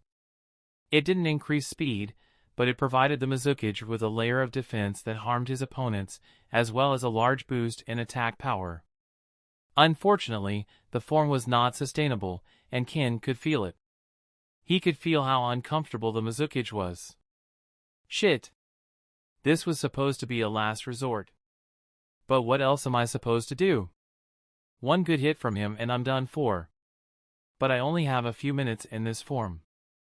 The only person in the world that could use this form risk-free was the Jinchuriki of the Four Tails. And that's purely because of the tailed beast's chakra alignment. Ken immediately tested the waters, throwing a kunai that he spawned in his hand with a flick of the wrist. The kunai melted before it even reached the Mizuki, who just scoffed at the attempt. Don't even think about it. Lava release, blast breath. The Mizuki brought his hands together once more and spat out a large stream of magma towards the assassin. The Mizuki then punched forwards. And Ken immediately jumped to the side. Looking back, he could see a large ball of magma swallowing his previous position. I don't know if I can easily heal after getting hit by that. Burns are always annoying to deal with, some also leave scars. I can't attack him physically either. Well, I can try flying slashes, but he can likely block most of what I can do unless I go all out. Needless to say, Ken was quite impressed. The last thing he had expected was for the Mizuki to actually put up a praiseworthy struggle. So much for just playing around a bit, I guess. I was going to spare him as well. He basically has nothing to do with this whole feud, and I didn't think he'd be much of a threat. Ken sent a flying slash, clashing with the magma blast and sending it flying everywhere. He didn't even flinch when a few droplets of magma fell on his skin, burning it slightly as he jumped backwards. Till now, the Reikage and the Tsuchikage were the only ones I thought would be able to give me trouble. The Hokage is also pretty strange. I thought he didn't feel that special in person, but he's supposedly the strongest Kage currently. The blind swordsman rolled to the side once more, dodging blast after blast of magma. The forest and ground around him had long since started melting. The rock boiled over into scalding magma, the trees turning into charcoal. The field was now unrecognizable, and the heat created fires that were spreading throughout the forest. Ken sent another flying slash. This time, the Mizuki tapped his hands on the ground, raising a wall of molten lava right in front of him. Ken scowled as he saw his flying slash bend into the magma, which seemed to turn elastic as it bent around his slash and blocked it with efficacy. More and more droplets fell on his body, blocked by his armor which was already heating up and distorting. Ken just scowled and ripped it off his torso, throwing it forward to block a smaller magma bullet while he jumped to the side once more. He wanted to conserve as much energy as possible in case he needed to deal with the Tsuchikage, so he didn't want to go all out either. The blind swordsman jumped, as the magma wall turned into a wave that swallowed a good part of the forest below him. The Mizuki seemed to notice that. With a smile, he made a few more hand signs. Lava release, molten bullets. He immediately spat out dozens of small magma balls towards the assassin that was currently free-falling. They bent around in midair, attacking him from different angles and trying to follow his trajectory. As if I'd get hit by that. Ken immediately found his footing in midair and vanished right before the molten bullets hit him. The bullets hit each other and caused a bright explosion. The Mizuki panted as he felt his skin burning. I'm wasting too much chakra. Shit, what can I even do if he's able to dodge in midair? He had already tried his best to ruin any footing that the assassin might have had. Ken was constantly burning his legs when stepping on the ground. But that didn't seem to do anything, much to the disappointment of the struggling Mizuki. The Mist Leader looked up, to see Ken flickering around in midair. He was becoming faster and faster as he gained momentum, to the point where he became impossible to track. Shit, what's his next move? The Molten Kage prepared to raise a dome around him, to try and block any attack that the assassin had in stock. And just as he raised that dome, a large flying slash, much bigger and more imposing than the one sent before, was flying towards him. Despite the raised dome, the Mizuki still rolled to the side, listening to the instincts that screamed at him to dodge regardless of said dome. The defense he had built only served to slow down the flying slash, as it hit the ground with a thunderous screech, creating a large and deep scar in the burnt-down field. The Mizuki didn't even have enough time to exhale properly as he felt someone else appear further off to the side. Water release, exploding water colliding wave. The Mist Leader only had enough time to turn his head and see a gigantic wave heading his way. Shit! Was all that he had the time to think before the wave collided with him. Steam rose as the Mizuki's temperature cooled down forcefully. Almost as if on cue, the lava covering the Mist Leader cooled down into the stone, trapping him as the water crushed him and pushed him away further into the forest. Ken landed on the now wet ground without any issues. A clone landed near him as well. He had made it in preparation for something similar to what Tasho had pulled off. But he didn't get to use it, unfortunately. There was no need for that, Tasho. The blind assassin spoke to the figure that walked out of the still-burning forest. I know you would have won, Lord Ken, but I remember you saying that you didn't wish to exert yourself too much before the outcome of the fight is decided. A masked figure walked out of the forest, dressed in clothes similar to those of Ken, the only difference being the fact that he wore light armor more akin to that of Umbu underneath his coat. His mask had one red line in the center, and on his back was a large blade covered in bandages. How are things looking on that front? Ken didn't push the issue further, knowing that Tasho wasn't trying to ruin his fun on purpose. He just dispelled the clone and felt his chakra returning to him. The big fights are still very much the same as when you left. Currently an ongoing stalemate. B seems to be slowly gaining the upper hand against the Waterfall Kage, but he seems to be avoiding large-scale attacks because of the presence of allies on the battlefield. Tasho gave his leader a quick situation report. But there wasn't much to give in the first place. Ken had only been missing for around 4 to 5 minutes. Predictable, but it can't be helped. The Raikage was adamant about bringing more men along just in case. Seems to have backfired. Ken shook his head, while his first blade just shrugged.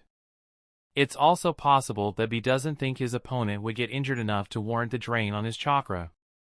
Impossible to read his thoughts. The blind assassin considered Tasho's words for a few seconds, before nodding and slowly turning around. Anyway, I'm sure he'll pull through. He's pretty strong. Can you go and deal with the fodder so the cloud troops can take a step back? Just as a precaution. Tasho nodded and vanished in a puff of smoke. Ken sighed as he was now alone in the burnt-down aftermath of his entertainment session with the Mizukage. The outcome didn't really matter to him in regard to the Hokage's request. There was already no salvaging the alliance even if they all stopped fighting now. But Ken still wanted the Cloud to win. Bloodthirsty warmonger or not, the Raikage was still someone Ken could have some use for in the future. He was both already invested in building a friendly relationship with Ken and already considered Ken an ally. I should check on the Mizukage. He seems to still be moving. The Mizukage's bones trembled. He couldn't even count how many bones in his body were crushed as the cool-down magma that covered his body cracked and pushed into his body. The pressure of the large wave was too much for the human body to bear. A regular person would have died 100 times over. Thankfully, the Mizukage was still alive. But for how long? He could only move his limbs slightly. Most of his injuries didn't even give him the liberty to use ninjutsu. Technically, I could still survive. The Mizukage's shallow hopes were dashed against the rocks as he felt a figure walk over to him. He half opened his eye to look at the figure of a tall man. The same man that put him in his current position. One wearing a white mask with a large red dot in the center. He didn't look completely untouched. Granted, he was now covered by a slightly burnt coat, wearing only a pair of pants and burnt sandals underneath it. He had on his hip a long blade that dragged on the ground as he walked forward, unperturbed by his appearance. So his clothes had taken damage. The problem was that he wasn't injured in any way. If he lets me live. Well, this was a rather anticlimactic ending. You were so focused on attacks coming from the sky that you didn't even bother to look to the side. Ken shook his head as he crouched down near the Mizukage's head. The Mizukage let off a pained chuckle. Indeed. I have much to learn. Too bad I don't have any time left. The Mist Leader did think of begging to be spared for a second. But he still had his pride. Ken wasn't known for his mercy, and if he was going to die anyway, he was going to die with dignity. You know, you can still leave. I'll just tell the Raikage you escaped. He won't question me regardless. The Mizukage's eyes shot open. The man that had already resigned himself to his fate was now seeing a bit of hope. In the first place, he had no business butting in the feud between the Cloud and the other two villages. He had tried to take down Ken only for his transgression against the Mist. As the Mizukage, the village was his #1 priority. so he couldn't let its reputation fall off lest its investors gave them fewer missions. But the mist was going to be left in a really bad spot if he just died there. I am willing to vow to not go after you or the Dark Brotherhood anymore. I also understand that the blades won't be returned, and am okay with it as long as you spare me. I can assure you that no one will seek them out while the mist is under my rule. Ken rubbed his chin for a second. The third Mizukage spoke with honesty, but he couldn't speak for future generations, which was understandable. Fair enough. I had plans to deal with the mist regardless, but if they're offering to not get involved with us, then I am happy enough. Even if he's lying, in the future I'll kill him before he even thinks of activating that annoying mode of his. He wasn't concerned about the future. By the time the future generations of the mist sought out the blades, his brotherhood was not going to be troubled by a mere hidden mist village. At least not if everything went as planned. Okay then. I will remember your words, Lord Mizukage. Ken slowly stood up, much to the relief of the Mizukage, who could finally breathe a sigh of relief. Ken didn't stick around to see how the Mizukage was feeling. He merely threw him a few pills to assist his healing and left towards the battlefield. Let's see how the others are faring. Chapter 94, Kage, Tailed Beasts and Monsters. The Tsuchikage panted as his body rotated midair, dodging yet another swipe from the lightning-covered rakage. His small body was filled with scratches and cuts, burns, and blood. He was panting, his usually orderly hair now a messy mop on his head. He was missing both of his sandals as well. Meanwhile, the rakage was in a slightly better form. He was able to avoid the Tsuchikage's attacks, but he was mad at not being able to deal more damage. It couldn't be helped, however, as he was a lot slower in midair than on the ground. He knew things would get complicated from the moment that Tsuchikage managed to narrowly dodge his first lightning claw when the fight began. He had hoped to end the fight sooner, he was already bound to become slower. I can't keep this up for much longer. Using the black lighting chakra mode for a few minutes was a lot more taxing than the regular chakra mode. It was something that the rakage would use to end battles quickly. It provided a massive boost in explosive force, strength, and speed. But it also damaged the user's body over time, black lighting being a lot more dangerous than regular lighting and much harder to control.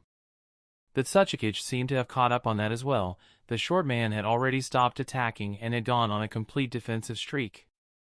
He was only dodging attacks and hoping to tire out the rakage before likely dealing a finishing blow. I need to end this soon. I wonder how B is faring right now. And as the two Kage were fighting, the Jinchuriki below had transformed the battlefield completely. Ignoring the smoke and fire that had spread out all across the forests around them, the two had already taken on their full-tailed beast forms, and B was seemingly able to restrain Yasuzo. B was currently looking like a purplish mix between an octopus in the lower body, with an upper torso more similar to that of a muscular man. He had grown a pair of gigantic arms. His head looked like that of a bull, two horns rose out of his skull. Yasuzo now resembled a blue, armored rhinoceros beetle, with 6 green insect wings on his back, along with an actual 7th tail, all growing from the end of his abdomen. B had him on the ground, crushed against the dirt. He was holding him down with all the power he could muster while entangling his wings in his tails. He had managed to not allow the 7 tails Jinchuriki to take flight, which made things much easier for him. The 7-tailed Jinchuriki seemed to be trying to wiggle out of the 8-tailed stranglehold. Under normal circumstances, B would have already released a tailed beast blast right into his restrained opponent at point-blank range. But the people around them made things difficult. When surrounded by potential allies, it was harder for a Jinchuriki to go all out. It was already damaging enough that they were wrestling in their tailed beast forms. Unfortunately for B, not everyone in their immediate surroundings was his ally. And not all of them were weak. A few of the rock and mist Umbu on the side decided to step in and help Yasuzo. Earth release, earth flow spears. Before B could realize what was happening, he immediately felt the ground underneath him and Yasuzo shift. Dozens of spear-shaped spikes grew out of the ground and pushed into his body. They specifically avoided touching the 7 tails Jinchuriki. B roared in rage as he felt his grip on his opponent loosen for a moment. But it seemed his opponents weren't done. Water release, water dragon bullet technique. One of them quickly spat out a water dragon, sending it flying out of his mouth and hitting B's gigantic transformed head almost instantly. B's head shot back, his beastly roar shaking the ground around him as he was forced to let go of Yasuzo and protect his body from other jutsu that the Umbu kept firing towards him. It seemed that the other shinobi of the cloud hadn't managed to win over the combined efforts of the other villages. B gritted his teeth as he even felt a few earth chains wrapping around his tails, trying to stop him from moving. The eight-tailed Jinchuriki's roar let out a shockwave that pushed back most of the Umbu around him, giving him some breathing space. He turned his head to look at the leader of the waterfall, who had already taken flight with his 6 insect wings. He was floating in the air further away from the camp, seemingly recuperating. Shit! I can't let him get away. I hope everyone else will be fine.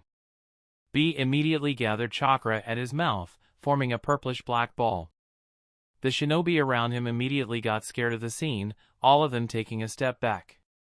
Yuzuso also started gathering chakra at his own insect-like mouth, forming a large ball of his own. All of the shinobi from before were now scampering, escaping from the battlefield. All of them knew what was coming, and they knew it wasn't going to be pretty. Tailed B's spawn. B was the one to finish first. His ball of chakra flew out of his mouth, rushing towards the 7-tailed beast and crushing anything in its path. Yasuzo didn't seem to panic though. Right in the nick of time, he finished charging his own attack. Tailed B's ball. His seemed to be a bit smaller than that of B, but it clashed with the 8-tailed Jinchuriki's attack nonetheless. Immediately, the entire world around them seemed to become white, and immediately, a red light washed over the entire battlefield, as the two destructive masses of chakra met each other head-on. In the distance, Ken stopped and punched the ground in front of him, raising up a large chunk of the earth in front of him for protection just as the shockwave spread. The blind assassin could feel gigantic burning trees being uprooted everywhere around him as the blast broke even through his rock shield. He was forced to jump back, as the raised rock cracked completely and turned into shrapnel, piercing through the place where he had been kneeling previously. What destructive power! The tailed beasts really are no joke. To his side, Tasho appeared as well, speaking out with a surprised tone. He was holding the unsheathed Samahata in front of him, blocking any stray rock or tree that came towards him while skidding backwards from the shockwave. Ken could only release a grunt and nod in agreement. He could feel it in the distance. A heat so extreme that it was easily comparable to the Mizuki's magma. And Tasho could see it clearly.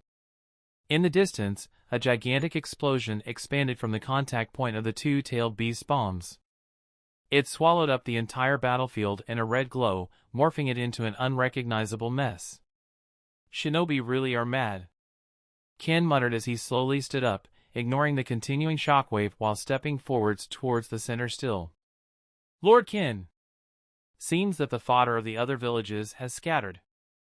The cloud shinobi likely lost while I was assisting you. Tasho tried to follow him, still holding the Samahata in front of him for protection. That's fine. You can go hunt them down. Ignore the ones from the mist if they aren't hostile to you. Ken gave Tasho new orders. He then turned into a blur and vanished towards the battlefield just as the explosion died down. Now all that Tasho could see in the distance was a large cloud of smoke that covered what was previously a forest. The shockwave had helped the fire spread further, but it also ruined most of the forest by itself, so the field was now barren a few kilometers all around them.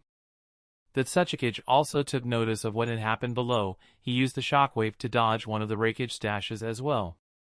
He was getting tired, and his joints were starting to ache as well.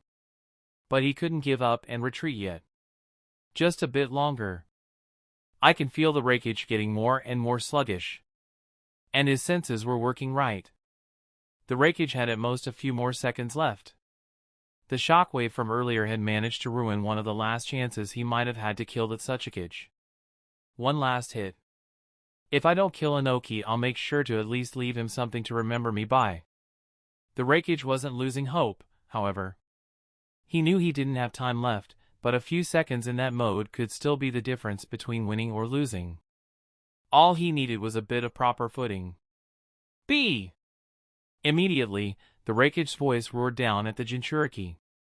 Both Jinchuriki were pushed back by the blast from their tailed beast bombs colliding, but the one pushed back the most was Yasuzo, as he was airborne already.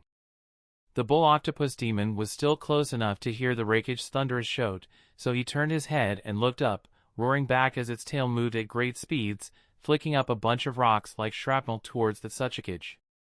TSK. Do something, Yasuzo. You stupid snake. The Tsuchikage roared as he moved to avoid the rocks. Then his eyes widened, as he realized what was actually happening. In front of him, the Raikage was crouched on a large piece of rock that was flung towards them. In that instant, the world seemed to slow down for the Tsuchikage, his hands immediately moving in front of him as a white orb appeared in front of his palms. But it was already too late to avoid injury. The Raikage used the airborne rock as footing, and immediately dashed towards the Tsuchikage, with speeds that the midget could barely even comprehend. Anoki, however, still managed to react on instinct. The dust-release jutsu he prepared shot out to meet the Raikage head-on. The Tsuchikage watched in fear as the Raikage sacrificed his arm and completely ignored the jutsu he had thrown out. The Raikage's hand was extended forwards, only one finger pointing towards the Raikage as he formed a sharp lighting spear. In that instant, Yasuzo also acted, having heard Anoki's cries for help. Cocoon! He spat out countless webs of energy in between the Tsuchikage and the Raikage. They bent and weaved to form a large gourd-shaped cocoon around the Tsuchikage. The shield was fast, much to the Raikage's surprise, although his hand was already almost through it by the time it formed completely. Anoki also noticed that the defense Yasuzo could provide was not good enough. At most, it slowed down the Raikage for a split second. Thankfully, that split second allowed the Tsuchikage to do one last thing. A Hail Mary attempt to preserve his life in that situation. He managed to turn his body slightly and push his legs into the Raikage's spear. In that instant, the Tsuchikage was sent flying. He broke the air around him visibly as he went flying far off. The Raikage huffed in displeasure as he looked back at the rock he had used as footing, which was cracked and almost pulverized. Shit! He pushed off of me? To the Raikage's surprise, Anoki had sacrificed his legs and used them to get away from there. The Raikage didn't even care about losing his arm at that point. He merely allowed himself to fall towards the ground while turning back to his regular lighting chakra mode to conserve energy. He looked at the ground in the distance. A large dust cloud has arose where Anoki had crash-landed. The dust seemed to clear quickly though, as one of B's tails waved it away to give them a clear view of the situation. It was exactly as the Raikage had expected. Anoki's small body plunged deep into the rocks of the scorched battlefield below. There was nothing left of his legs below the knee, and his thighs and abdomen were also filled with burns. That compounded with the cuts from before, as well as the not-so-easy landing. The Tsuchikage was unconscious. Yes! Now to finish that food dash. Before he could even finish that thought, a yellow light swooped in and scooped the Tsuchikage's broken body. It was Yasuzo, now transformed into a smaller form. His entire body was covered in a yellow curtain, with 6 wings on his back. He didn't even try to engage anymore. Without even looking at the Raikage or B, he flew off in the other direction. Shit! B! The Raikage landed at that moment, and his legs moved immediately. He dashed through the broken battlefield towards the 2 fleeing Kage. His speed easily outclassed them. There was one problem. He couldn't really fly. Thankfully, B was there to help. Yes, At. His monstrous voice roared as more chakra gathered at his bull-like mouth. Tailed beast ball, bullets. This time, he swallowed a hastily made tailed beast ball and immediately started spitting out smaller-sized energy bullets. Dozens upon dozens of them were shot at Yasuzo's tail, forcing the Jinchuriki to do evasive maneuvers while carrying the Tsuchikage. Unfortunately, they were too far away already for B to aim properly, leading to most of the shots missing by a rather large margin. Only one of them seemed to scrape the waterfall Jinchuriki. The zigzagging and scrape managed to slow Yasuzo down greatly, who was also still saddled with carrying Inoki, who was only kept alive by the 7 tails churka that Yasuzo gave him. Otherwise, the bleeding would have killed him already. The Reikage didn't want that to happen though. He wanted to kill Inoki with his own hand. Which was why he took the opportunity to jump towards the still-flying Jinchuriki. Yasuzo's expression turned grave as he felt the Reikage's approach. In that instant, he grew his only tail, striking the mad father away while continuing to flee. "You fuckers, #at. Yasuzo only heard a string of obscenities coming from the Reikage as he got further and further away. B tried sending a few more bullets towards them as he also ran to get closer, but he was too slow. At that moment, Ken also walked onto the battlefield, appearing on B's right shoulder with his arms crossed. "I really missed most of the action, huh?" His tone portrayed some disappointment as he watched the retreating back of Yasuzo. "They're getting away," B roared in anger as well, clearly in no mood to joke around with Ken. I'll see what I can do." Ken simply nodded, his muscles wriggling as he visibly transformed, becoming taller, bullier, and covered in scales. In that instant, B felt his shoulder being pushed to the ground underneath him cracking heavily as he realized he was just used as footing, much to Gyuki's amusement. The 8 tails roared with laughter, which further annoyed B, who was still frustrated that the targets of his revenge were escaping. He voiced out his complaints inwardly, saying that there was nothing to joke about in their current situation. But Gyuki only had this to say. "Calm down, partner. Those two will be lucky if there's anything left of their bodies now that monster's after them." Chapter 95, Contemplation, Retreat and Adaptive Predator. Yasuzo panted a bit as his wings flapped in the wind. He had somehow managed to leave the Reikage behind, taking flight and leaving him on the ground. The lighting charge Kage was also tired out by using his more taxing form, which, coupled with his injury, was slowing him down exponentially. Still, Yasuzo was not celebrating a successful retreat at all. The fate of the Mizukage, their ally, was pretty much unknown. Even if he was strong, it was hard for Yasuzo to imagine he would be able to defeat Ken. The waterfall Kage took one last look behind him. At that point, the Reikage was a glowing dot in the distance. But he hadn't stopped. He seemed to still be running towards them. "He's running out of steam. We should be in the clear for now." That gave Yasuzo the leeway to analyze the situation a bit more. He couldn't help but grit his teeth as the pieces all fell into place in his mind. He had suspected that the red dot was involved in the matter even back when the Shinobi Alliance was crossing the sea.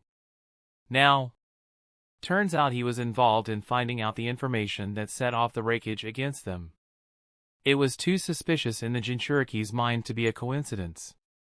This led to the obvious conclusion, at least to the Jinchuriki, that Ken was either already in cahoots with the Gray Fox or they were the very same person. From the look of things, he had done things in such a way that he was essentially playing shogi with no one but himself. Everyone, the Reikage, A, B, the Tsuchikage, and even Yasuzo himself, they were all nothing but pieces on his table. And, when looking at the Tsuchikage's broken body, he couldn't help but realize that they had been played really well. "It's my fault for keeping that arm. Although, even if I didn't have it, I think the outcome would have been the same." It seemed that his carefulness had led him to walk directly into a trap, but even so, he didn't think the Reikage would have let them go even if Yasuzo allowed a search and had nothing on him. It was a dark thought, but it seemed that the Reikage's mind was already made up by the time they arrived in that blasted tent. He wouldn't have brought assurance, in the form of the red, there if he wasn't already fixated on killing Yasuzo and Inoki. That was just the type of person the Reikage was. The questions were likely just him trying to find some type of rhyme or reason for his son's death, maybe even a slight hope of recovering his remains. Regardless, Yasuzo was at least sure of who to focus on from now on. And that was the red dot. As soon as he got out of danger completely. It wasn't hard for Yasuzo to realize now that the red dot had done the best job he could to affect his state of mind and thought process during that entire meeting. And, embarrassingly, it had worked like a charm. To the point where Yasuzo was only now putting the pieces together and realizing that the wreckage was essentially just a puppet in the Red Dot's plan. Whatever that was. His intentions are too hard to grasp. I don't even have enough information on the type of person he is, so I can't even begin to guess at them. Many things were public about the Red Dot. His ruthlessness, his overwhelming strength and skill, assassination techniques that knew no equal, and the mask he wore portrayed that he had something to hide. Maybe he had a family? Maybe he had loved ones? People he cared about, parents, children, whatever it was. After all, there wasn't much reason other than that for wearing a mask, right? I bet that if I could find his actual identity, then I would be able to blackmail him into helping us with the wreckage. But that in itself might be impossible. He also thought of trying to convince the wreckage that he was being manipulated after things died down, but he knew it would be extremely difficult. The hardest thing to do in the world was to convince someone they had been fooled. I need more time to consider things. I don't even know if I can rely on that Suchikage anymore. He's certainly not going to trust me since I hid the arm from him. At that point, Yasuzo gained an idea. Looking down at the injured Suchikage, he smiled. Yes. I doubt I'll gain anything by saving him. I reacted out of instinct since we were allies for quite a while, but I don't gain anything from saving him. If anything, he's likely to attack and try to kill me, while blaming this whole mess on my blunder. At that moment, Yasuzo looked back. The wreckage was such a small point in the distance that he was no longer even visible. Whatever, maybe I can strike a deal with the next Suchikage. I doubt Inoki would have given them the details of our dealings. And at that moment, his tail loosened, dropping the Suchikage's body at a random point in the forest, the trees and ground below shaking as they broke his fall. A small dust cloud rose where the legless Suchikage had landed, signifying that his fall was not pleasant, trees or not. The wreckage will reach this forest sooner or later. I'm sure he'll find Inoki in his small crater. If he hasn't died already. Regardless, should be a good enough distraction for me to get away. Looking back once more, he noticed something strange. Wait a minute. Why has the wreckage stopped? There was no longer any light in the distance. All he could see was the dark clouds and the sky. Had the wreckage given up the chase? Impossible. Yasuzo and Inoki had killed his son. The wreckage wouldn't have stopped chasing them for anything in that world. At that point, he noticed a large silhouette as the moonlight broke through the clouds. The figure stood amongst the clouds, somehow. It was a humanoid figure, dozens of kilometers away. A human covered in a tattered cloak, a burly body covered in dark green scales which shined in the moonlight. A long tail that seemed to be as big as his body sprouted from his lower back. And on his upper back was a pair of scaled wings, looking similar to those of a bat, spiked and bony, but also covered in scales. Yasuzo's eyes widened as he could see the wingspan of the creature that was observing him from the distance. It was easily bigger than his entire body, flapping slowly as they parted the clouds slightly with each movement. In a split second, Yasuzo turned around and immediately increased his flying speed, knowing that he needed to get away from that creature. One detail gave it away that the creature was not his ally. The only feature he could recognize on that beast. A mask. It was too far for him to discern what type of mask it was too much for his eyes. But his tail beast was telling him to run away almost as soon as he laid eyes on that creature. There was only one person that his tailed beast reacted like that around. The Red Dot. Who would have thought that he was an actual monster? His speed increased at the thought of the mad assassin catching up to him. His mind was filled with confusion. How did that make any sense? Since when was the Red Dot able to grow wings? Did that mean he wasn't the Gray Fox after all? Don't tell me. Does his body morph however he wants it to? That was the only conclusion Yasuzo could reach as his 6 wings flapped at great speeds to carry him away from the strange monster. After a few minutes, the Jinchuriki made the mistake of looking back once more. And his eyes widened as he noticed that the assassin was now a few kilometers closer, even easier to make out even in the cover of night. Shit! The waterfall Kage screamed out loud as he willed his body to go faster. He hoped to somehow outlast the abomination that was hunting him down. Minutes passed, and Yasuzo struggled to keep his heightened pace, constantly looking back only to see that the assassin was still on his tail, slowly but surely creeping onto his trail. It was clear at that point for Yasuzo that he had made a mistake. Dropping that Tsuchikage didn't seem to do anything to distract the monster hunting him down. I should have waited more before dropping him. Shit! He had inadvertently saved the Tsuchikage with his actions. Well, he had at least given him a chance to live. Inoki was injured plenty, so his survival wasn't fully assured. Yasuzo's chakra had only helped patch up some of his minor wounds after all. And that fall was bound to have done some damage. Still, the situation was not looking good for Yasuzo. The Reikage had likely allowed Ken to continue the chase and had stopped to tend to his injury. And Ken had possibly missed the moment where he had thrown Inoki. Just my luck, shit. Fuck this. Yasuzo immediately turned around. He continued flying in the same direction, now facing Ken. I can't outrun him. I don't know if I can outlast him. But I can at least try to stop him. There was too much uncertainty for him to just continue blindly tiring himself out and running in a direction. Without any further ado, he started gathering chakra at his mouth, preparing a small-tailed beast ball to at least slow down Ken in some way. The ball was about as big as his head. He made it as big as he could, and immediately spat it out. The assassin seemed to notice it, but kept flying forwards nonetheless. Yasuzo scowled as he turned back around and kept speeding away, hoping for the best. He turned his head the moment his tailed beast ball reached Ken's vicinity, and he watched as the assassin didn't slow down at all, only extended one of his clawed hands forwards towards the ball of chakra. Humph. Arrogant bastard. All the better for me. Yasuzo had expected Ken to dodge the attack. He expected it to do little damage, but he hoped to slow him down at least. It seemed that the monster was going to clash head-on with it, which was a mistake one could only make once. Good riddance. He heard an explosion, and smiled. Looking back, he could feel a small shockwave spreading amongst the clouds, parting them as the air around the tailed beast ball burned and exploded. Yasuzo's smile faltered when a figure flew out of the smoke. Still heading his way at the same speed was none other than Ken, his hand still extended forwards, only smoking a bit. At that point, he noticed that the assassin had gained a burst of speed, growing a second pair of wings? What the hell? How am I supposed to get away from this abomination?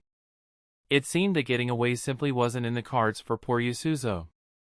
Oh, but he did put in a valiant effort. Unfortunately, all it took for Ken to close the distance between them was 10 minutes. Yasuzo was panicking so much, to the point where he immediately took his tailed beast form when he felt Ken get within 100 meters of him. Don't think you can take me out so easily. Yasuzo let out a beastly roar as his one tail snapped in the air and thrusted forwards, piercing the air at breakneck speeds and heading straight for Ken, who was still flying at him at full speed. The masked assassin spun in the air, flying in a circle around his tail as he got closer and closer. Stop! Yasuzo's voice was sounding more and more desperate as the assassin's claws were only meters away from his now giant body. Bang! With a thunderous roar, Yasuzo's flight was broken. He was immediately kicked towards the ground with a force that could only be described as overwhelming. He could only let out a pained scream as his massive body crashed into the ground like a meteor, breaking the small mountain it had fallen on. But the Jinchuriki wasn't about to give up. Urged by his tailed beast to get up and at least try something, he immediately started charging up a much bigger tailed beast bomb. I'll take him out alongside this entire mountain range. Unfortunately for Yasuzo, one needed time to charge a proper tailed beast bomb. And as he was doing so, a gigantic flying slash headed directly for him. It was so large that it completely covered the tailed beast's body. It threatened to slash the entire crushed mountain range in two. Yasuzo only roared as he wheeled his unfinished tailed beast ball towards the slash, hoping to break it. Unfortunately, it was not the type of attack that could be blocked. The tailed beast within Yasuzo felt it clearly. Senjutsu. It was at that point that it realized. We're dead! The slash broke through the unfinished clump of chakra, only losing a bit of its size as it immediately came into contact with the tailed beast's body. Sparks flew as its insect-like exoskeleton tried to put up some fight against the slash. It tried to create some sort of cocoon around itself, but it had no time to. In a split second, blood sprouted out as the tailed beast was split in two, right down the middle. The flying slash continued forwards, blasting apart what remained of the mountain range. Ken continued flying in the sky, panting a bit as he looked at his long blade with appreciation. It's been a while since I went all out. Guess I got even stronger than before. Welp, good riddance. No trace of the Tsuchikage, but it is what it is. Chapter 96, Will, Eyes Peeled and Success. Flying didn't come naturally to Ken. He had practiced it during the creation of Flash Step, but he hadn't actually ever flown with his own two wings. Mainly because he didn't even know he had them. He had only been tracing the Reikage steps, catching up to him, when he finally sensed his targets, flying high in the sky. His frustration rose at that moment when he realized that the waterfall Jinchuriki was much faster than expected. Even if the Reikage was injured and tired, the fact that he hadn't caught up already was impressive in itself. He still had the Flash Step up his sleeve, but while it would give him the speed to catch up, it was by no means sustainable. It would take a while to even catch up, and it would surely tire him out. At that moment, Ken really wished he could just grow some wings. And from his scaled back sprouted a pair of wings. The assassin was so disoriented at first that he almost tripped and fell, something he hadn't done ever since he was a wee child in his first life. The wings had a strange feeling to them. He could control them like his own limbs, just like his tail. They also ripped the back of his coat apart as they came out, but oh well, you can't win them all. Still, it was then that his desire to learn more about himself grew once more. Not that it needed to grow anymore, but it just added more intrigue on top of intrigue. He already knew his body adapted to its surroundings constantly. His underwater form was proof of that. But now? It seemed that his body didn't just shift in major ways because of his surroundings, his transformation depended on his will as well. He may have gotten some hints regarding that when he managed to cover his tenketsu and alter his height, but he didn't think he'd ever be able to grow more limbs from his body. At that moment, the first thing he tried while flying was to grow another arm. But he was not able to do so. He then tried to grow another leg, but that was not successful either. He did manage to alter their size greatly but did not grow more limbs. He couldn't grow another mouth, nor could he grow himself a pair of eyes. It was regrettable, but also expected, and likely for the better. Getting used to new limbs was not all that easy, and he had already lived his entire life the way he was. What he did manage to do, however, was grow a second pair of wings, which seemed to increase his speed as well. He made his body slimmer as he eventually caught up to the Jinchuriki and struck him down, slashing him in half with his strongest attack. He knew that he couldn't go easy on the tailed beast of all things, so he didn't hesitate to kill it instantly, using the vast majority of his chakra, keeping only enough to not turn to stone.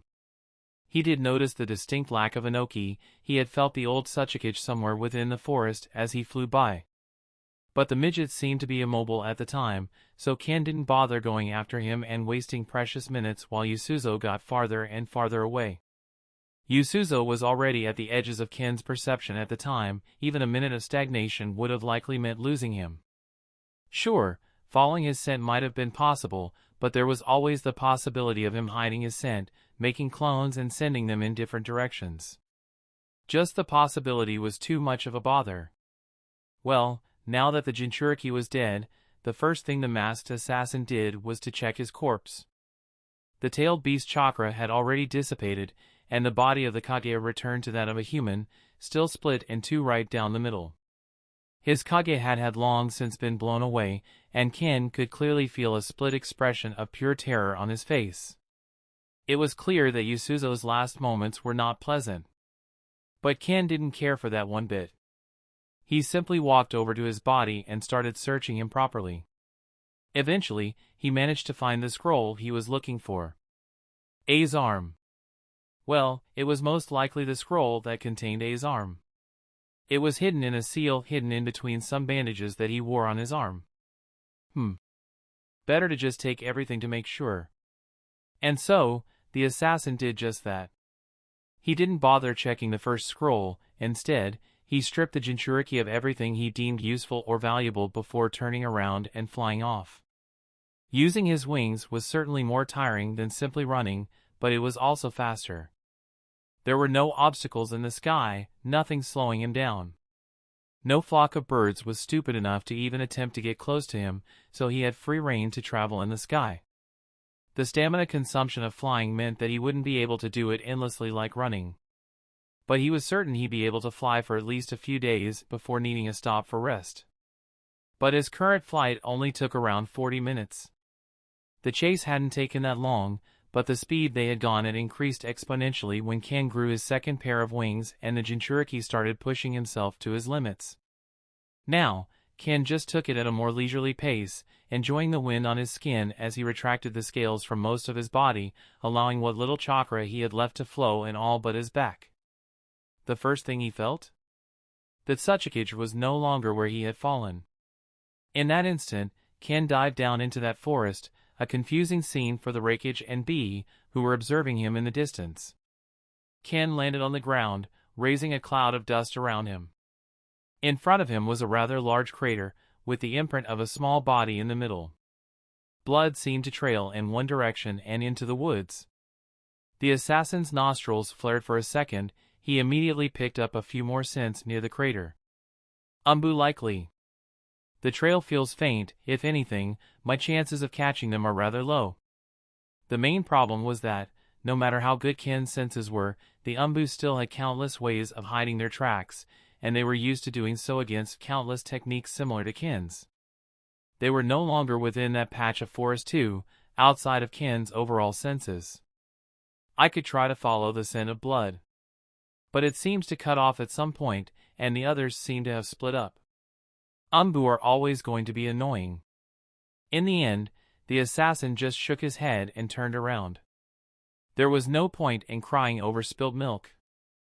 Anoki was strong, but he wasn't someone Ken couldn't handle. Now, the assassin even had an advantage in the air that the Reikage didn't, so that meant that Anoki's strategy of flying up and shooting Kekii Toda around was not going to be that easy to pull off. Ken's wings provided him with a lot more maneuverability in midair, making him a lot harder to hit than someone like the Reikage. Regardless, the blind assassin wrote off that Suchikage as someone to keep an eye out for. But otherwise not that worrisome of a threat. He's more likely to target the Cloud than to target the Dark Brotherhood anyway. I doubt he'll put the pieces together and realize I was the Grey Fox as well. Yusuzo had more chances of doing that. He seemed relatively smart, but now he was relatively dead.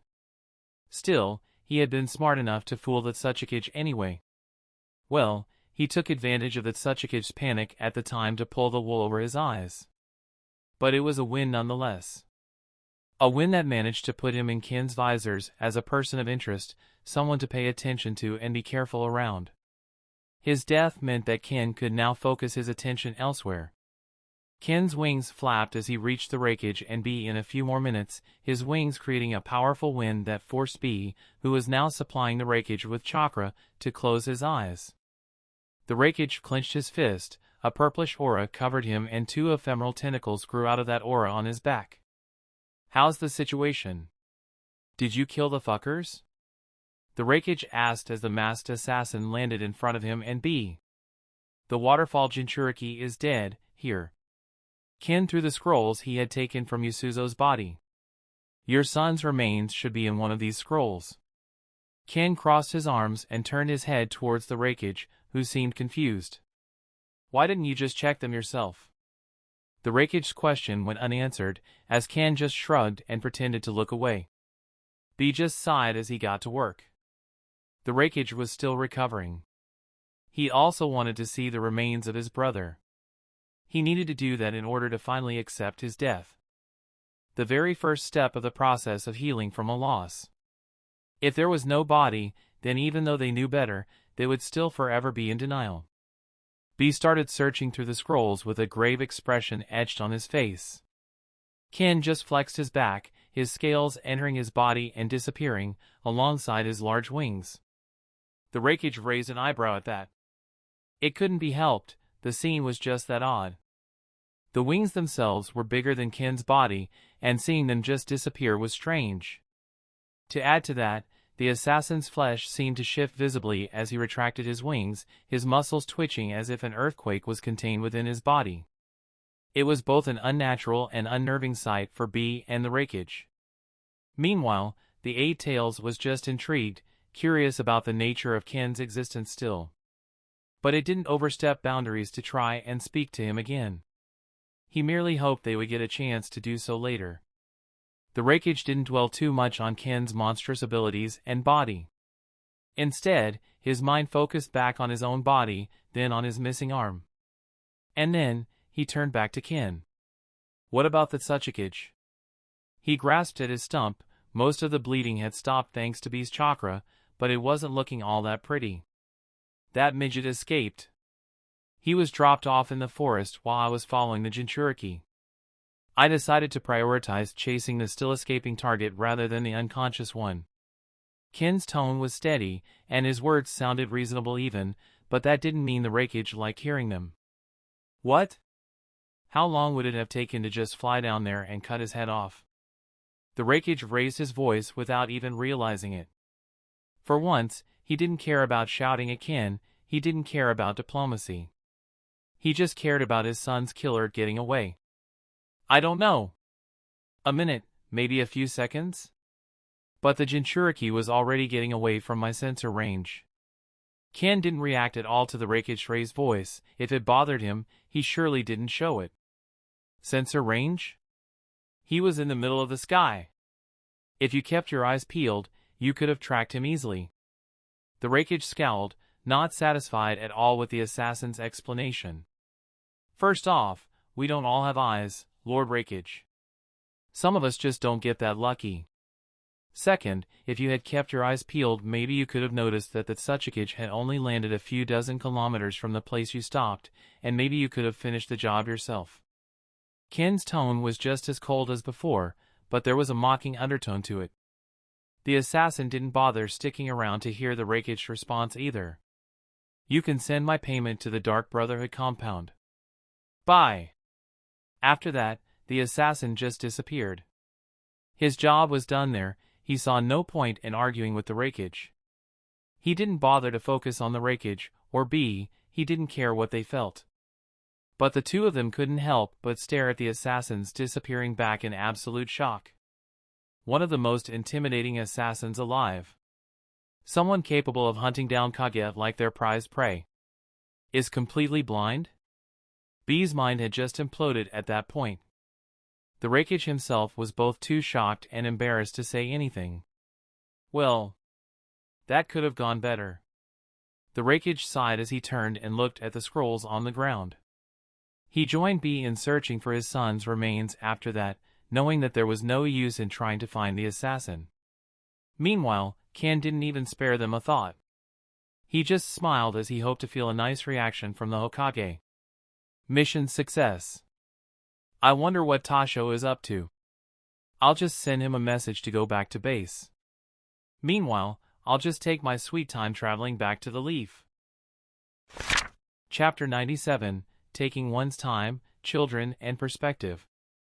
As promised, Ken took his sweet time returning to the Leaf Village. He was sure they would get the message about the Alliance falling apart. Hell, he was sure that the world would learn that the seven-tailed Jinchuriki got killed as well. And he was sure that his name would once again sound out in everyone's ears. Getting that much attention was a good thing, however. He had no reason to hide himself, and it just meant more work for the Dark Brotherhood. The waterfall was not stupid enough to make enemies out of the man that murdered their most powerful shinobi. They were likely just going to bide their time and try to grow stronger over time. But they were never going to pose a threat to the ever-growing Dark Brotherhood single-handedly. Ken was confident enough that the Dark Brotherhood would grow stronger than most villages. Currently, the only villages Ken thought stronger than his brotherhood were the Cloud and Leaf. Of course, he counted himself amongst the Brotherhood's forces in those calculations. Without him, the Dark Brotherhood would likely still be able to wipe the floor with the vast majority of smaller villages, but the large ones were harder targets. The Brotherhood had already grown a lot, in a very short time. The children were all grateful to their leader, and they were also glad to have grabbed onto that opportunity and persisted through the training. Many wanted to quit at first, especially the younger ones. They weren't ever going to train to become shinobi after all, they just wanted to live their lives happily. But thanks to the war taking everything away from them, even their young minds understood that there was no such thing as permanent happiness while weak. That was the realization that sparked their desire to grow stronger. And after a while, the gratitude they felt for the Dark Brotherhood's leader and his retainers was what drove them to become even stronger. Every child strived for their parental figure's agreement and attention. They weren't much different. Tasho had showered them with attention as well, but Ken was a bit different. He was hard to read at first, especially for the younger children. He didn't make too big an effort to get close to them either. At least not at first. Slowly he had also started showing them more and more warmth. He became a stoic pillar to them, a person they looked up to. And the one person that deserved to be called their father. Tasho was more of a big brother to them, raising them, training them and guiding them as a brother would. He was warm and always there for them essentially. He seemed to develop alongside them as well, growing both stronger and more mature as time passed. Akira was still as childish as all of them though, so he was no father figure. And lastly, Saburo was not exactly approachable. Well, at least he acted friendly enough. They were certainly a dysfunctional family. But Tatsukiyo and the rest wouldn't have had it otherwise.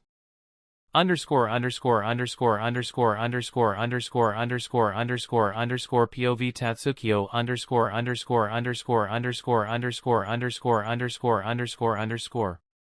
The other children seemed to be getting a bit restless. No one likes whenever our father stays out for too long. But this situation is a bit different from the ones before. We had just dealt with some personal business alongside him. The 7 swordsmen were the targets of his hatred for what must have been years. I remember first walking into his office when he officially started training me and seeing their posters on that wall by his side. It was strange, really. But I didn't pay much mind to it. I focused on my training and grew as strong as possible in that short time. As you already pointed out to indirectly, our stoic father figure always taught us, both through his own words and through the others' instructors, that one's feelings should never lead their actions. But then the revenge happened. Sure, it wasn't anything too dangerous for us. The 7 swordsmen were separated and killed off in quick succession. It all seemed fine at first. Father was certainly acting stranger than usual. He wasn't exactly the type to mock his targets after all. After the ordeal was over, much faster than we had anticipated, we all returned to base. And only Father remained behind. It's always hard to tell what goes on in his mind, but I doubt there were any pleasant thoughts in there. Revenge is a messy affair. All of us have been wronged by others in the past, be it to stray shinobi or to bandits. We all lost loved ones that we wish to avenge. But most of us have already chosen to not let that hatred rule our lives. We decided to live on, grow stronger, and live our lives with our new families while looking forward to the future. It's what our parents would have wanted from us anyway. At least this is the case for most, and for myself as well. I would love to find the shinobi that cut off my leg. I would love to slice his throat with my own 2 hands. But at the same time, it's not even worth the time to seek that lowlife out. I'd much rather spend my time with my brothers and sisters, basking in the warmth of a family, dysfunctional or not. I wish Father thought the same. But at the same time, he was also more than strong enough to take his revenge. He had the means, the resources, the reach, and the influence to handle the backlash from the mist. I guess it just felt wrong to not do it. But the fact that he hasn't returned is what is truly concerning to most of us. After an episode like that, it feels odd not seeing him here. We don't know if he's safe, or how he was affected by finally having his revenge. I know he is safe, wherever he is. In my mind, there isn't much out there capable of matching him in strength. Maybe only the tailed beasts and the god of shinobi? It's hard to tell, I've only heard stories about them. But I don't know if there are many humans capable of matching up to our father. Among the older children, there is also that sense of uncertainty. What if father only wanted to build the brotherhood to take out his enemies? What if he only built it for the purpose of revenge? It was certainly an unusual thought for us, loyal children. Not once has father shown that he just wanted to use us. If anything, he is postponing our use until we are all older and more mature. It's clear that he had plans for the future, or is at least thinking for our future. But that's not the only reason that thought is stupid in my opinion. First and foremost, father is strong, his back won't bend or break in the face of any adversity. He could have easily killed all 7 of the swordsmen without breaking a sweat. And the mist itself is likely nothing to him. Father is not a normal human, that much is clear. Big bro Tatsukio. When do you think father is coming back? Currently, I am supervising the training of the younger ones. It's my task until Big Bro Tasho returns. Lord Saburo is apparently concentrating on something rather important in his laboratory. The little girl that stood in front of me with a confused expression must be not even 1 centimeter above 1.3 m. She has short black hair with bangs that cover her eyes. She is currently wearing black training clothes, much like the rest of us. Yumabai, my cutest younger sister. Her body was small and lithe. Besides you, she is the most flexible one among us. She is also among the youngest, being only 10 years old, 5 years my junior. Don't worry you and me, father is just out on another mission. He'll be returning to us soon enough, no need to worry about him ever abandoning us. My answer sounds a bit generic, but most of my brothers and sister put a lot of weight on my words. So just hearing me say that is enough to comfort them. It seems to have been enough for little Yumabai anyway. She just nodded with a cute smile on her face and skipped off to continue her training. Feeling them respect and look up to me this much is a bit stressful. Is this how father feels when looking at all of us? I somehow doubt it. He is a greater man than me. I still have much to learn. After father personally trained me, I became one of his 2 direct disciples. You and I. Both of us have gained a heightened position in the eyes of our brothers and sisters. Even if you isn't fully a part of the brotherhood, she still is an honorary sister to us and master's first personal disciple. I am the second, despite being the first among my peers. Tisk, so you think leader is still planning to use us in some way? Was using us for his revenge not enough? Here comes number 2. Can't ever get any time to rest with this guy around. What's your point exactly, Morita? Morita, a blonde 14-year-old standing at around 1.7 meters, the same height as me. He is 1 year younger.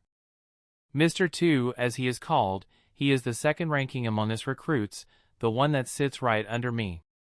My point is that we should ask this so-called father to clarify his intentions. His voice grates my ears. But I don't blame or resent him either. There is no such place for these emotions in a true family. He is a disillusioned child.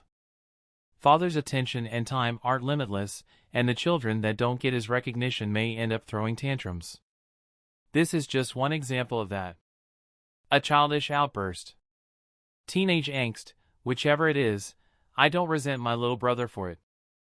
I have matured faster than my peers, maybe fueled by trauma among other things, but I have a good understanding of a child's mind. Still, he's lucky that you is currently back at her real father's home, visiting him after a big mission. If she was here, then no rumors about Lord Ken would ever be flying around as they are. And no one would dare to speak out like this. I'm pretty sure she would have spiked his food with a strong laxative at best. Regardless, he wouldn't have ended up too well. But I also shouldn't let him speak in such a manner about father. It's straining the atmosphere and interfering with the training of my smaller siblings. Just as I was about to tell Morita off, someone decided to interject. Maybe if you have such complaints, you should address them to him directly? A deep voice broke out at the side, and another person appeared in the field. It was none other than Big Bro Tasho, with that strange living sword wrapped in bandages and strapped on his back. Be big, bro. Even if Morita has complaints about father, he would never dare to speak out against Tasho, who recruited all of us and has essentially raised us this whole time.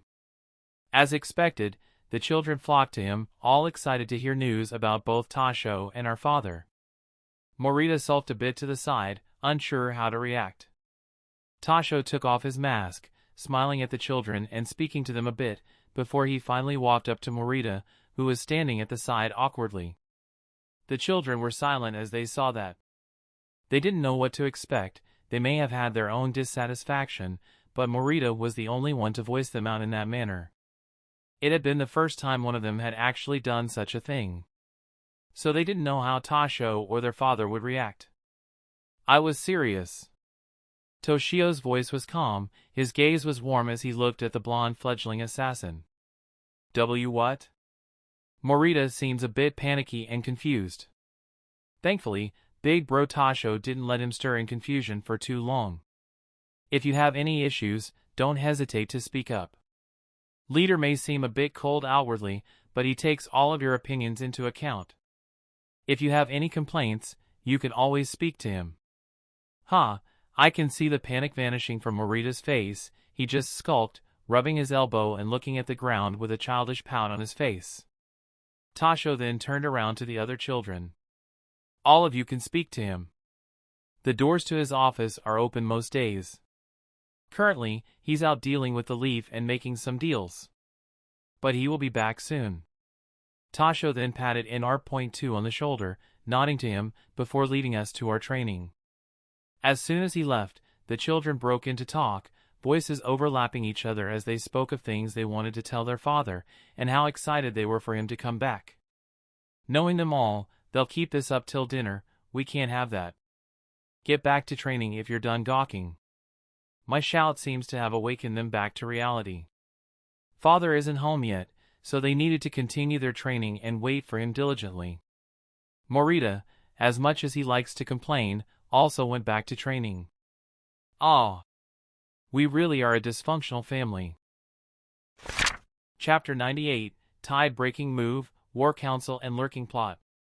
The war turned the entire world and elemental nations into a turbulent ocean. Many waves rose and fell, breaking against each other as well as the rocks that popped up from time to time.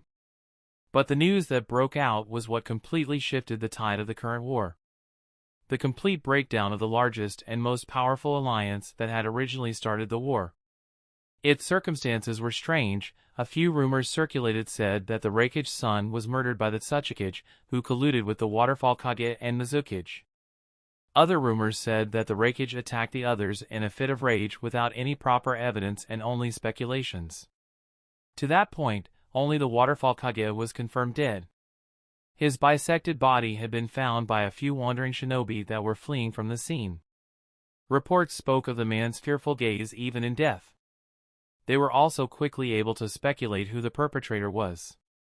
The Dark Brotherhood's involvement in the matter was a public thing already. Although Tasho had done his best in hunting them down, there were too many Umbu to track down and kill in order to keep rumors in check. But all was fine. To Ken, the rumors would just provide validity to the success of his mission. Although now the world believed him to be in some sort of alliance with the Reikage. There were several rumors regarding that as well. His involvement here, coupled with his involvement in the death of the Mist Swordsman, led many to speculate that the Dark Brotherhood was now getting involved in the Shinobi Wars. Some speculated that he only got involved in order to avenge the son of the Reikage, as they were rumored to have known each other. There was also the speculation that the Dark Brotherhood was just the Reikage's hired help, which was what had actually happened. The Mizukage was able to confirm that eventually, clearing a few things up with his recollection of events after he finally returned to his homeland and spoke to the rulers of the Land of Water.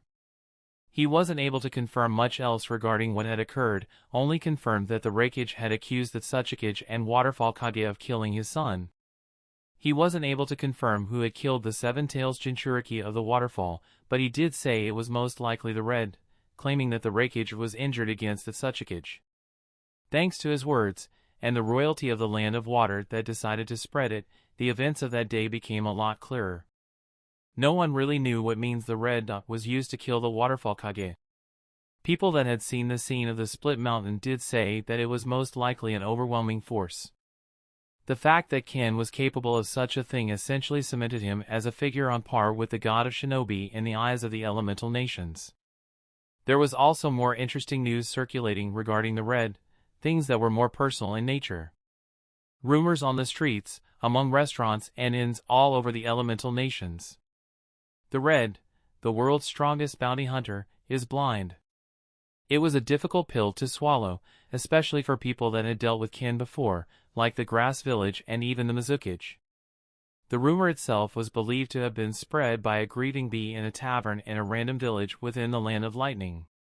It was spread in the form of a rap, which was typical for the Jinchuriki. Rumors also said that Bee was currently still under house arrest as a punishment for spreading said information in his drunken stupor. 2 weeks was all that was needed for that much to get out in the world. And Ken was still leisurely walking towards the Land of Fire at that time, both unaware and unbothered by any news getting out. It wasn't like he cared about hiding his lack of sight. He had already foreseen that his reputation would grow in the entire debacle. It was only natural. He realized that would be the case from the moment he accepted the Reikage request to get personally involved in the whole mess. More reputation, more influence, more money, more enemies. Regardless, things are looking out for the Dark Brotherhood. By the time the assassin was at Konoha's gates, he was already accompanied silently by a few masked Umbu. They formed a circle around him as he walked forwards. No one stopped him or questioned his presence. Instead, they led him as he walked towards the Kage building. Before actually stepping into the village, the blind monster formed the hand signs for a very basic transformation. He altered his height as he allowed his back to slouch over. He immediately took the form of a wrinkly old man with a straw hat and permanently closed eyes. He wore the clothes of a civilian and wore the large backpack of a peddler. A very basic disguise as an old traveling merchant. The Umbu around him looked at the transformation for a second, before nodding to each other and tightening the circle around Ken, to avoid any slight possibility that he would slip through and they'd lose sight of him. After all, the red dot had proven that he was a lot more dangerous than the Seven Tails, a tailed beast capable of leveling a small village in seconds. Sure, Konoha had its defenses, but it was better to not take any chances when dealing with such a potential threat. Anyway, having a posse of masked cloaked men was certainly catching the attention of others within the village. Quite a lot of gazes were on Ken as he walked on the pebble streets of the Leaf. From gate guards and common shinobi to stall owners, children, and civilians. Ken didn't pay them any mind, although he didn't exactly like the attention. He liked making sneaky entrances whenever possible. Taking people by surprise was always entertaining, and it also provided him with an edge in any negotiation that would take place. Alas, it wasn't like he could sneak into the Leaf Village effectively. Their detection was a lot better than that of the Land of Iron thanks to the seals they employed. Ken was still quite far from a Fuinjutsu master, so bypassing their seals was easier said than done. Space-time ninjutsu was a way to do it though, but he needed to leave a reverse summoning mark somewhere in the village for that. Better to try and do that later. Here's hoping I won't need it, but it's better to be safe than sorry. Having an easy way to reach a hidden village could come in handy. But he needed to hide the reverse summoning scroll very well. It was also possible that the hidden leaf had some countermeasures against a reverse summoning jutsu, but Ken wouldn't know it unless he tried. His method of using the summoning jutsu was quite unheard of from what Kazue had claimed. Marking others as contracted beasts was an extremely unusual way of going about things apparently. Figures, huh? Shinobi were supposed to think around the rules around them, but most limited themselves to the rules of their techniques, which was why most shinobi still needed to perform all hand signs for even basic jutsu. In truth, rules existed to be bent and changed to one's will. It was just the nature of things. At least Ken believed it to be so. Ken and his posse of Umbu didn't take a long time to reach the Kage building. In there, the disguised assassin was led directly to a meeting room. Tables and chairs all circled around an empty circle in the middle of the room. Ken could sense several figures within the room, plenty of them relatively powerful. If my senses don't fail me, these are likely the heads of the most prominent clans. I guess the war is really going well for them to have the time to gather like this. Ken mused to himself as he stepped into the middle of the room without any hesitation, much to the surprise of most of the clan heads present. Oh, he seems quite bold. I like him already. A large, fat man spoke out from the side. His hairstyle was similar to Ken's as well, having long spiky hair flowing all the way to his lower back. The only difference was that his was more puffed out, similar in style to an afro on top. Calm down, Choza, this isn't the time to make friends. A colder, more calculating voice spoke out from the side. A slimmer man with his hair caught upward in a ponytail was the one speaking out this time. He does have a point, Shikaku. This may very well be a good chance to form a friendly relationship with one of the strongest men alive. Another solemn voice added from the side.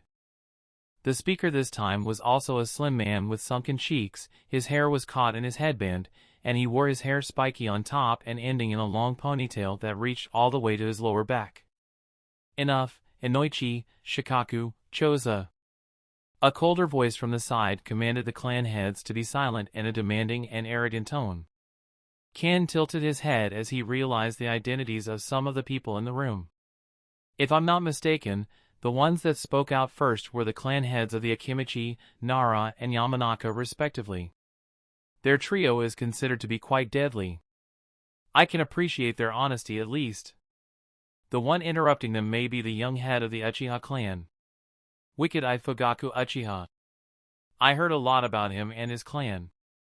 They possess what is considered the strongest dojutsu, huh? Ken rubbed his chin as he undid his transformation, surprising absolutely none of the clan heads. It's been a while, Lord Hokage.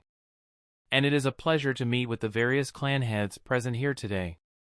Ken took a slight bow, showing his respect to the people present as a gesture of goodwill on his part. That gesture was returned for the most part. Most of the people present either bowed back slightly in their chairs or nodded in appreciation to the assassin. Ken did feel two people scoffing at his greeting, which gave him enough knowledge on who to focus on during the meeting. The head of the Uchiha, and I don't actually know the other one. Ken felt a man that stood right by Hiruzen's side scoffing. He seemed about the same age as the Hokage. He had a shaggy hairstyle, tufts of hair reaching eye level. He seemed to be dressed in standard jointed armor, with slight variations, much like the rest of the clan heads present.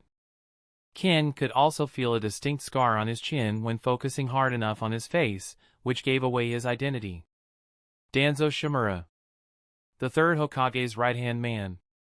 Ken's lips pursed as he turned his head to the Hokage. I think you have already heard about what happened with the alliance. Ken raised his head and angled his mask towards the Hokage. Hiruzen took a puff from the tobacco pipe in his hand as he nodded. It was hard to believe, really. I was not expecting such a performance, in all honesty. Sarutobi smiled as he looked at the assassin with an appreciative gaze. Oh, it was nothing. I just happened to have the right motivation. Ken nodded back to the Hokage, who just sighed at his words. Oh Lord!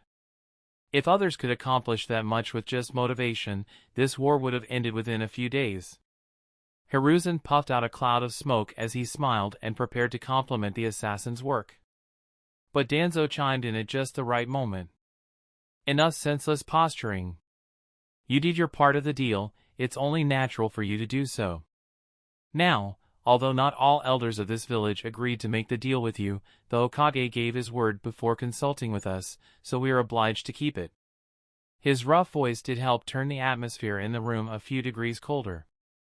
The other elders and clan heads present didn't react in any meaningful way, likely already used to Danzo and his temperament. Hiruzen frowned a bit, but he didn't dispute Danzo's words. He had taken quite the drastic decision all by himself. But he had figured it to be the best course of action for the benefit of the village. After all, he didn't lose anything even if Ken failed. And even if he succeeded, the Hokage knew that the assassin's request was a rather easy one to achieve. Glad to hear the deal is still going through. I would hate it for there to be complications at this stage. Ken nodded at Danzo as he smiled underneath his mask. His tone was cheerful, happy even. The Hokage's right-hand man narrowed his eyes at the assassin's veiled threat. It was so vague that it couldn't even be considered a threat, so Danzo couldn't even call him out on it. So, how come the Toad Sage is not present in this meeting? Ken tilted his head as he crossed his arms. Before that, I hope you wouldn't mind taking off your mask. It is quite rude that you're facing us while keeping your identity hidden. Fugaku scowled at the assassin, finally speaking out, much to the displeasure of the Hokage. Great, we're back to senseless formalities. Danzo also rolled his eyes at the clan leader's arrogance. But Fugaku had all the reason to be arrogant. He was the clan head of what was most likely the strongest clan currently alive. To everyone's surprise, Ken didn't even hesitate for 1 second in taking off his mask. I must admit, there is not much of a face there. I hope that won't be a problem, Uchiha. Ken's voice did sound a few degrees colder, sending a shiver down the spines of some of the people present, especially when combined with what they saw. Fugaku's scowl receded as his eyes widened. Every elder and clan head stared at the mangled face of the world's greatest bounty hunter. Their reactions were different. Some looked with shock and awe, some with pity, and some with disgust. The older elders seemed to be less sympathetic, but the clan heads were mostly shocked. Fugaku also seemed to scratch his head, flabbergasted in a sense, his gaze wandering off to the side, away from the assassins. So the rumors were true. Hiruzen even blurted out in shock. He hadn't quite believed them at first, but now? He had no choice but to believe them. Same for Danzo, who immediately started thinking of ways to use the red dots condition against him. Rumors? Well, whatever.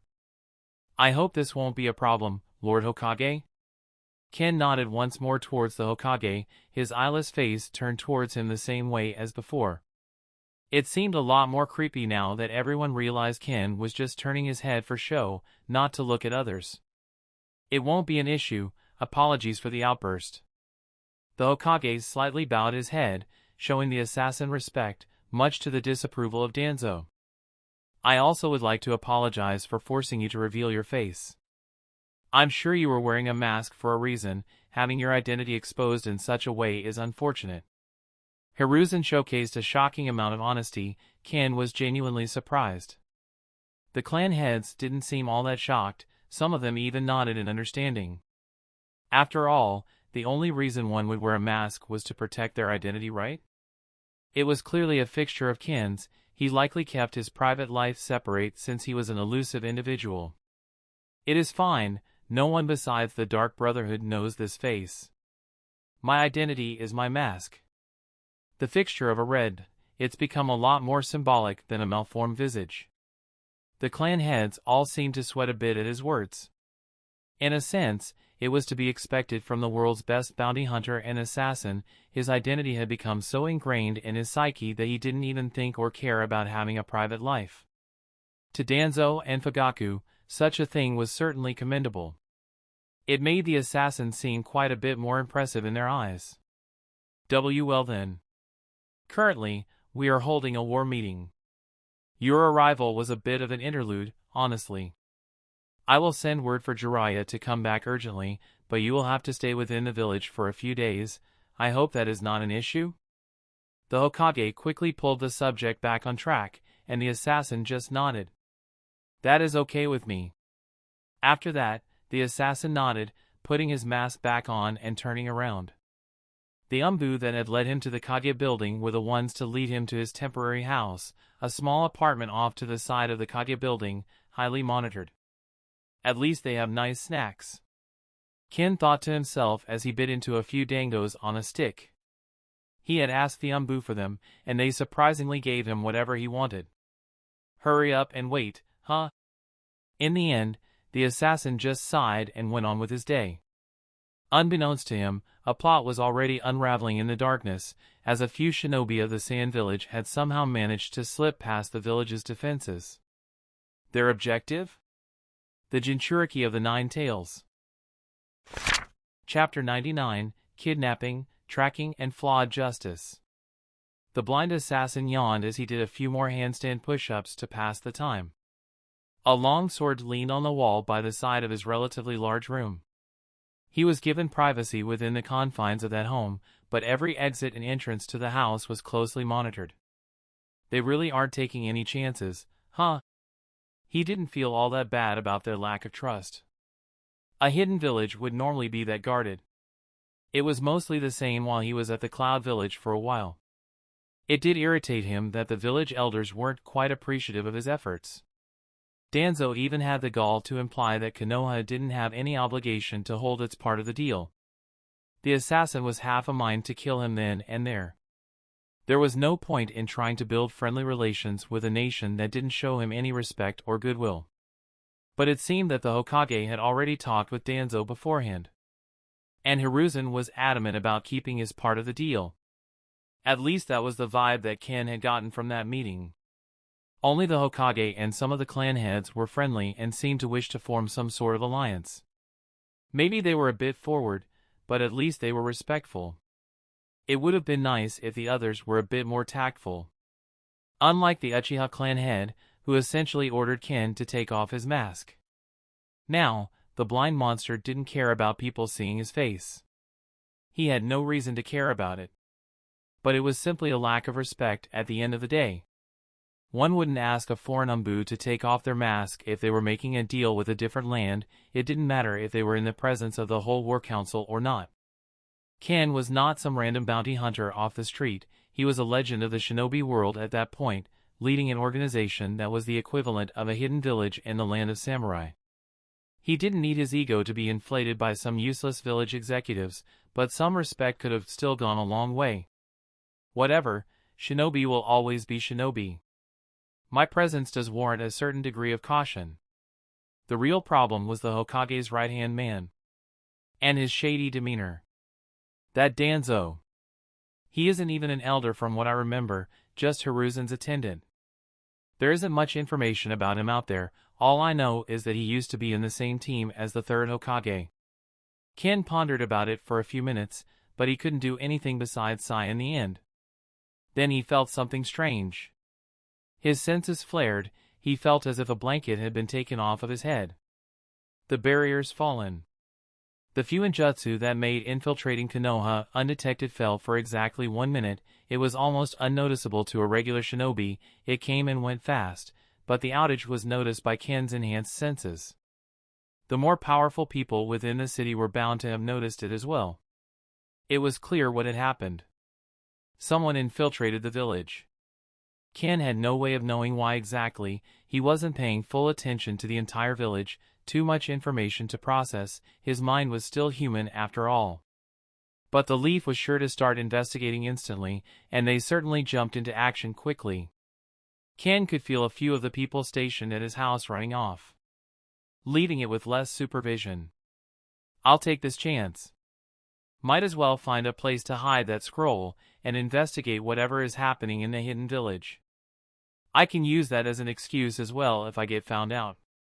Ken's curiosity ended up taking the better of him, and he immediately turned into a blur. The first thing he did was use the distraction of his watchers to create a lighting clone, to which he bestowed most of his chakra. He left it in the bedroom, before turning into a blur.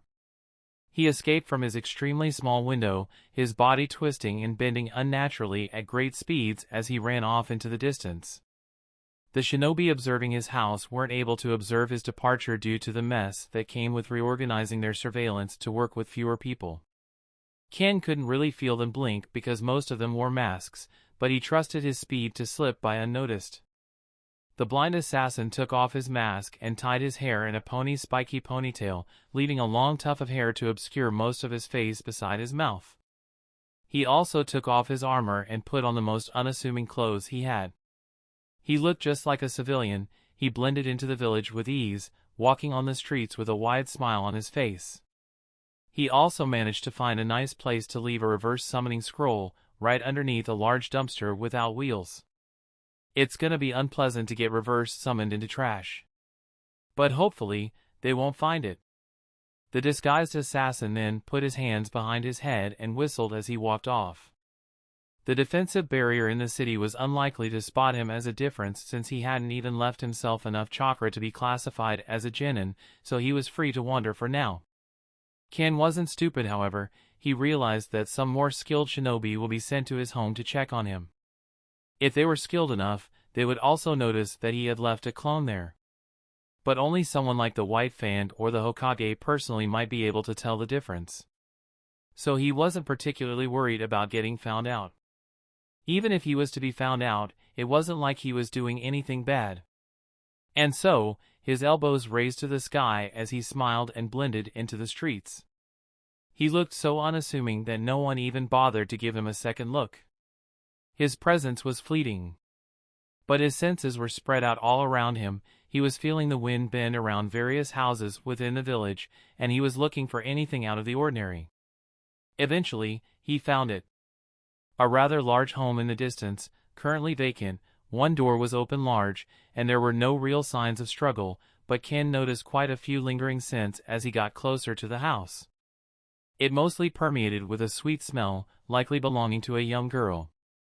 But there were 4 more distinct smells fresh in that home.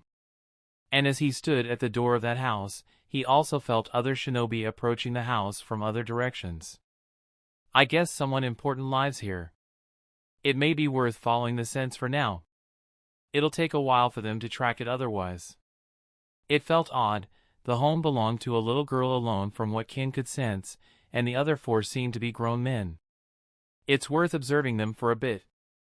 Ken smiled, his hair swaying in the wind as he turned into a blur right before shinobi surrounded the house. He immediately started tracking down the culprits. He jumped over the village walls without even bothering to look behind. Strangely enough, there weren't many people guarding that part of the wall, which was likely why the intruders had targeted it to begin with. As he ventured further into the forest at a steady pace, he picked up on yet another scent. Another person started tracking them down. Strange, was he waiting outside for his allies? But he seems to be trailing the intruders much like I am. The assassin was like a bloodhound, his spiky ponytail swaying in the wind as he jumped from tree to tree. The bangs of hair covering his scarred face didn't move at all, disregarding the wind. He trailed the scents perfectly. He was able to reimagine the route they had taken, the way they had walked, their positions. The girl seemed to be either tied up on one of the kidnapper's shoulders or on his back. And the other 3 kidnappers all seemed to form a triangle around the one carrying the girl. 2 stood in line with him, 1 covered their backs. Meanwhile, the other scent he had tracked seemed to trail behind them perfectly. The person in question seemed quite trained, but the blind assassin could still notice some mistakes. Like the fact that he had left some fallen leaves behind. Thankfully the kidnappers hadn't noticed it, but it was still a rather big mistake for a good assassin. Then again, shinobi aren't exactly conventional assassins. Most of them are soldiers that use special tricks to fight. Only the Umbu, the special ops, really handle assassinations normally. The Umbu were certainly the most trained when it came to stealth. But there were some exceptions of Jonin that were particularly good at it. Ken had come to realize that nature energy and the special skill he had created in his past life were the only reasons he could outmatch some of the more skilled shinobi in stealth. They were just that good. If they had the tools he had, they would have been just as skilled. But they lacked the talent to create such a sadistic technique, and for some reason, not many people could handle nature energy like Ken could. Still, the shinobi he was trailing were all skilled. The 4 kidnappers were covering their tracks perfectly, and the one tracking them was skilled enough to not get noticed by them. Eventually, Ken ran into something interesting. The unconscious body of one of the kidnappers. It made him pick up his pace, no longer taking the matter so leisurely. He started spreading his senses to their limits, his mouth turning into a slight smile. The person tracking the kidnappers is a lot more skilled than I gave them the credit for. It seems he was able to take one out without any of them noticing it. It wasn't long before he finally found the group, his senses finally catching up to them as he turned into a blur and appeared on a tree right above them, concealing his presence effortlessly. Sensing the situation down in the forests, he realized that things were certainly dire. One of the kidnappers appeared to have been stabbed in the chest with a kunai, the other two seemed to be encroaching on the girl and the young boy. A boy wearing an opened-up sweater, regular pants and sandals, and a headband on his forehead. His hair was also raised up high and spiky.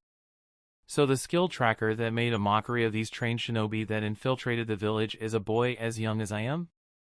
Well, it's hard to tell, he may be even younger. The boy seemed to have pulled the girl away from the kidnappers. He was also uninjured, which was an accomplishment in itself. He wasn't even panting, but he had lost the element of surprise. The shinobi were in a formation that made it impossible to take them all out silently one by one. He had only managed to pick off the one that had stayed in the back, but the other three were too close together, and they were all in each other's peripheral vision.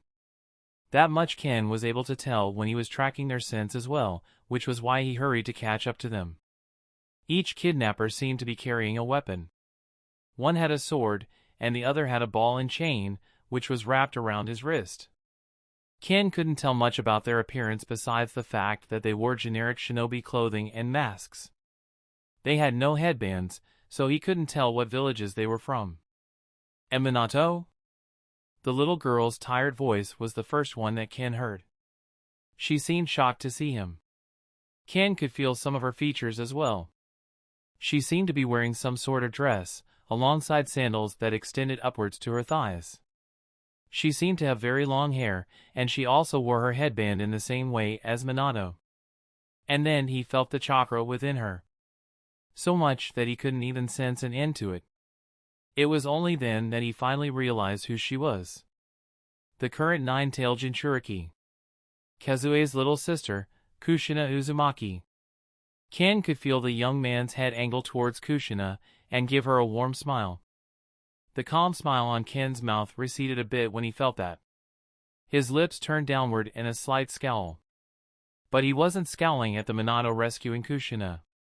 He wasn't scowling at his bravery. But rather, at himself. A child so kind ended up as a shinobi? This world really is unfair.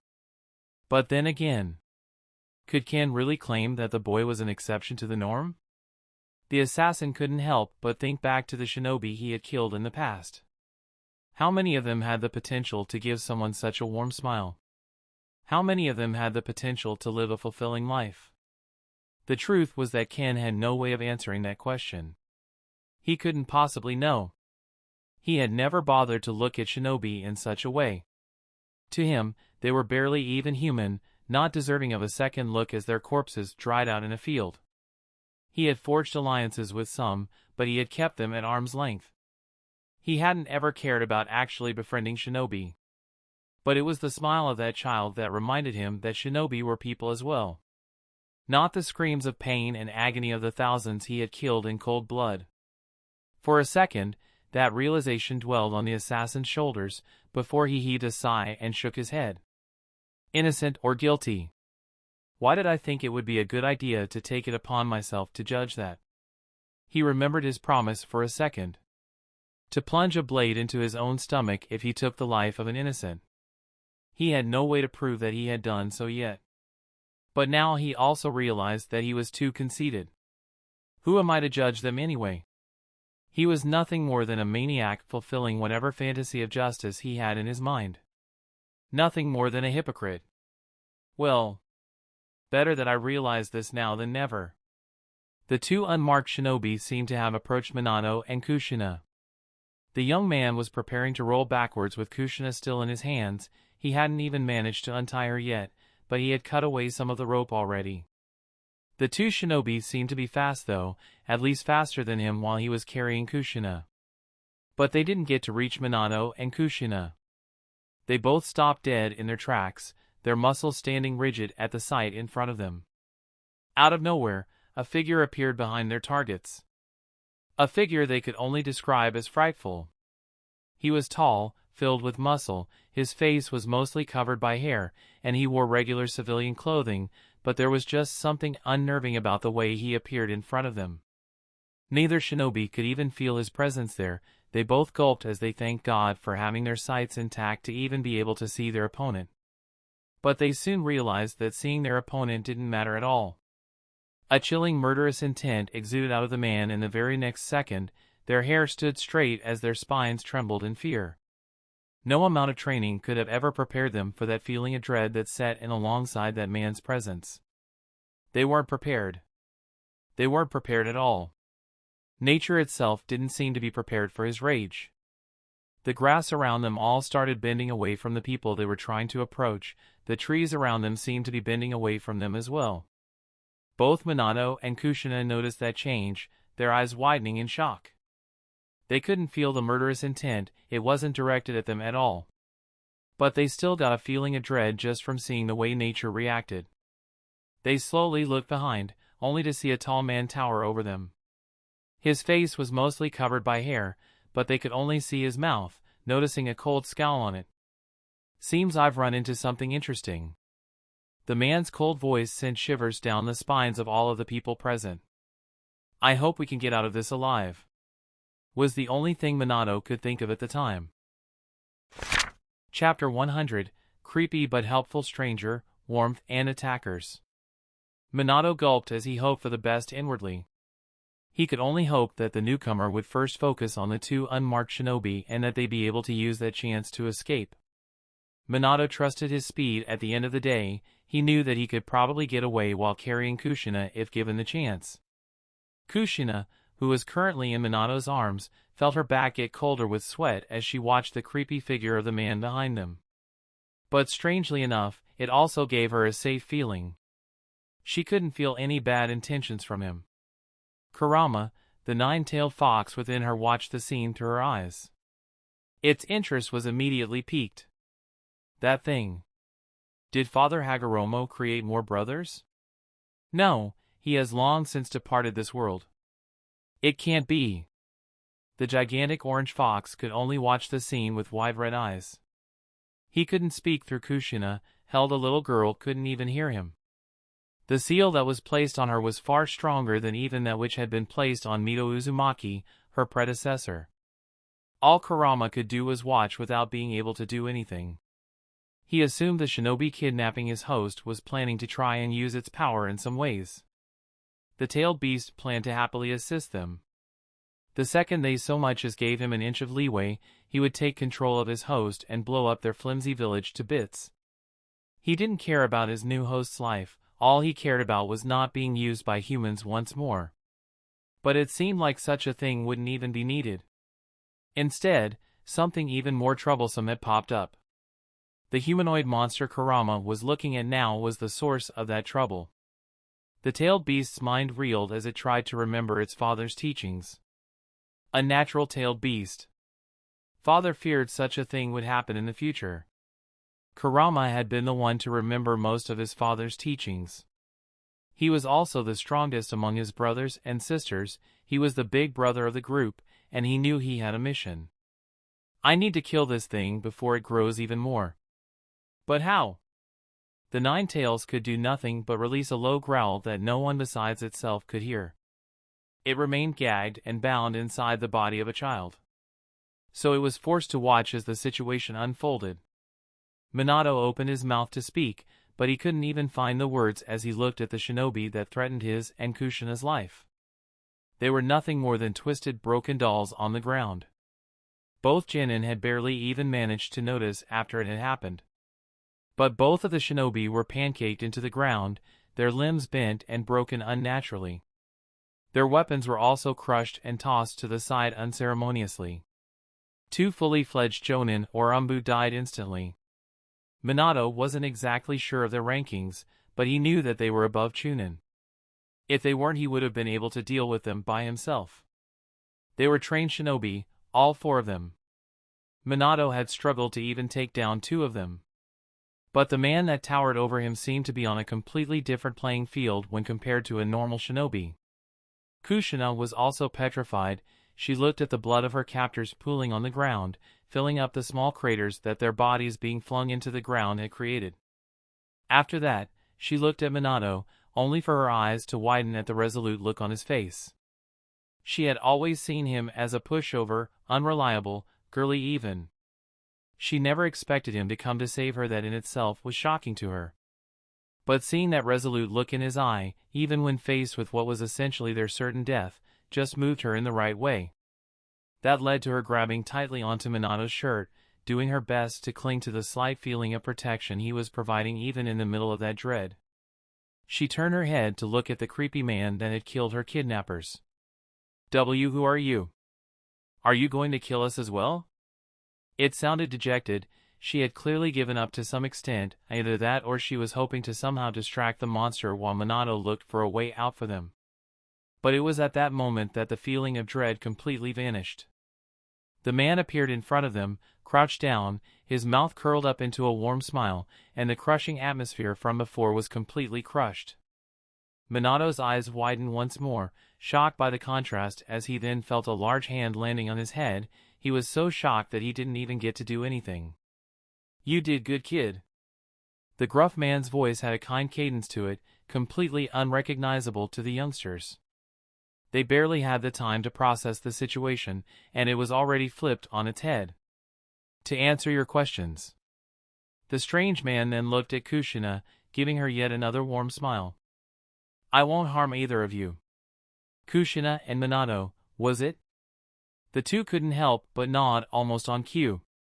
Well, first off, Minato.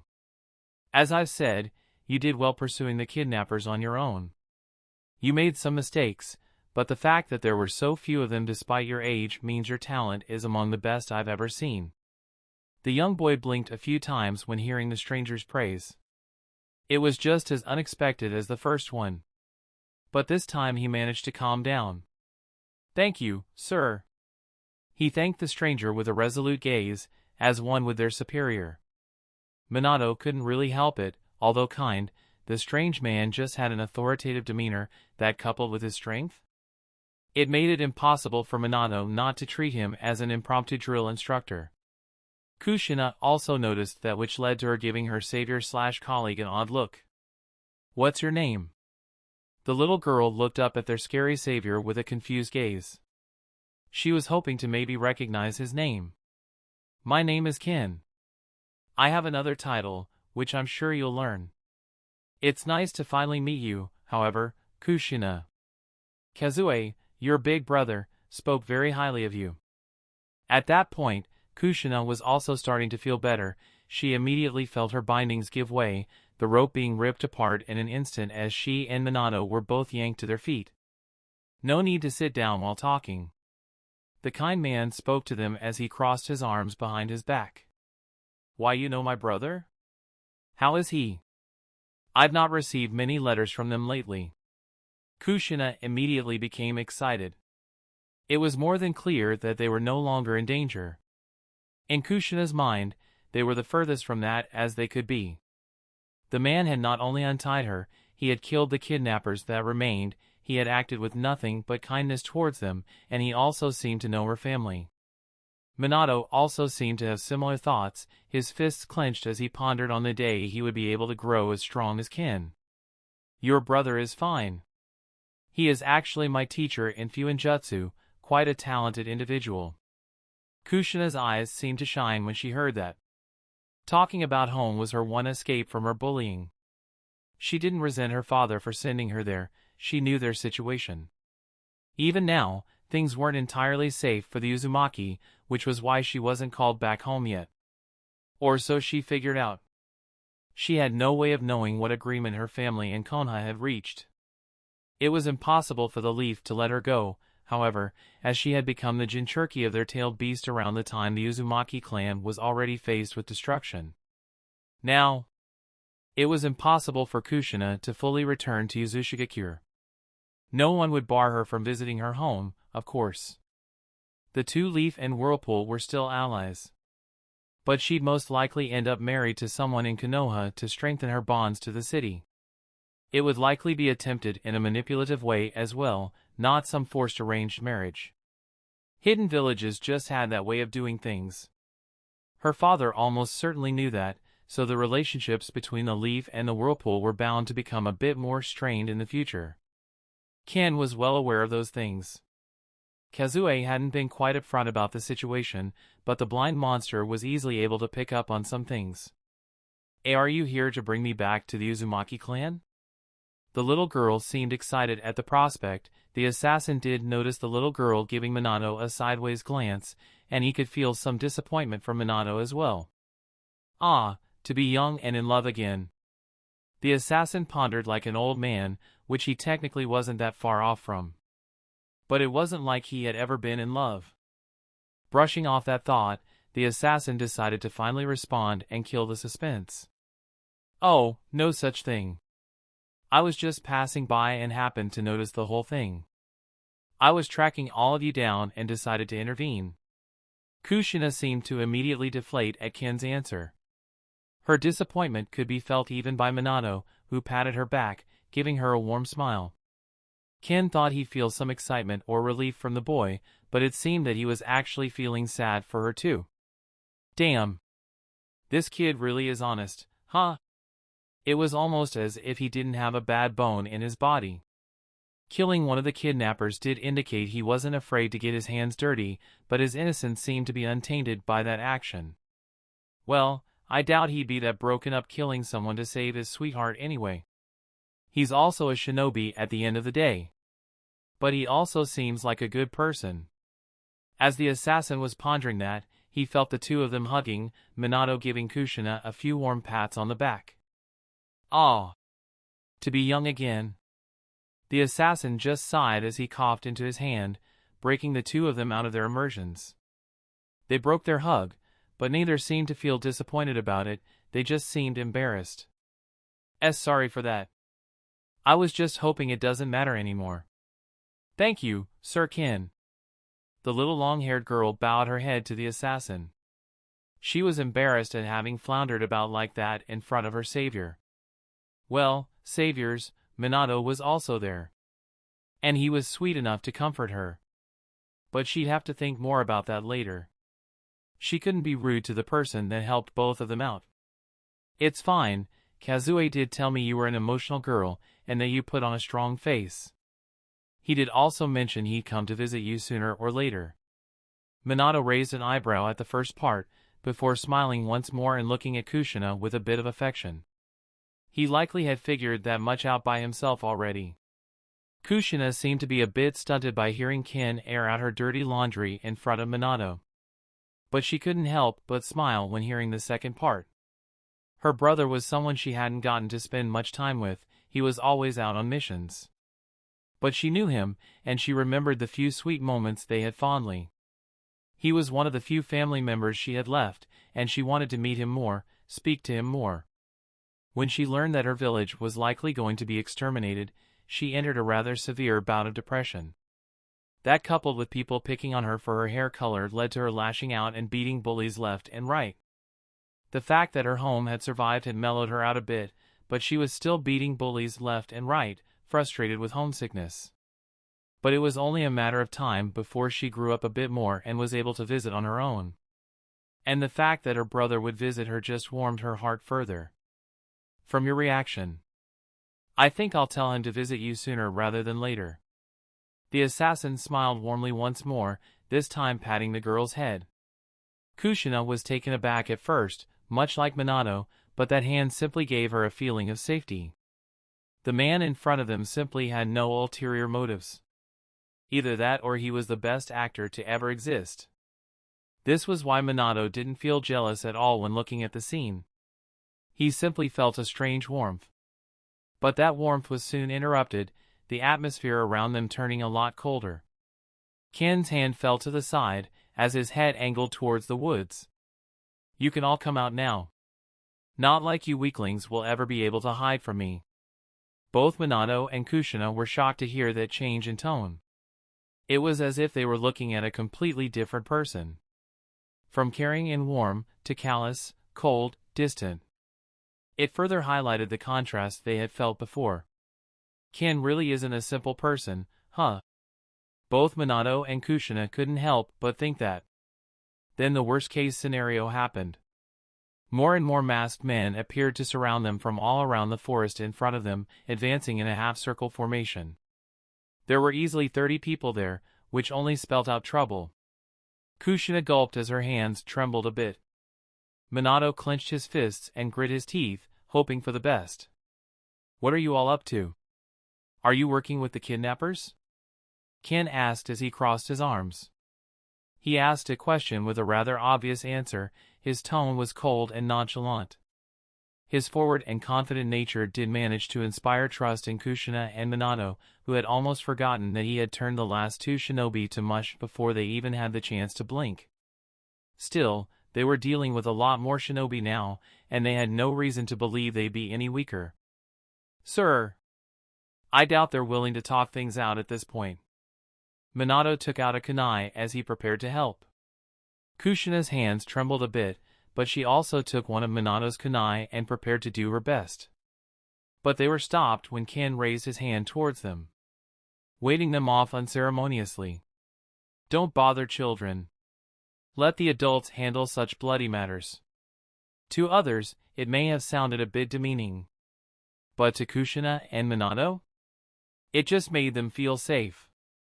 But they were the only ones in that forest that felt safe, besides Ken, of course.